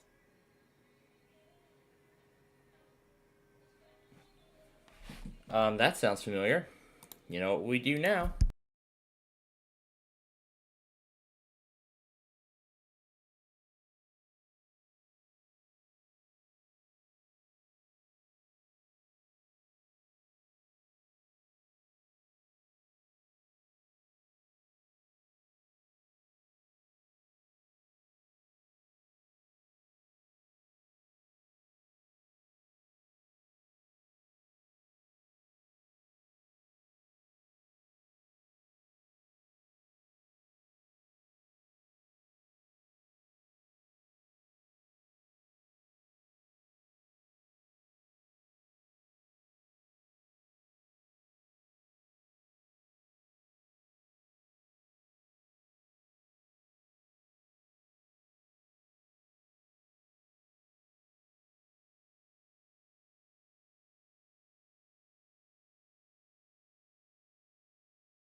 Alright.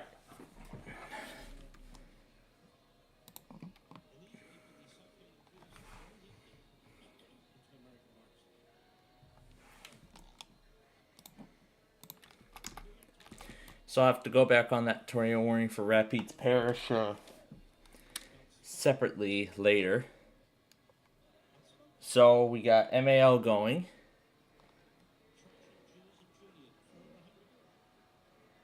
See if they eventually test.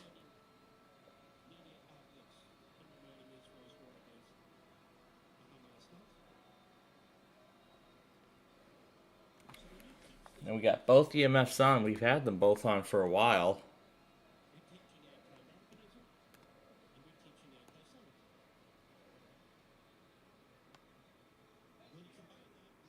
Either of them testing tonight would be great.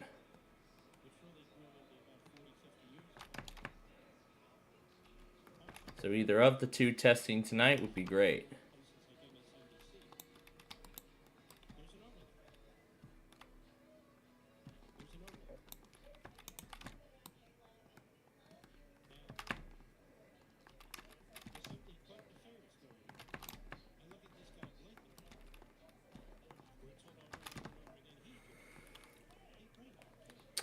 So again, as I said earlier,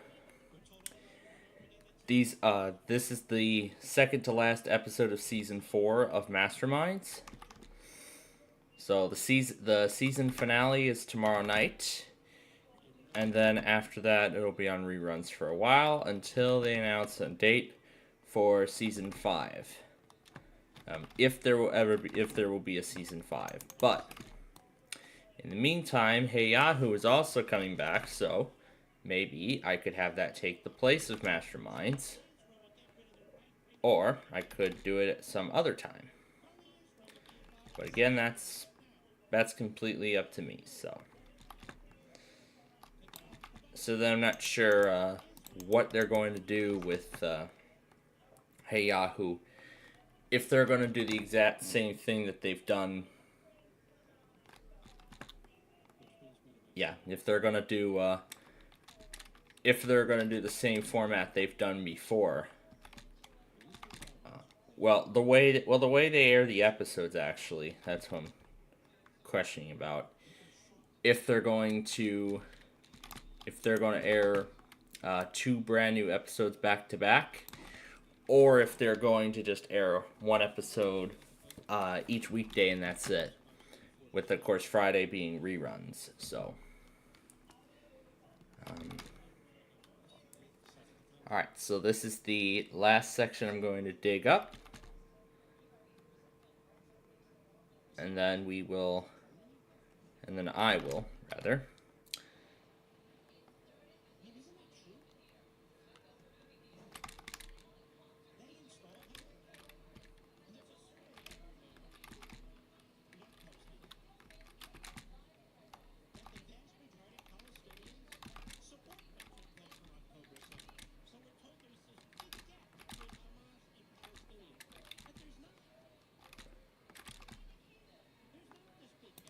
Alright, so this is where we'll continue after this round.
more winter storm products. And MAL's going on its first break.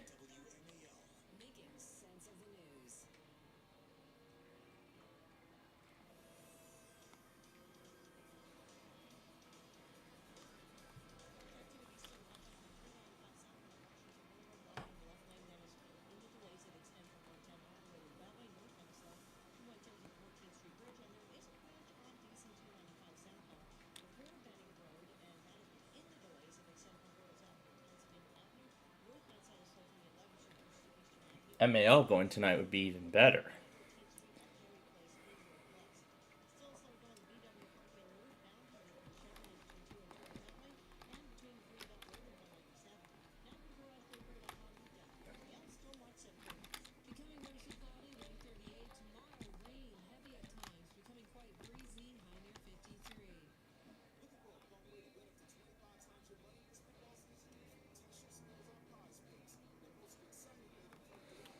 Alright, so these are the final sections, and then we will begin constructing the bridges over the road and make the highway connections too.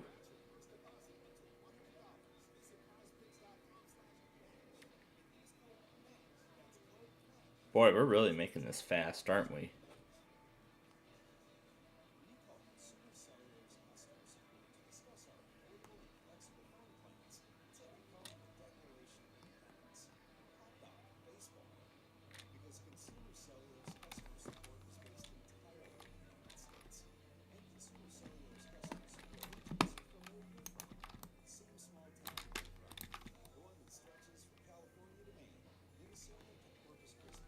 Let's see which of the EMFs go first, if any of the two do.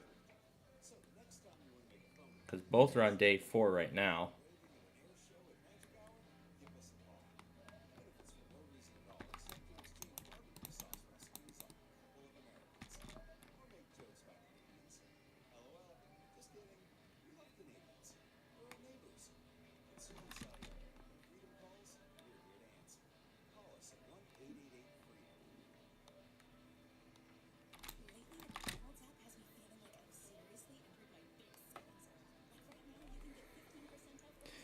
Alright, so then we will just dig up the remaining section.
Alright, I think we can,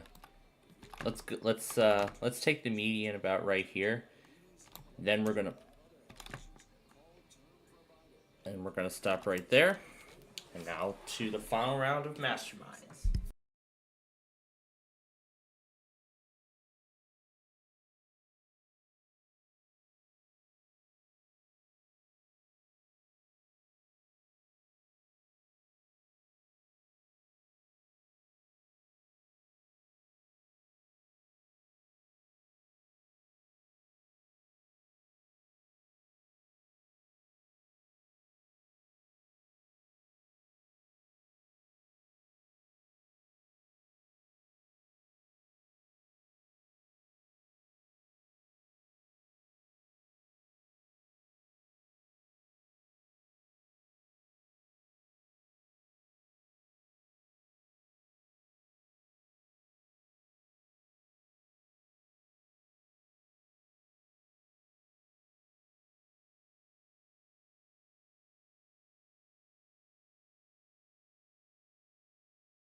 Oh boy, what a fight.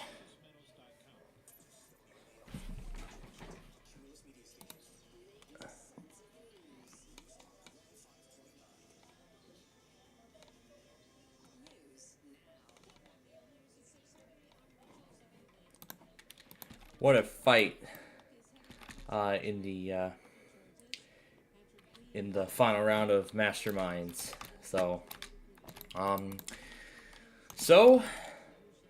we're getting down to the wire here. After tomorrow's show, that's it. And Masterminds is done with its 4th season. And then we'll have to wait until, I don't know when they begin their 5th season, if there will ever be a 5th season, on the air.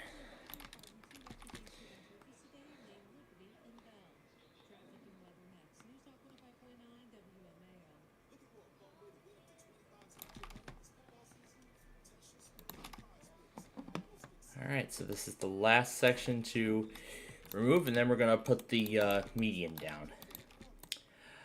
Now again, there is no switch this week. It's all reruns because of the Thanksgiving holiday. So we'll be able to continue at 6 o'clock, but then we'll pause at 6:30 for split second and dinner. And then then again, Price is Right and Let's Make a Deal are both back to back tonight. The Price is Right will be up first, and then Let's Make a Deal at 7. I wonder if WBBM's gonna run a random weekly again, like they did that one time while Lotria Loco was still on the air.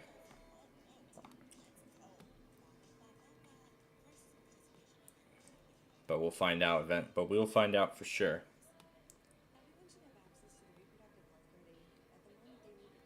So we got the actual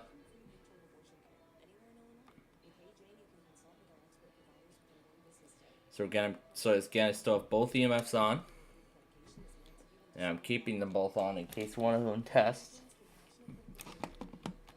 I would love for that to happen.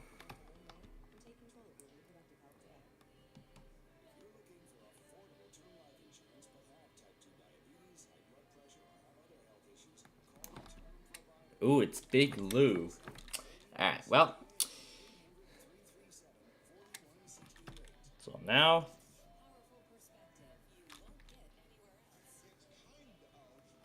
Alright, now let's get back to work.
Alright.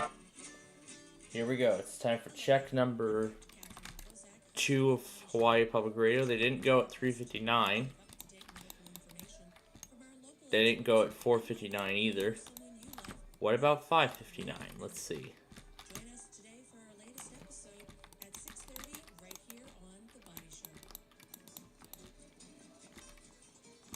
Unless they do their weekly right now.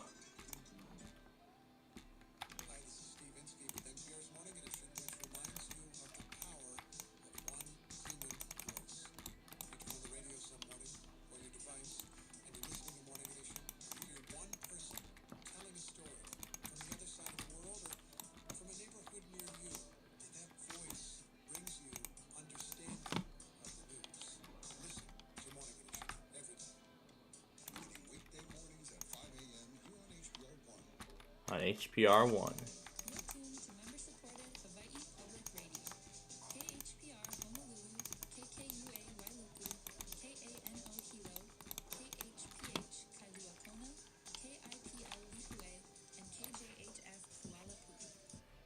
Okay, they seriously, you know, every time I try to get them to test, they won't even take like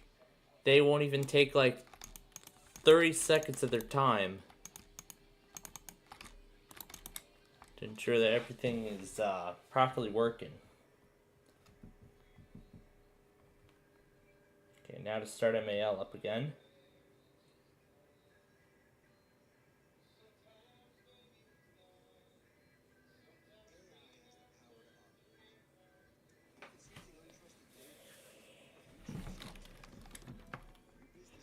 Alright, so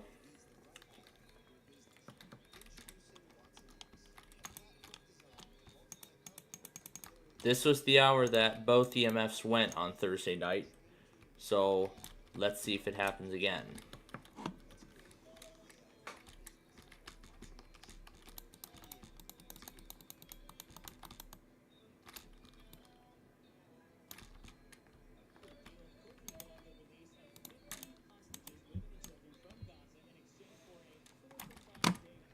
Alright. So 7:59, well 6:59 at the end of this hour. This will be Hawaii Public Radio's last chance to test today. Their last opportunity, otherwise we'll check on them tomorrow.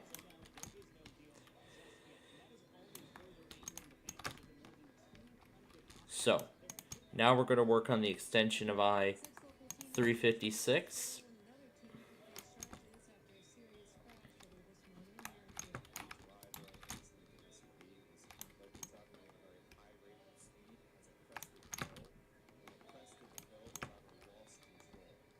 So that means removing the original ramps, well, mainly the overpasses, and then we'll prepare it for 350, and then we'll prepare this for 156. And I was also thinking of this further when I was looking at KGO's schedule. I saw that they're actually going to re-air Wheel of Fortune tonight.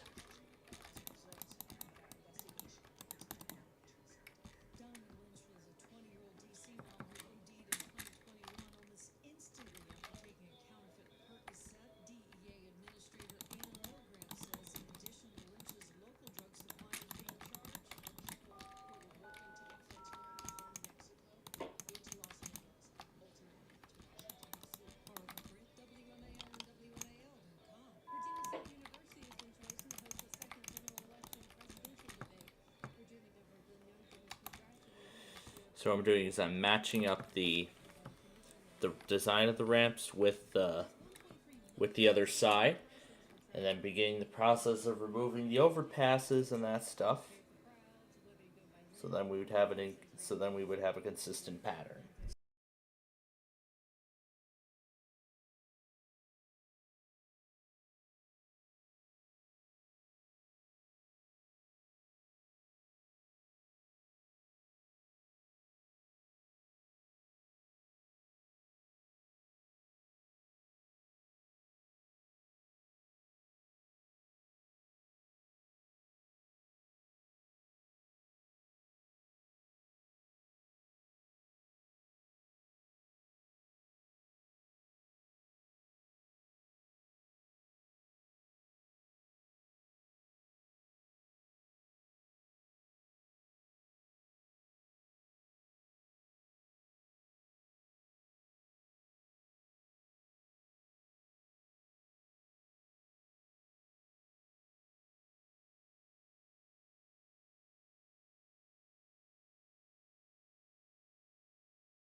All right, split second time.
Looks like the watch was expanded.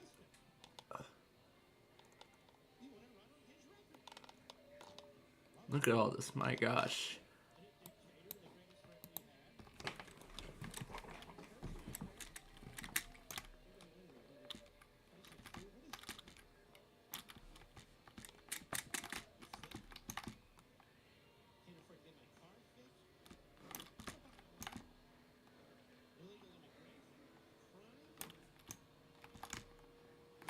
Alright, so the last thing to do is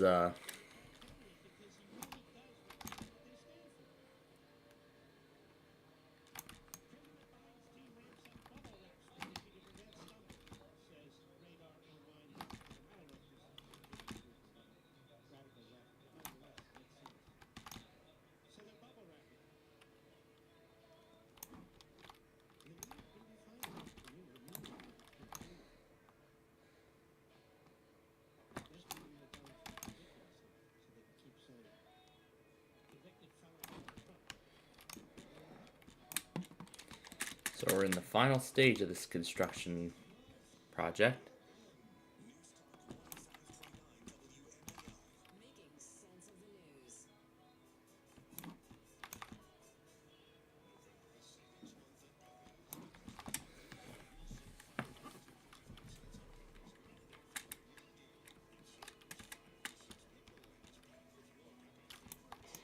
Norfolk Southern milepost 226.0. No defects.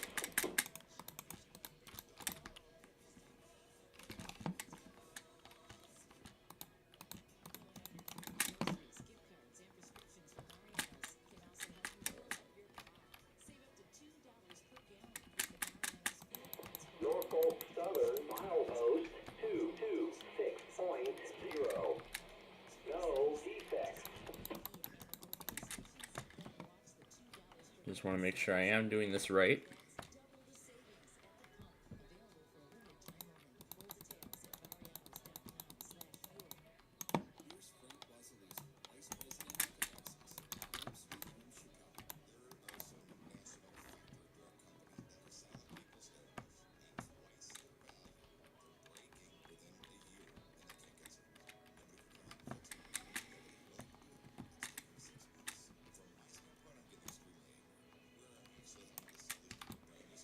So it looks like I got the whole, got all the loops right. Well, almost all, though I have yet to build that second one. Let's go back to split side.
Wow.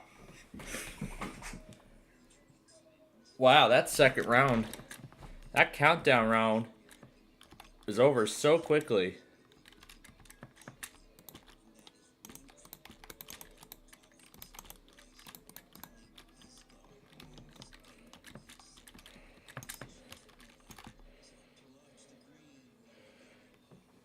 That was absolutely fast. How quick the countdown round went.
All right, we got the loops built.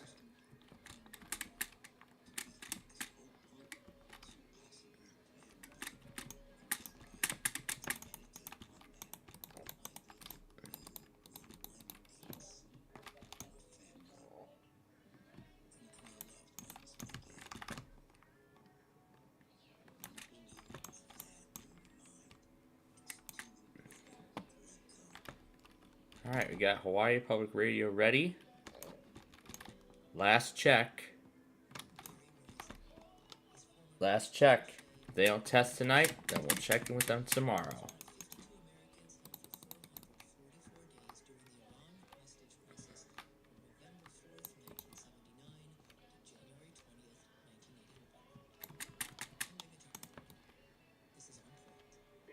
Marceline Dispatch, 4287 East over.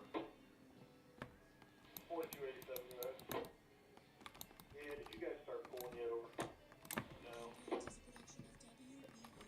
All right, we're gonna start recording of this.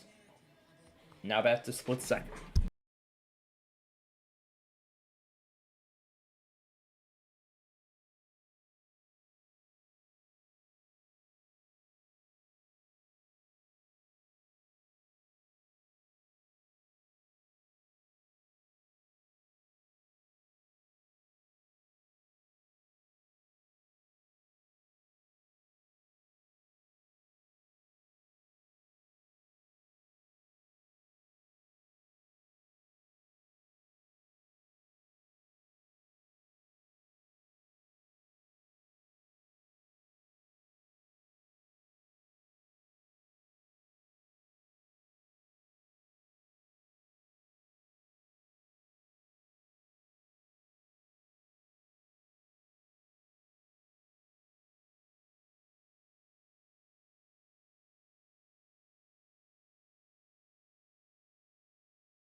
Okay, Hawaii Public Radio does not want to test tonight, so...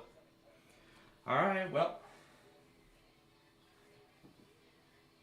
But so far, that's 5, including KIK. Very impressive.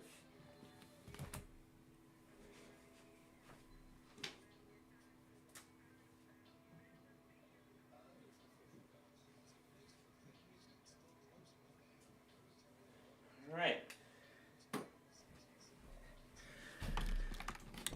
And now it's time for The Price is Right.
So, it is redemption night on The Price is Right tonight,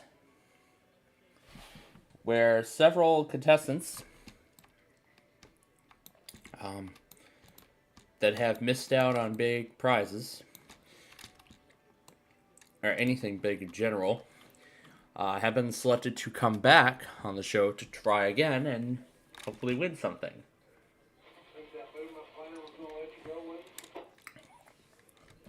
First up, we had a player on Plinko that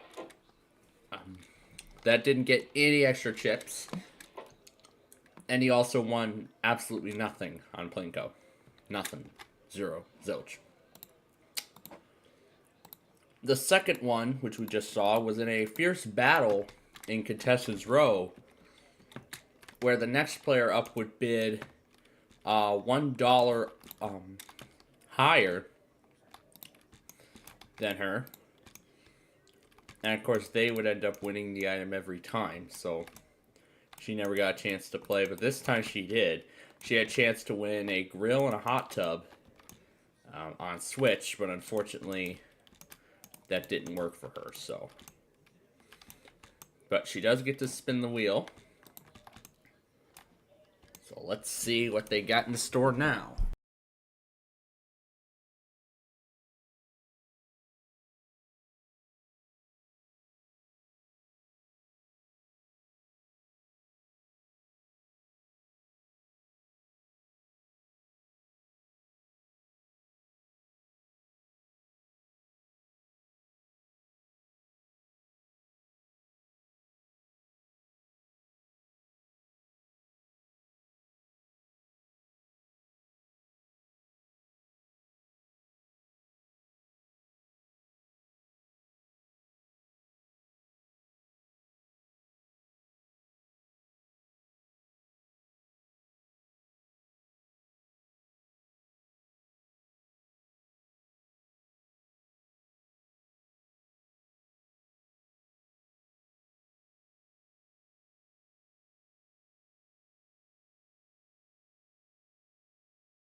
I should also mention about tomorrow's schedule. I think I mentioned this already. Raid the Cage is going to be all new on a special night this week. So it'll be on Tuesday, which is tomorrow, instead of Friday.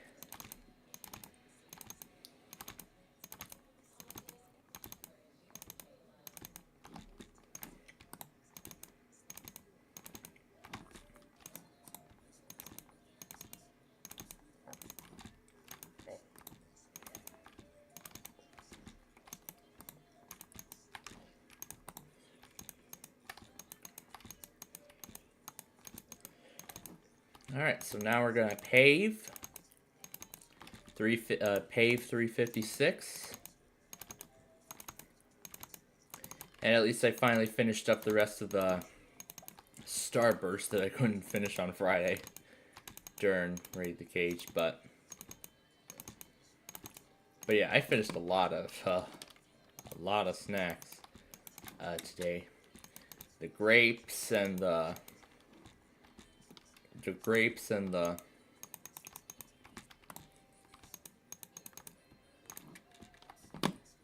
yeah, the grapes was one of the things I finished.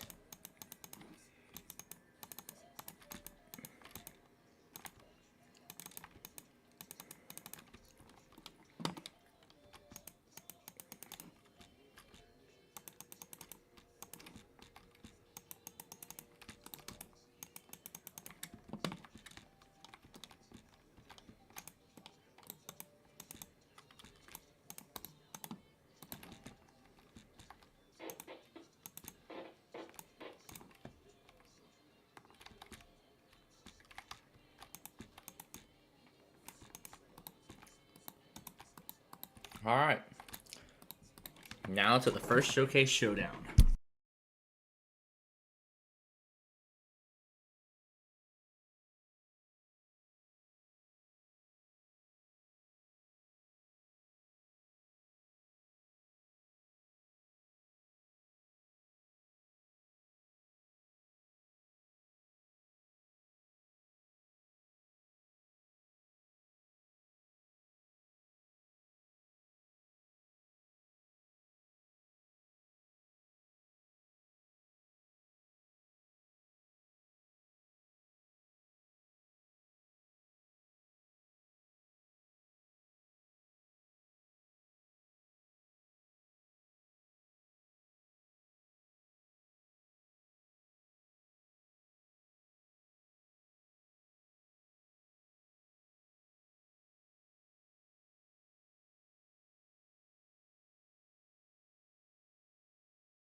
Okay, well, and then our next, let's see. Can't remember already what the next one was, but, oh, it was the car. That's right. So, this other guy, the one before the wheel, it was the last number on Lucky 7, and it costed him the rest of the $7 that he had left in gameplay. And then our next winner just played Bonkers, which actually was like one of the it was actually a kind of an older game that they've had. They actually redid it and brought it back for The Price is Right at night. But boy, how close she came both times. Her first appearance on the show, it was in the showcase, she was over by $3. By $3. Her showcase was over by $3. And boy, how close it came on Bonkers to the end. She tried every combo she could, but she got the right combination, but unfortunately, it was after time ran out. It was unfortunately after time ran out. She was so close to redeeming herself that time. But that's so far the only loss that's happened on the show. So, well, that's actually one of only 2 losses that have happened so far, fortunately.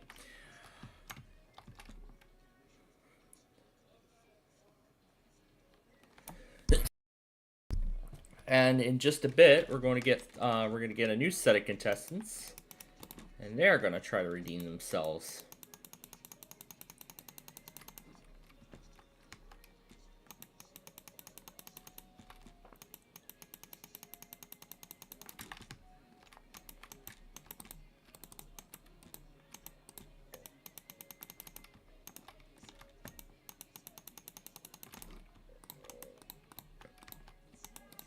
All right, well, let's get back to the game.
Oh my goodness, we had another close call in contestants row.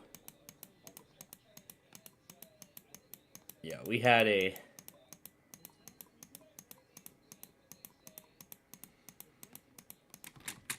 close call in contestants row.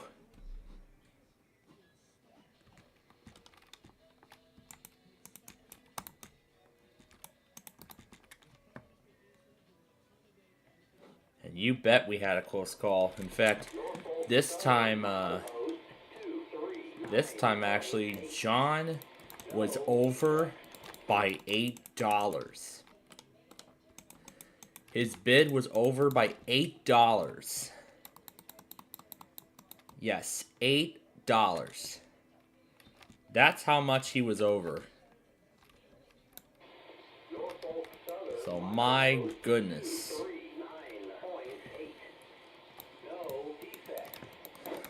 My goodness, what a fight he went through. And let's talk about now these last two winners here. The first one this time, actually, her first appearance was all the way back when Bob Barker and Johnny Olson did the jobs on the show.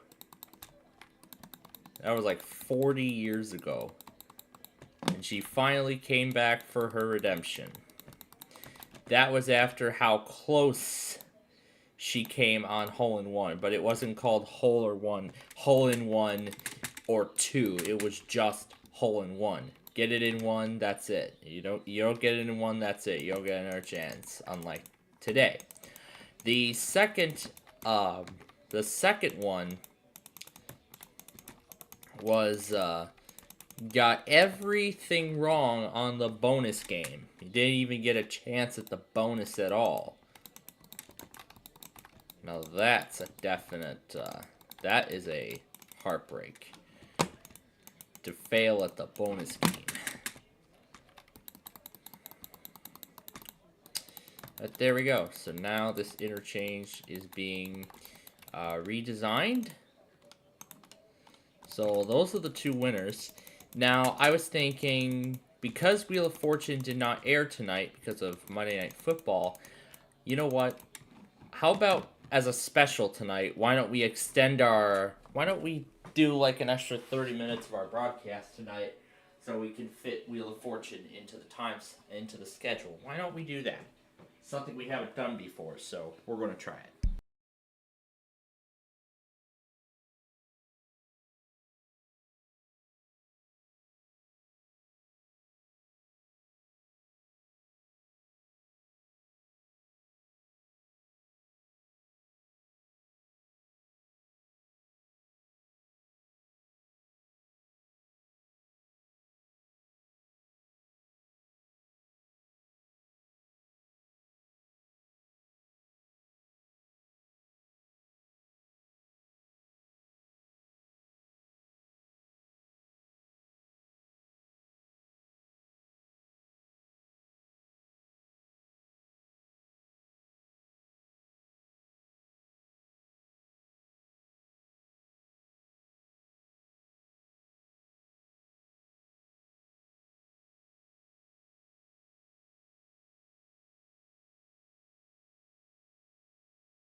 Oh boy, there are more tornado warnings coming up than I can imagine. Alright, so... Well, they're definitely giving contestants chances to redeem themselves in the showcase. Because they got a,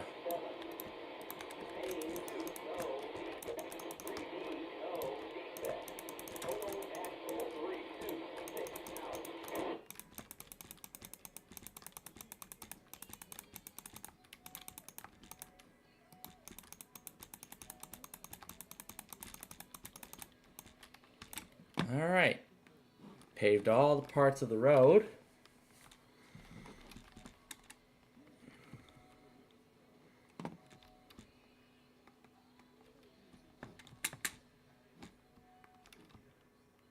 This truss can stay where it is.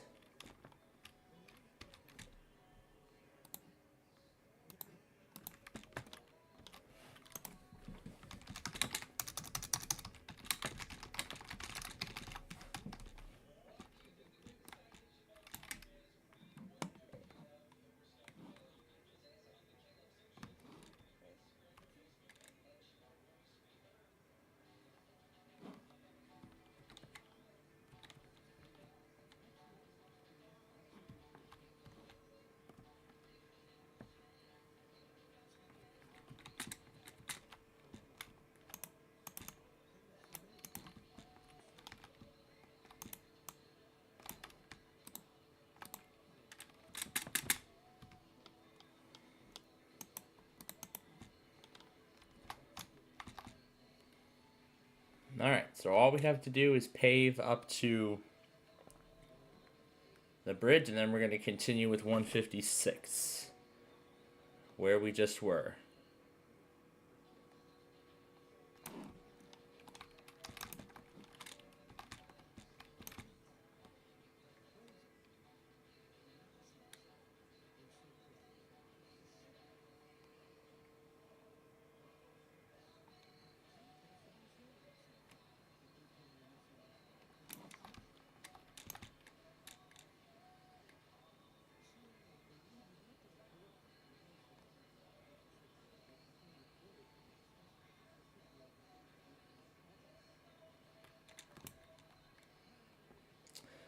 Alright, now let's see how the Price is Right all ends.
Oh my gosh.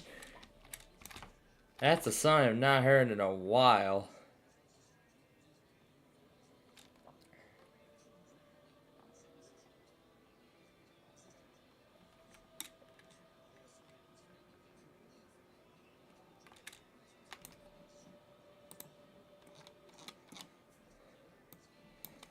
Yeah, Discord's lagging.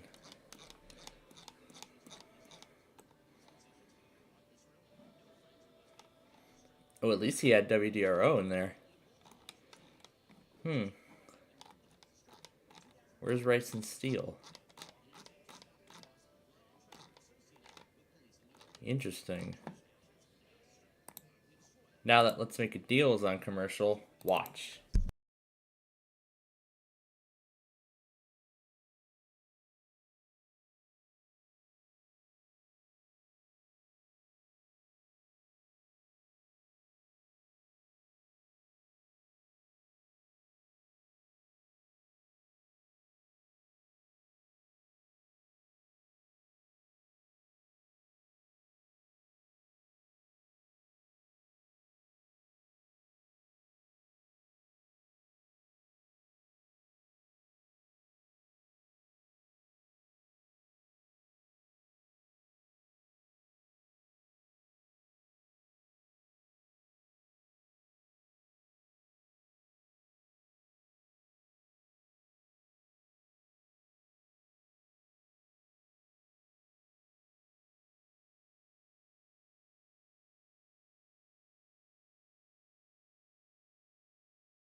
Oh my goodness. These are really, really interesting deals that we've had so far. And I think this is the weirdest one yet that's not a zonk. 30 popcorn poppers and 100 pounds of kernels. Along with butter. Now, you know, I could have as much, I could just, before my shows, I could just cook up a bowl, I could just cook up a bowl of popcorn, and then I could just eat all the popcorn I want. I could keep going with it until there's nothing left. No, that would not be a good idea. That would not be a good idea. So, considering we have to do this interstate extension, these interstate extension projects as well, as I said earlier, we may not get to the full thing. We may not fully finish the 156 extension today, but we'll be back to it. But we will continue on with it further next week. So next week we'll continue further with it.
So I'll be checking the video at the end.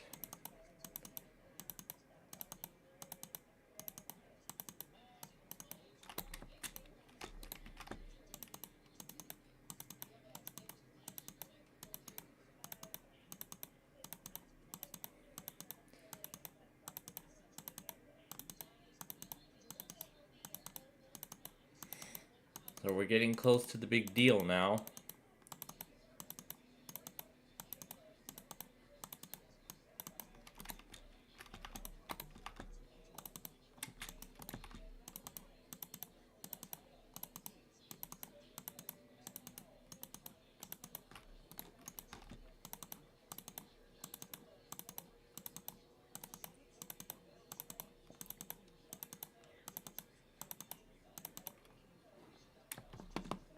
All right.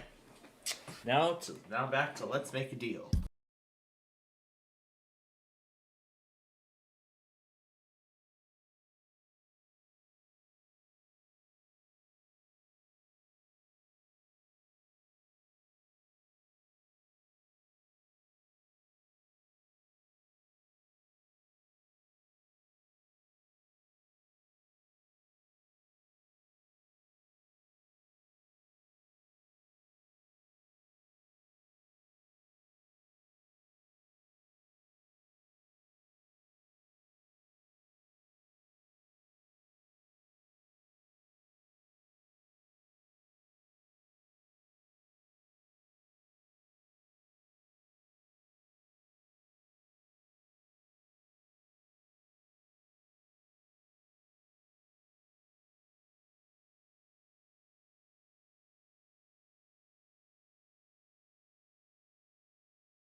Alright.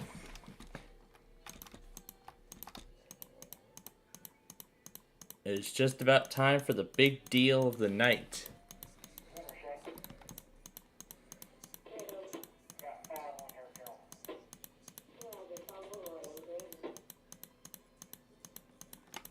gonna be a ton of stuff to go back on tonight. Look at all this stuff John's been relaying. My gosh. Look at all this stuff we get to go back on. My goodness.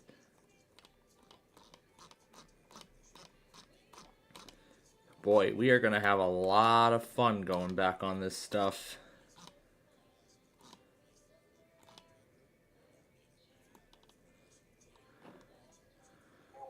We really will. Because Hawaii Public Radio and MAO were the last... Speaking of MAO, I haven't heard anything from them.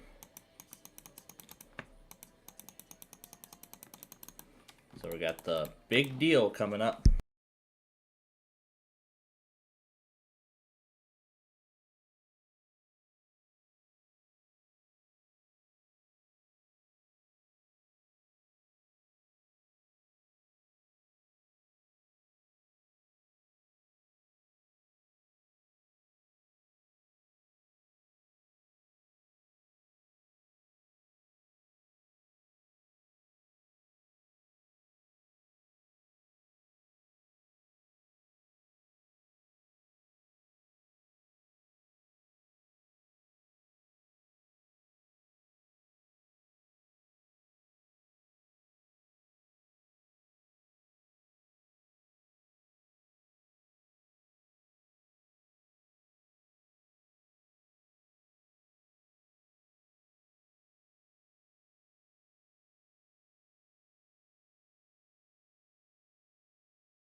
And that is it for Let's Make a Deal in Primetime tonight. Boy, what great deals they gave away tonight.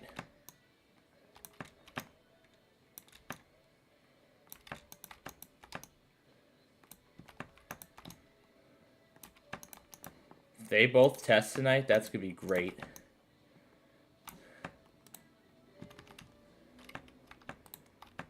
Because they're both on the edge of crossing into day 5 without a weekly done yet.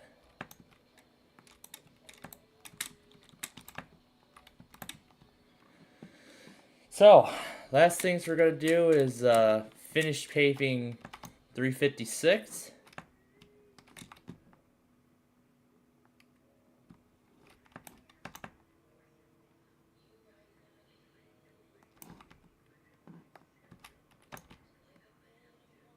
So this is the last thing to do, and then we'll continue with 356. As we have about an hour and a half left.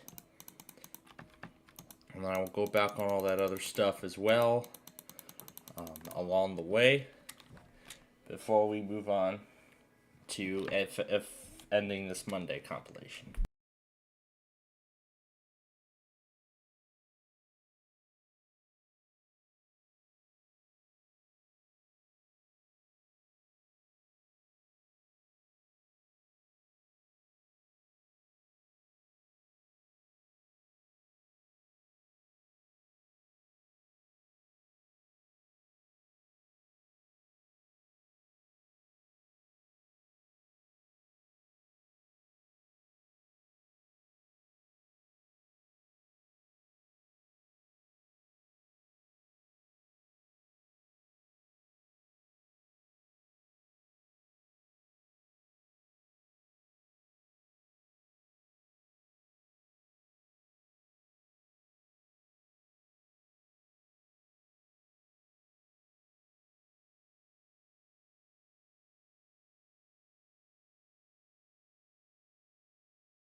Alright, so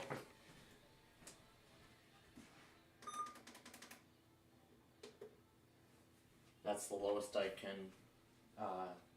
get the two to go. That's the lowest I could get them both to go.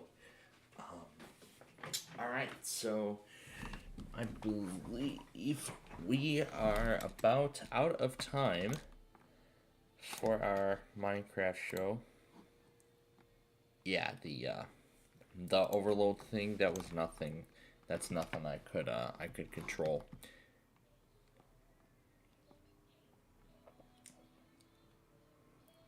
So we're gonna extend our broadcast by another 30 minutes here tonight. We're gonna do it as a special. I mean, if we're gonna be off for a few days, then why don't we just like, if we're gonna be off on Thursday, then why don't we just make Monday special and extend it by another 30 minutes? Where we'll play along to today's episode of Wheel of Fortune, since again it did not air today because of Monday Night Football, and also that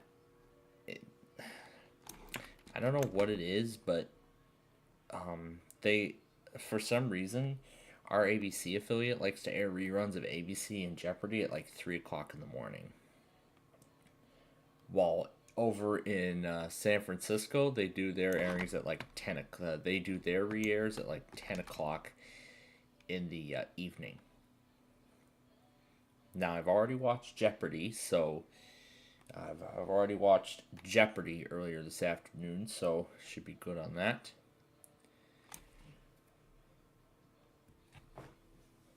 But actually, on Saturday at midnight, I can actually most likely do the exact same thing as we're doing tonight. So I'll be able to watch, rewatch those episodes of Jeopardy and stuff like that.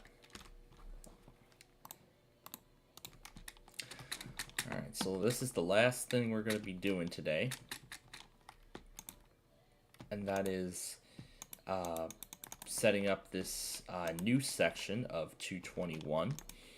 And then after we do that, we will be out of time. And we will stop here. And then we will stop here for the night. So, yeah, then we'll stop here for this week. So, but I mean, we got a majority of the 156 extension done, and I'm pleased. So, we are almost done here.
This night could not have gotten any better. Apparently, MVG is back to doing live streams after the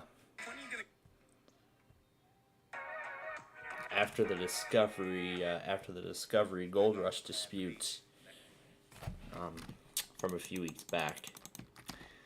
I believe we are now down to less than 5 minutes, so with what we are doing right now, we are going to have to stop. So it looks like with where we stand right now, we're going to have to stop. Yeah, and those two EMFs still need to test. They're on day 4, and tomorrow is day 5. Their last chance to do it before they're marked late.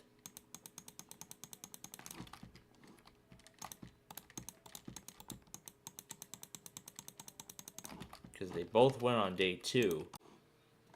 At least it restored the animations for the most part, which is good. All right, with where we stand right now, so with where we're at on the project right now, that is where we are going to stop. That is where we are going to stop for this week.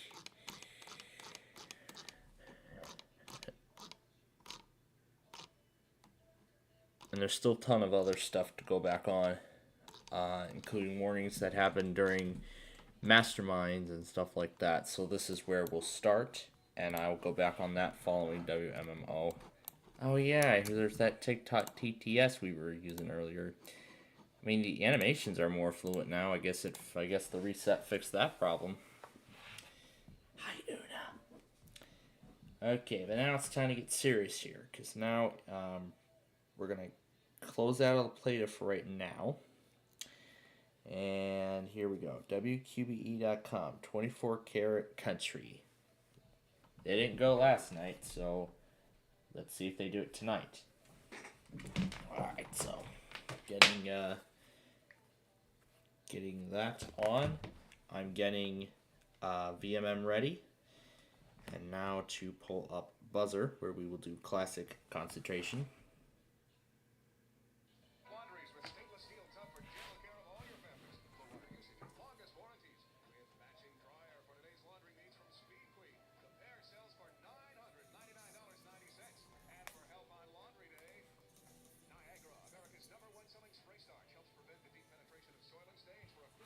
Alright, got them both going.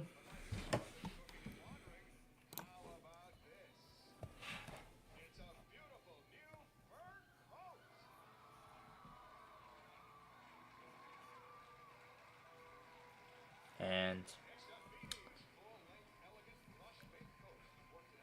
so while we may not be able to see, why are we on Monday, the 27th? It's supposed to be on Friday, the 24th. Oh, I'm using the wrong switches. There we go. So for Friday this week, we'll do the exact same thing that we're doing here. We're going to stay on the air for another. We're going to stay on the air for another half an hour following the midnight. Following the end of the broadcast at midnight tonight. Well, that's our usual end time. However, we're going to stay on the air for another half hour. This is a special this week. So we're going to play along with Wheel of Fortune together. So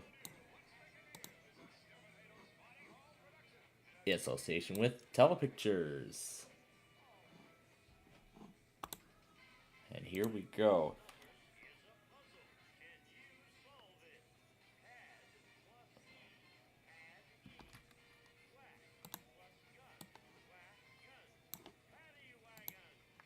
I don't think we did this one yet. My God, there were a lot of stuff.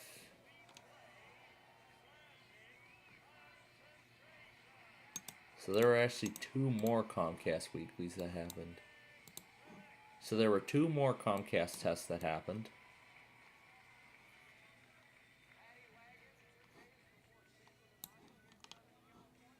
Larry and Jack Gleek, I don't think we have done this episode yet. I don't think we've done this one yet, so...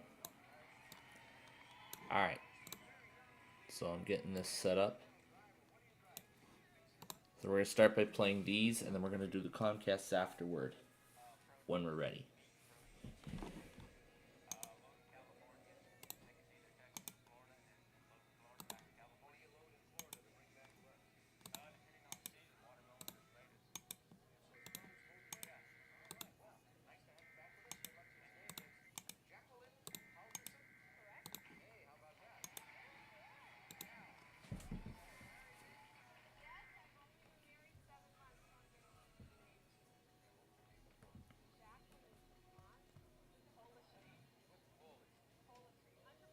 Okay, and I'll actually do the whole thing when concentration goes on its first commercial.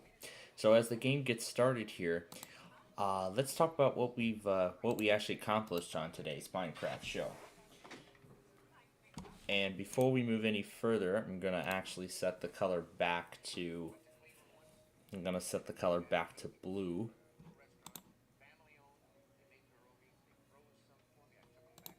Here we go, the default blue. Now the interesting thing about and I need to mute the scanner too. Now the interesting thing about Windows 10, like if you upgrade from 10 to 11, the 10 colors carry over. The 10 color setting you had, like the color setting you had from Windows 10, will carry over to Windows 11. Unless you're doing like a clean install of Windows 11, or if you buy a new Windows 11 PC, you won't get any of that. How is it still detecting that the Xbox game bar was open even though I just closed Minecraft? Well, we'll talk about everything here in just a bit. But first, let's start the game. So, camping package. Number 5, we find washer and dryer. No match there. 19 is the diamond emerald ring. 7, the green tank. Gonna try number 4, or 21, the Bermuda Beach Club. Nani, you're gonna enjoy the trip. And I would too. Number 3 is the high-tech telescope.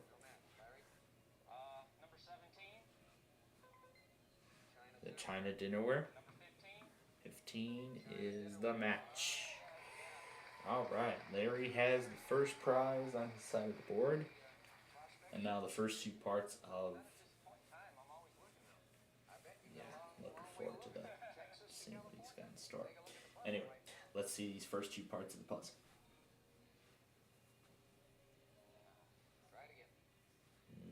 Nothing. Okay, number 8. Diamond arrow ring. Did he remember? He did. Alright. That is his second prize now. And now these 2 parts. And since we are getting a little early, they're going to pause for commercial messages, and then it will come back and we will continue the game. So, here's what we've accomplished on our Minecraft show today, and what's still to come. But boy, let me tell you, we accomplished a lot. And boy, we're going to be accomplishing a lot next time on our Minecraft show. So, here's what's on the roster. Here's what we've done so far. We've got all of 156 like all set up and paved. Well, not paved yet, but we got like the actual roadway itself all set up. Like dug up the grass, the median, put the median in place and all that. But we're in the middle right now of building the bridges over the road, you know, with the bridges and the connections and all that. We did that all the way up to I-221 today, which is very impressive. So we ran out of time on the 221 pavement. We ran out of time on that. So yeah, we ran out of time on the paving portion. So that is what we will get. That is what we are going to get to next. That's what we're going to get to next time. That's what we're So that's what we're going to get to on the next Minecraft show. So again, we're gonna do that next time. So yeah, we got I-156 constructed up to 221, which is impressive. How much progress we've been able to make all in one day. So on next week's Minecraft show, we've already done part of the paving of 221. However, there are still some gaps. There's still some gaps, however, to be filled in. And we are going to fill those gaps in next time. And then after that is done, then we are going to finish up 156. We're going to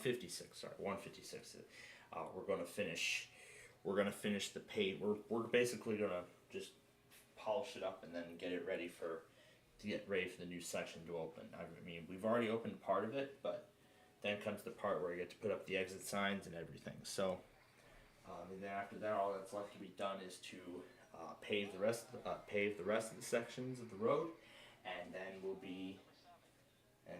after the road has been paved, then we'll start working on the signage, and then after that, that's what we're looking to do next week, and then after that, we'll get started on the incredible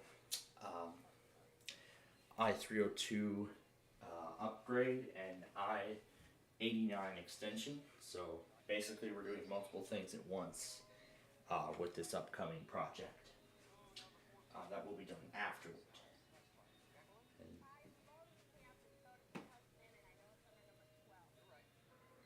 And I'm also considering getting 356 finally open. Might end up replacing all the 302 sections as a whole, but I don't know what I'm going to do about that yet, but I want to keep some of the original. I mean, there was like an original section in yellow board, but now there's just that one. After this expansion project is complete, there won't be many. There will just be a small original section remaining of 302, complete with the gold median.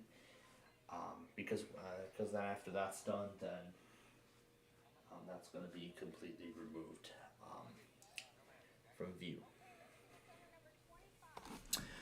And boy, oh boy, what an adventure we have been taken on weeklies today.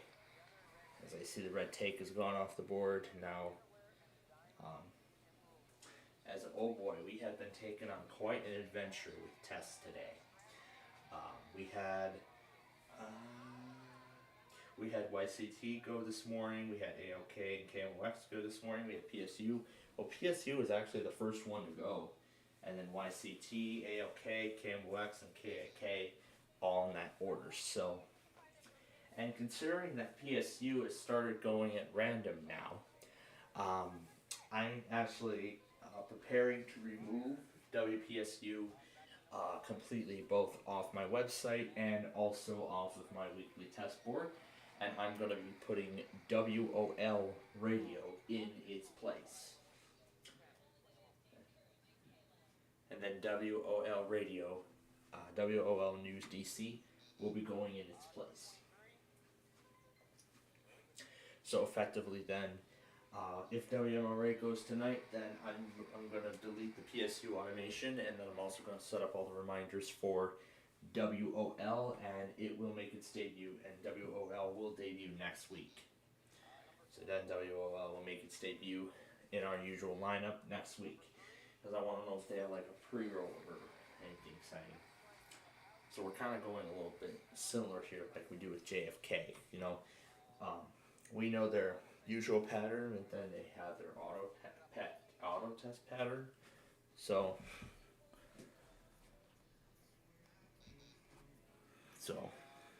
we never know what will end up happening.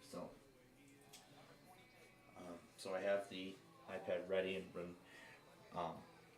then once this game is done, then we will start going back on the other stuff. So 5 out of 15 stations are done for this week already, and that is quite impressive, because I did not see MAL go today. So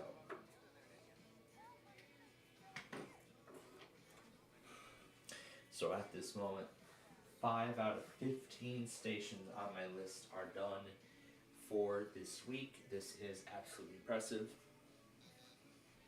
And if YPR goes tonight, then Nani's going to get a lot of screen time tomorrow.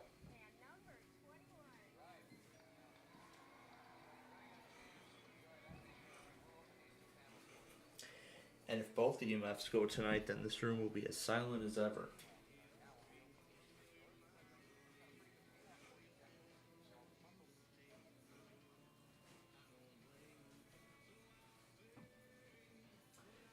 I probably need to go searching for a new link for. Yeah, I'm probably going to need to go searching for a new link for MEV. Because those servers have been offline forever now. For F for hand, hey, D, ale. Forever and a day. So Larry has the first game of the match and these prizes.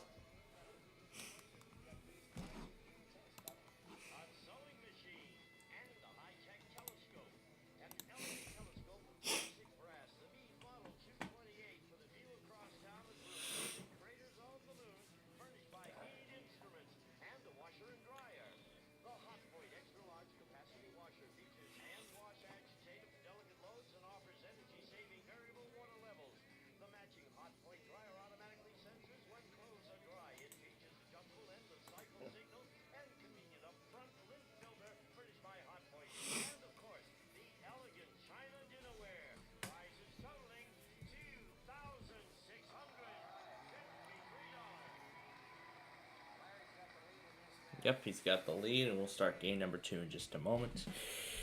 All right, now with that, we are ready to go back on all this stuff. For a brand new car with 65 seconds, 1 minute, 5 seconds on the clock. Jacqueline wins it. She ties the match, keeps herself in contention. She pick up a holiday in Paris because that's the vacation in game 2, which begins right after this. Paris is going to be the trip in this next game. I don't know if Nani is going to like Paris, but oh well. Alright, here we go.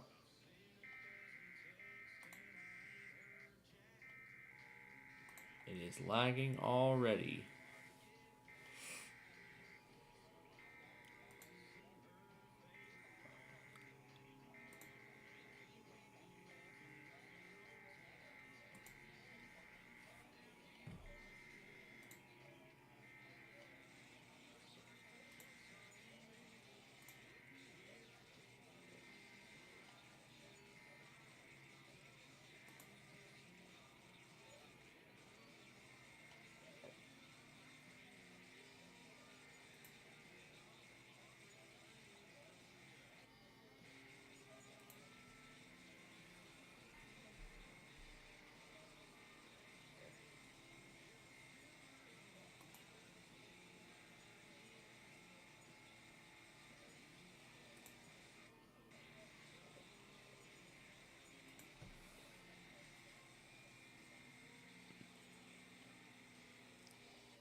Joe McHale. That's right, he's the host of the reboot of Card Sharks that GSN's going to be airing this Friday.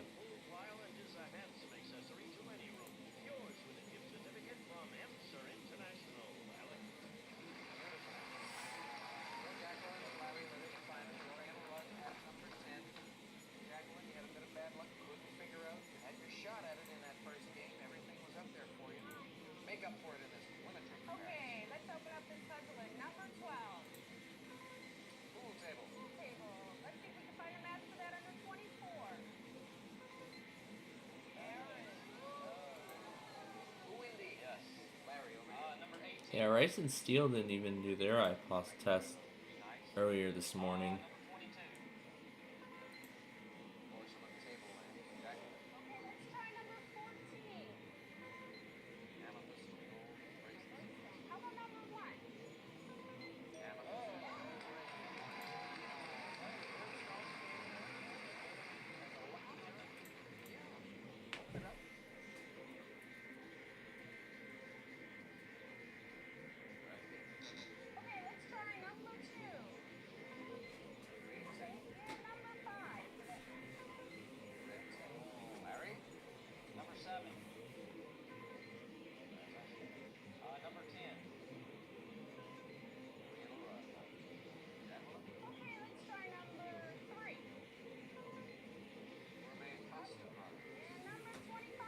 25 for the pool table. Number 17, gourmet pasta products. Number 5. No, that's the red take. Little mistake there on Larry's part, letting Jacqueline back into this game. Okay, let's try number 3. Gourmet. And number 17. Gourmet pasta products. The match for the lady. Another prize for her column and another look.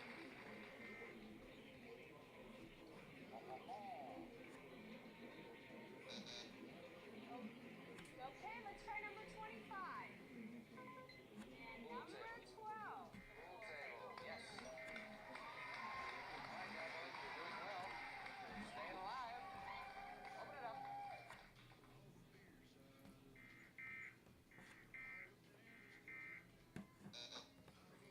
Okay, how about And it sounds like that's it. Wild card. Of course, she's gonna want Paris. Boy, that was so obvious. As soon as that wild card came up, you knew Jacqueline was heading to Paris. That's right, that's the thing she wanted. 6. 3 pieces of the puzzle kind of I didn't know KKXX is, and KCDF I've already confirmed is a TV station, so. Okay. Alright, got some final pieces to put in here and we'll be all set. And number 16. Wild card. Where's the other electronics out there? Number 9. This massive video, then MMO, and then that's it.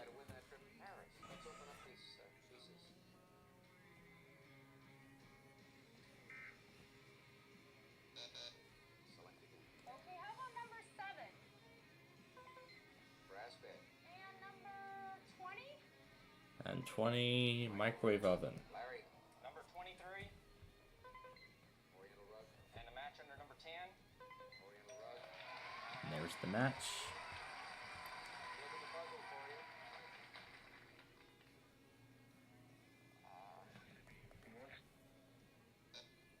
Okay, number 15.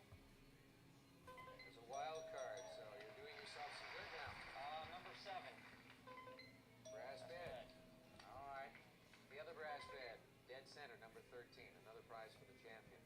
If he wins this game, he's going into the winner's circle. Is it You Belong to Me? I think he may be going into the winner's circle. You belong to me.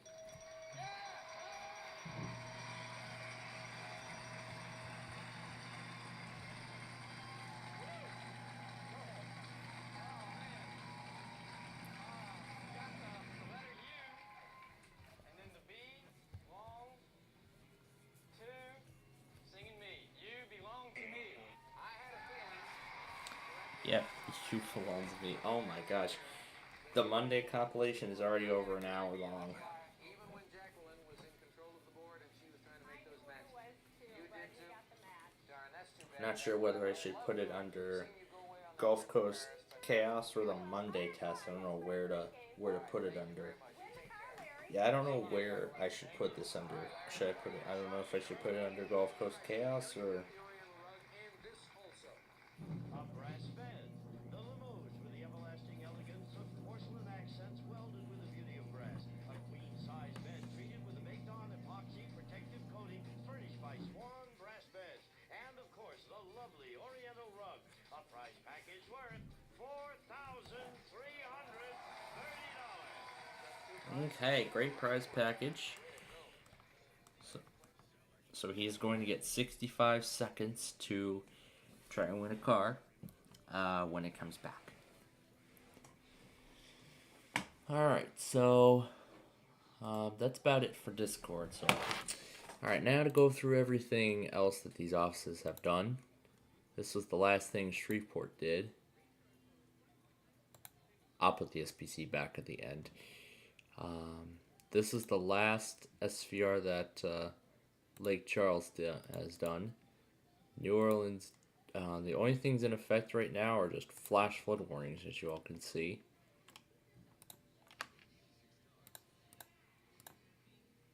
So I think really the only things that are in effect at this time are just tornado watches and flash flood warnings, and that's about it. So that's really...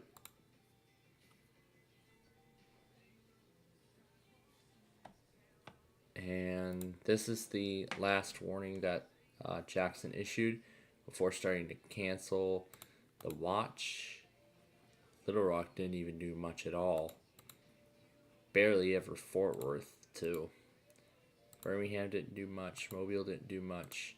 Huntsville didn't do much. Well, nothing else did much except for Houston. It was a complete bust.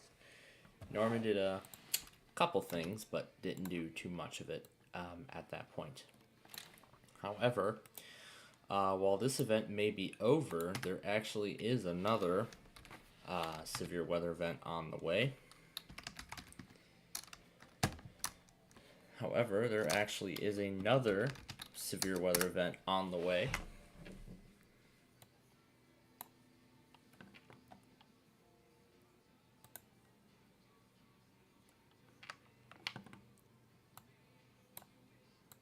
So here it is. Here's the outlook.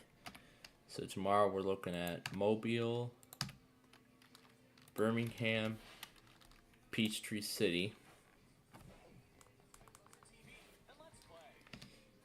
I believe Huntsville is in the marginal, so we'll put that in. GSP, Columbia, parts of Charleston is in there too. Wilmington, Raleigh, Newport, Wakefield, they're all in the marginal risk tomorrow.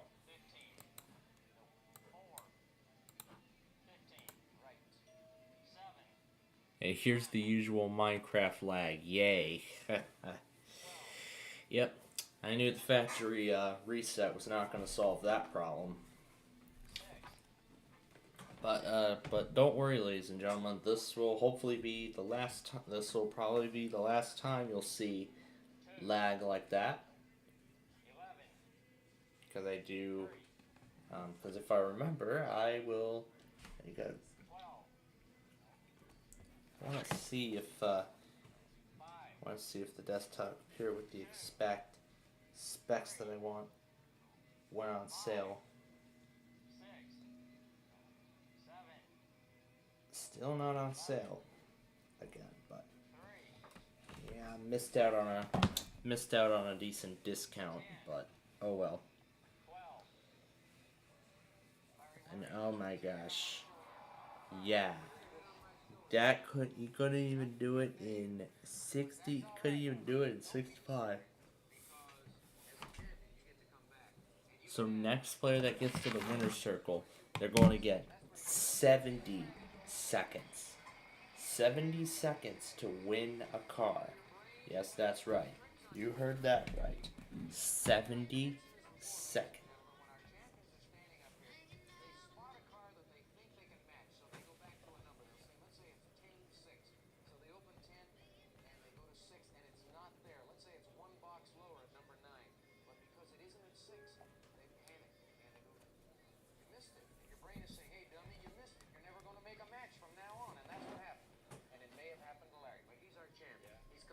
So are we after this break. Gene, tell us. Some of today's participants may receive Concorde's AW905 35mm camera. Features fully automatic wind, advance, and rewind, plus focus-free lens. The in-fashion Gene's camera with built-in flash, furnished by Concorde Camera. We'll be back to classic concentration in just a moment. That's right. We will be back to classic concentration to get ready to play a third game. To get ready to play another exciting game. So, alright. So I got ABC ready to go here. When we play along. Yeah, so again, as I said, this is going to be a very, very different this is going to be a very, very different cycle. This is going to be a very different cycle tonight. Yeah, it's going to be a very different cycle tonight. Because as I was saying, or because yesterday I was talking about how we're going to be cut off for a lot of time on Wednesday, and then we're going to be off completely on Thursday, and how a lot of shows are on reruns at this time, and considering how some of our shows are going to be cut off for sporting events, like with ABC and Wheel of Fortune. Well, here at Plainfield TV, we're gonna actually make the most of it. So, for the first time in a while, in fact, I think this might be the first time with this new format, we're actually going to be extending our broadcast by another 30 minutes. So we're extending our programming by another 30 minutes. So that means we are, of course, going to do the second episode of Classic Concentration tonight. And then we are also going to do tonight's Wheel of Fortune episode. So we're going to do tonight's Wheel of Fortune show as well.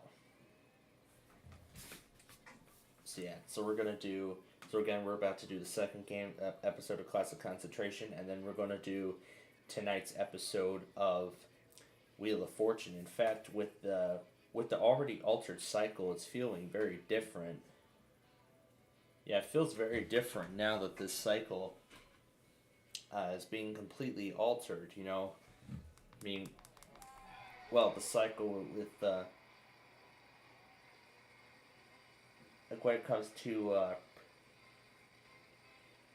like when it comes to prime time and stuff, a lot of the things are already being altered as a result. With Pictionary being on all reruns this week, Switch being on all reruns, the end of the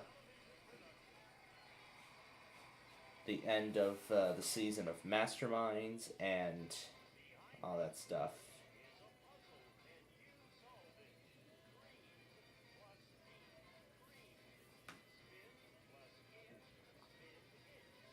Green cream spinach. This is different. As we play. That's right, let's play another exciting game or two. And if we were on the weather scan, of course you would all see the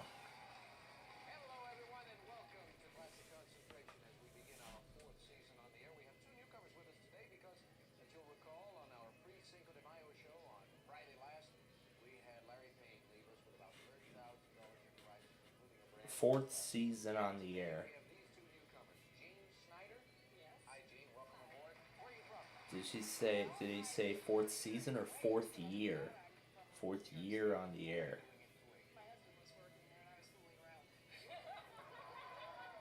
But whatever that is.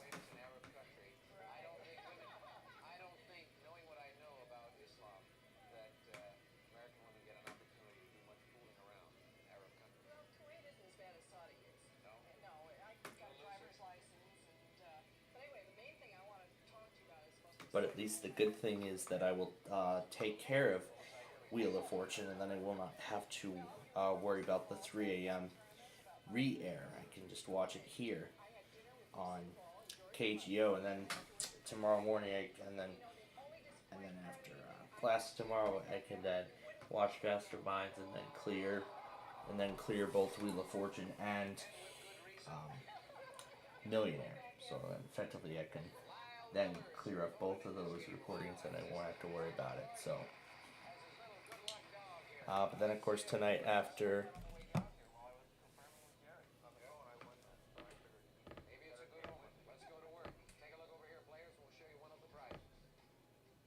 fully hand-carved solid wood construction and convenient layout of internal spaces makes Colonial Heirlooms Armoire a grand addition to any decor. Furnished by Colonial Heirlooms. Alex.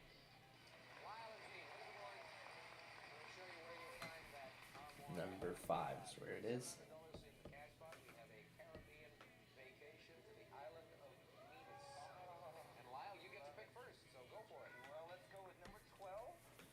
Number 12 is the Island of Nevis.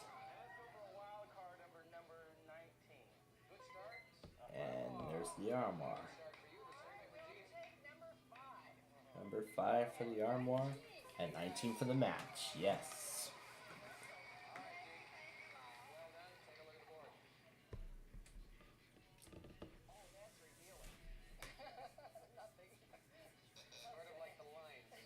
Not getting any help to start, I don't see.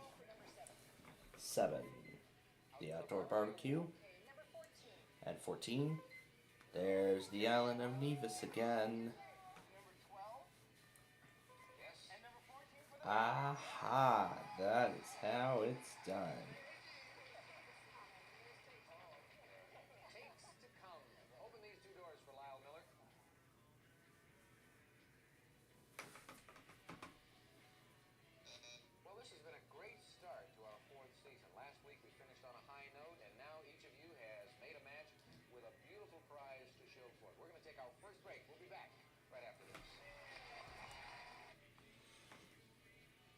So Alex was right. He did say that this is the show's 4th season. Cause back in the 80s, I know Disney did not do seasons of these shows. I don't even know if any shows did. I think, other than game shows and stuff, there were, but other than game shows, I don't think there were any other shows that had seasons back in the early 1980s. But since the Thomas and Friends show comes out of the UK, it's being done. It's being labeled as a series rather than a season, and that's, I believe, the same thing that's being done in the UK. So then there was a Series 1, then there was a Series 2, then a Series 3, and then a Series 4, and then I think eventually, as it went to the 90s and the 2000s eventually, then it became seasons. So then eventually, seasons have been, then seasons have become a big part of the TV world, and it has been for many years and still is today.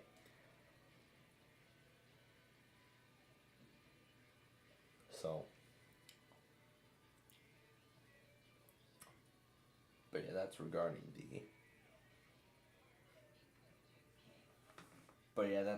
the statement Trebek made, that Alex made earlier. So.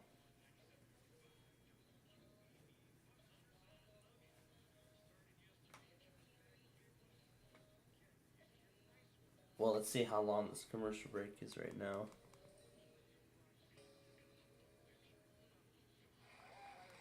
Yeah, I was just about to put that song on, but I'm not going to do that because Classic Concentration is back on. 13, we find a wild card, dead center. There's Red Take. The other one's at right above it.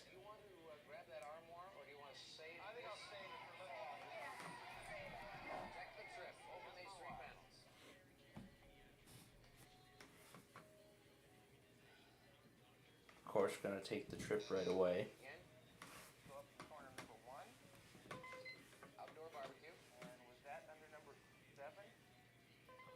There's the barbecue.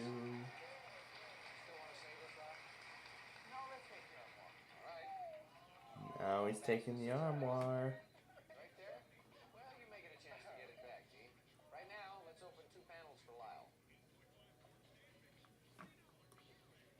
Well, she won't be able to. Can't blame him? No. But unfortunately, Jean won't be able to get both of them back, but she can only get one. There's the $5 necklace. How about number 22 22? is the deluxe window blinds. Oh, let's try number 16. 16 is the cash pot. 15, the chef's barbecue tools.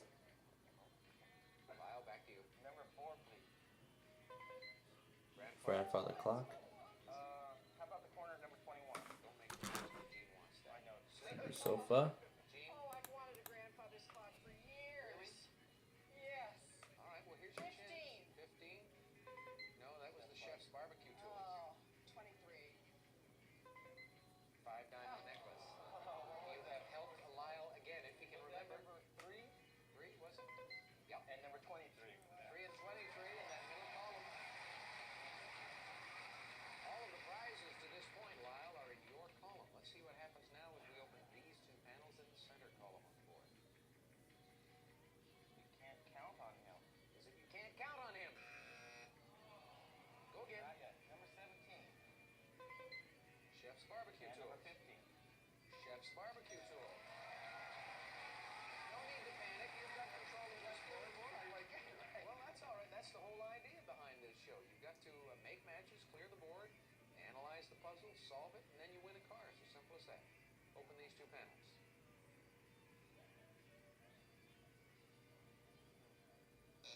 Select again. Number 11. And let's go with number 18. Green take and a wild card means a match. Yes. The other purple take is at number 10. All righty. Sorry, I don't have anything. You're not really sorry yet, Gene. I'm getting there fast. Are you? All righty. Well, let's see what happens now as Lyle takes a look at the puzzle with these 3 panels swinging open.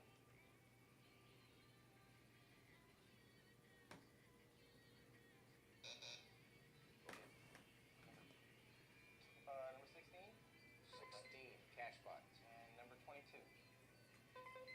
That's window blinds. Gene? Oh, is that under 24? Grandfather. Oh, number 4.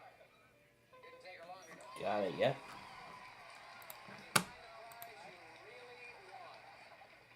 Lyle is scratching that green tape. He may not get a chance to use it, Gene. If you solve this puzzle and you win the grandfather clock you've always wanted, take a look.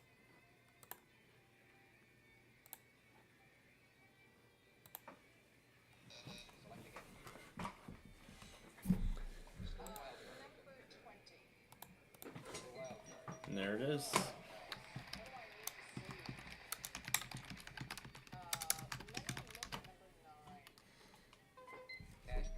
There's the cash. The other one, of course, we saw earlier in position 16. So 3 panels swinging open for you, Gene. All you have to do now is make the 1 match, and the last one will match automatically. Deluxe window blinds. 22. Deluxe window blinds. So they go up on the other side as well, Gene. We'll open these 2 panels, then we'll show you 6 and 21. Which is the last match, the sleeper sofa. Alright, now for all of this stuff can Can't say that exactly. No, sorry. Lyle, say that again. you can say that again. Absolutely.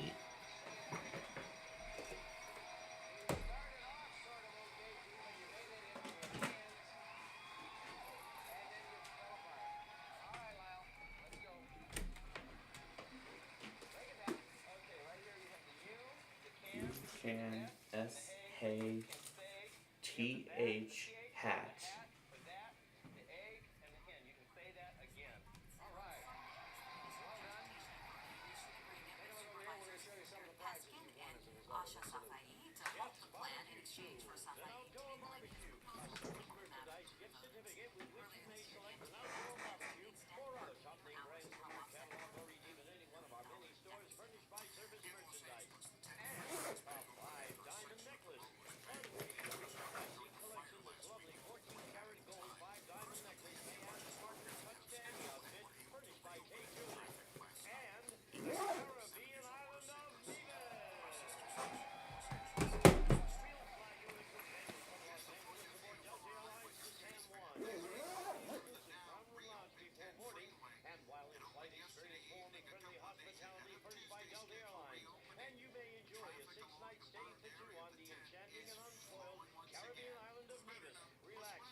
Excellent cuisine, gracious hospitality, and courteous service are yours, furnished by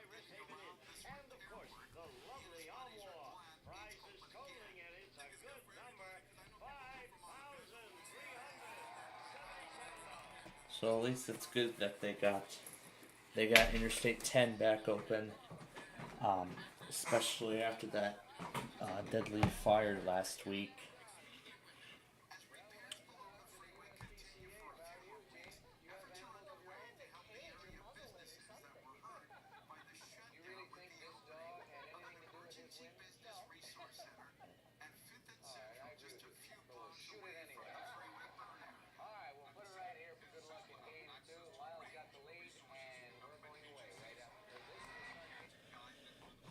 That's right.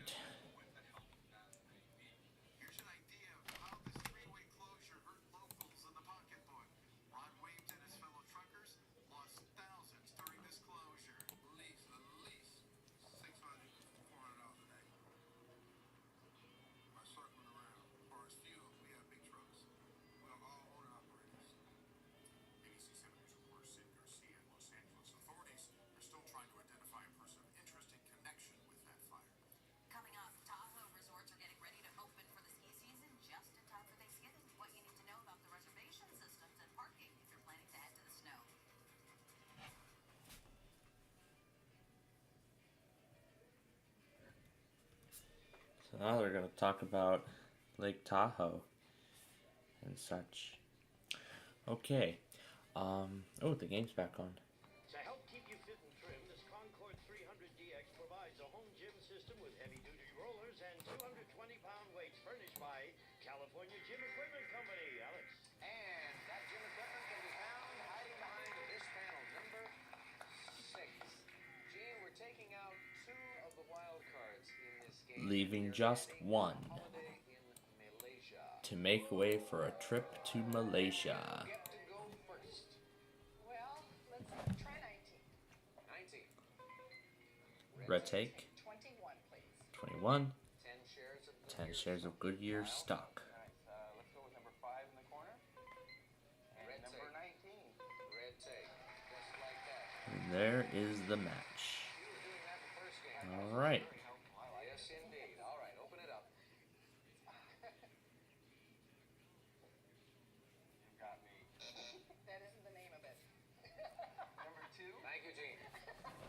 Number 2. Wild card.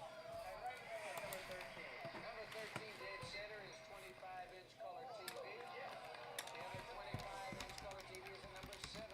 So a prize for Lyle, who's leading already in the match. And 3 panels opening up. Let's see if this thing can say some nice. Another selection. Remember, that was the only wild card in this game. 100 to Tillion. Deli Meat Slicer. And number 16. Sam is his name. Malaysia Beach Resort Vacation. Gene. Let's see. I'll tune in. Like a green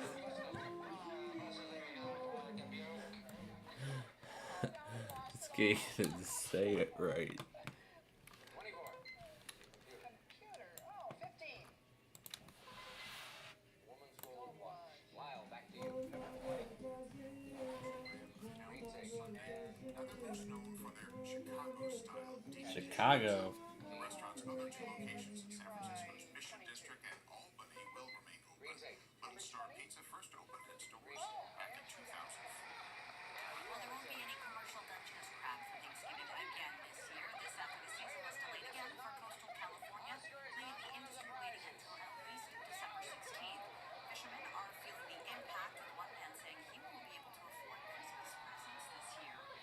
It has been a struggle this year. This has been really tough. Salmon was about half my income, and crabs probably another half of the income. So with the economy and everything else, it's been very, very difficult.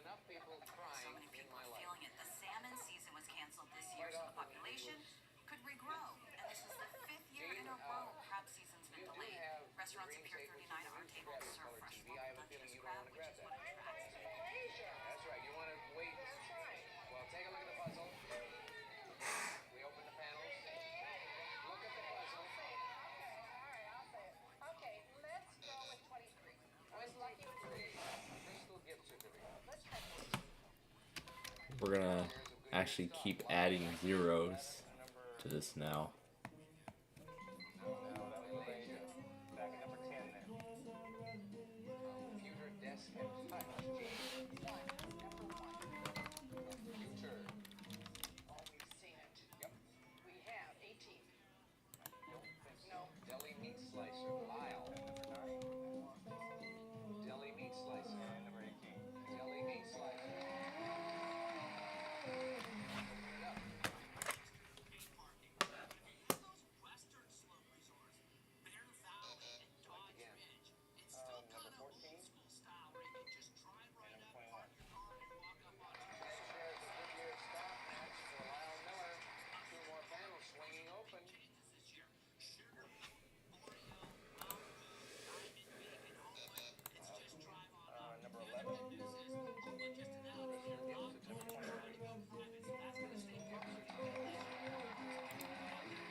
100 trillion.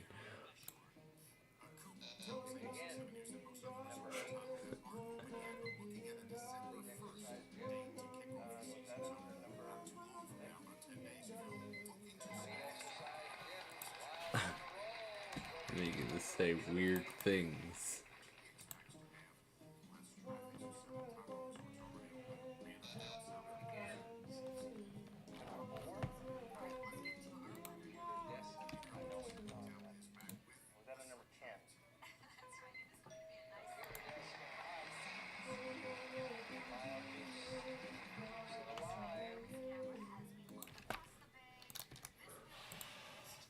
Let's see what else we can do.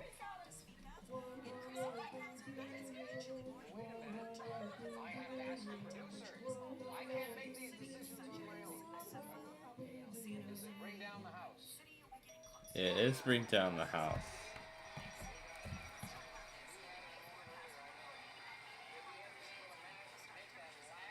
It's gonna be in the 70s in Frisco.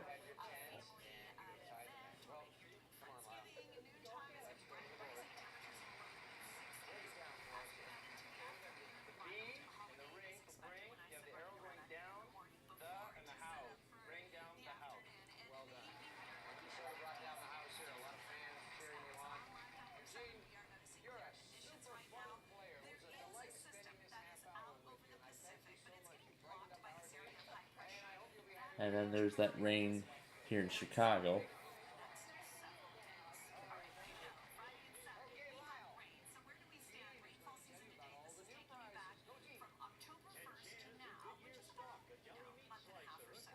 Now, a month and a half or so ago, Santa Rosa actually got the most percentage of rainfall, percentage of normal rainfall. And there's the lovely view of San Francisco and the Bay Bridge.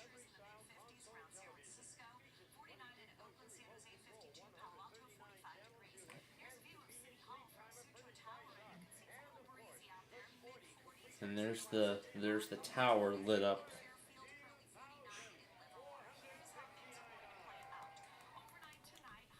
We'll be back with Lyle in just a moment, and he will play for a car. So then there's all the highs.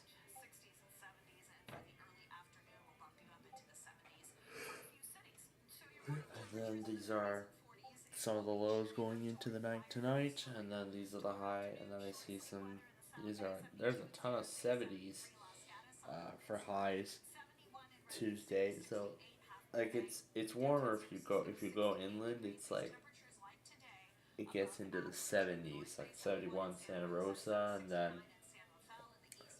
then Castro Valley and Fremont also at 71. And then at some areas it just remains in the 60s. But overall, I think the entire Frisco area, it's just still it's just still in the 70s.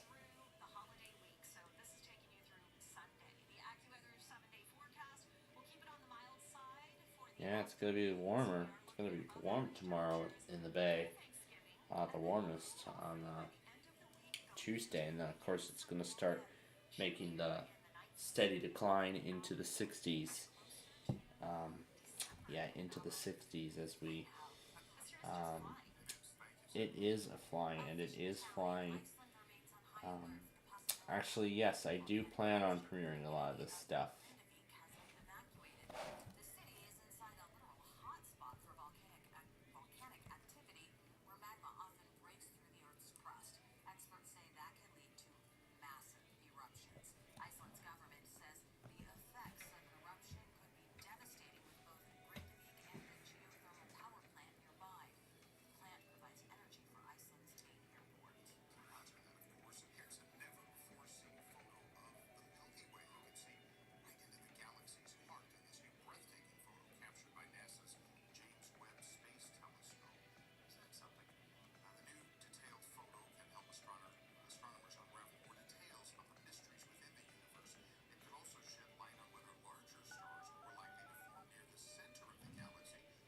That is very interesting. Alright, can Lyle win a car? Let's find out.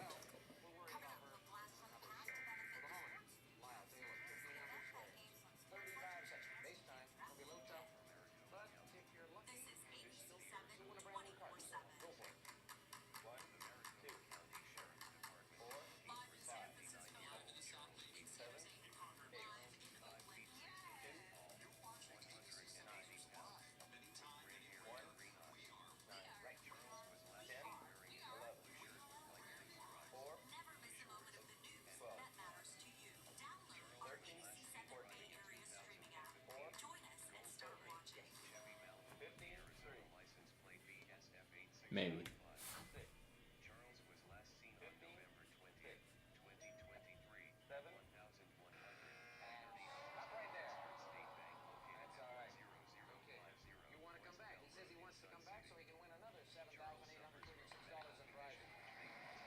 That's right, he will definitely be back, and he will try again.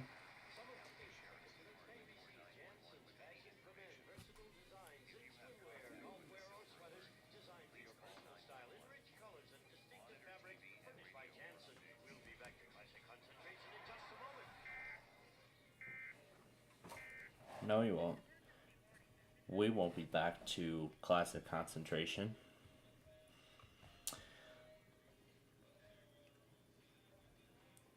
Now, normally, this is the part where I would say, thank you all for watching and we wish you all a wonderful night. However, as I mentioned earlier, we're going to be doing a special extended feature tonight. So we're going to be playing along to tonight's Wheel of Fortune episode as well, using the... Yeah, and we're going to do that with the airing of Wheel of Fortune on KGO ABC, again, using the Puffer streaming service that I have been using for a little while.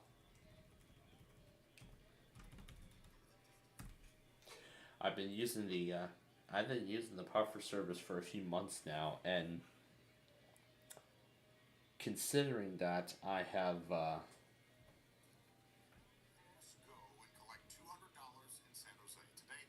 Mr. Monopoly, Milburn Pennybags, was on hand to celebrate the unveiling of the San Jose edition of Monopoly. The unveiling took place at the Winchester Mystery House, which earned the game's most iconic spot, the one held by Boardwalk in the original game. Other landmarks chosen after months of public input include San Pedro Square, the Children's Discovery Museum, even Original Joe's. The game retails for $45. I had no idea he had a name. Okay, A's owner John Fisher wants to make it abundantly clear. So they were just talking about a San Jose edition of Monopoly that was actually unveiled earlier today.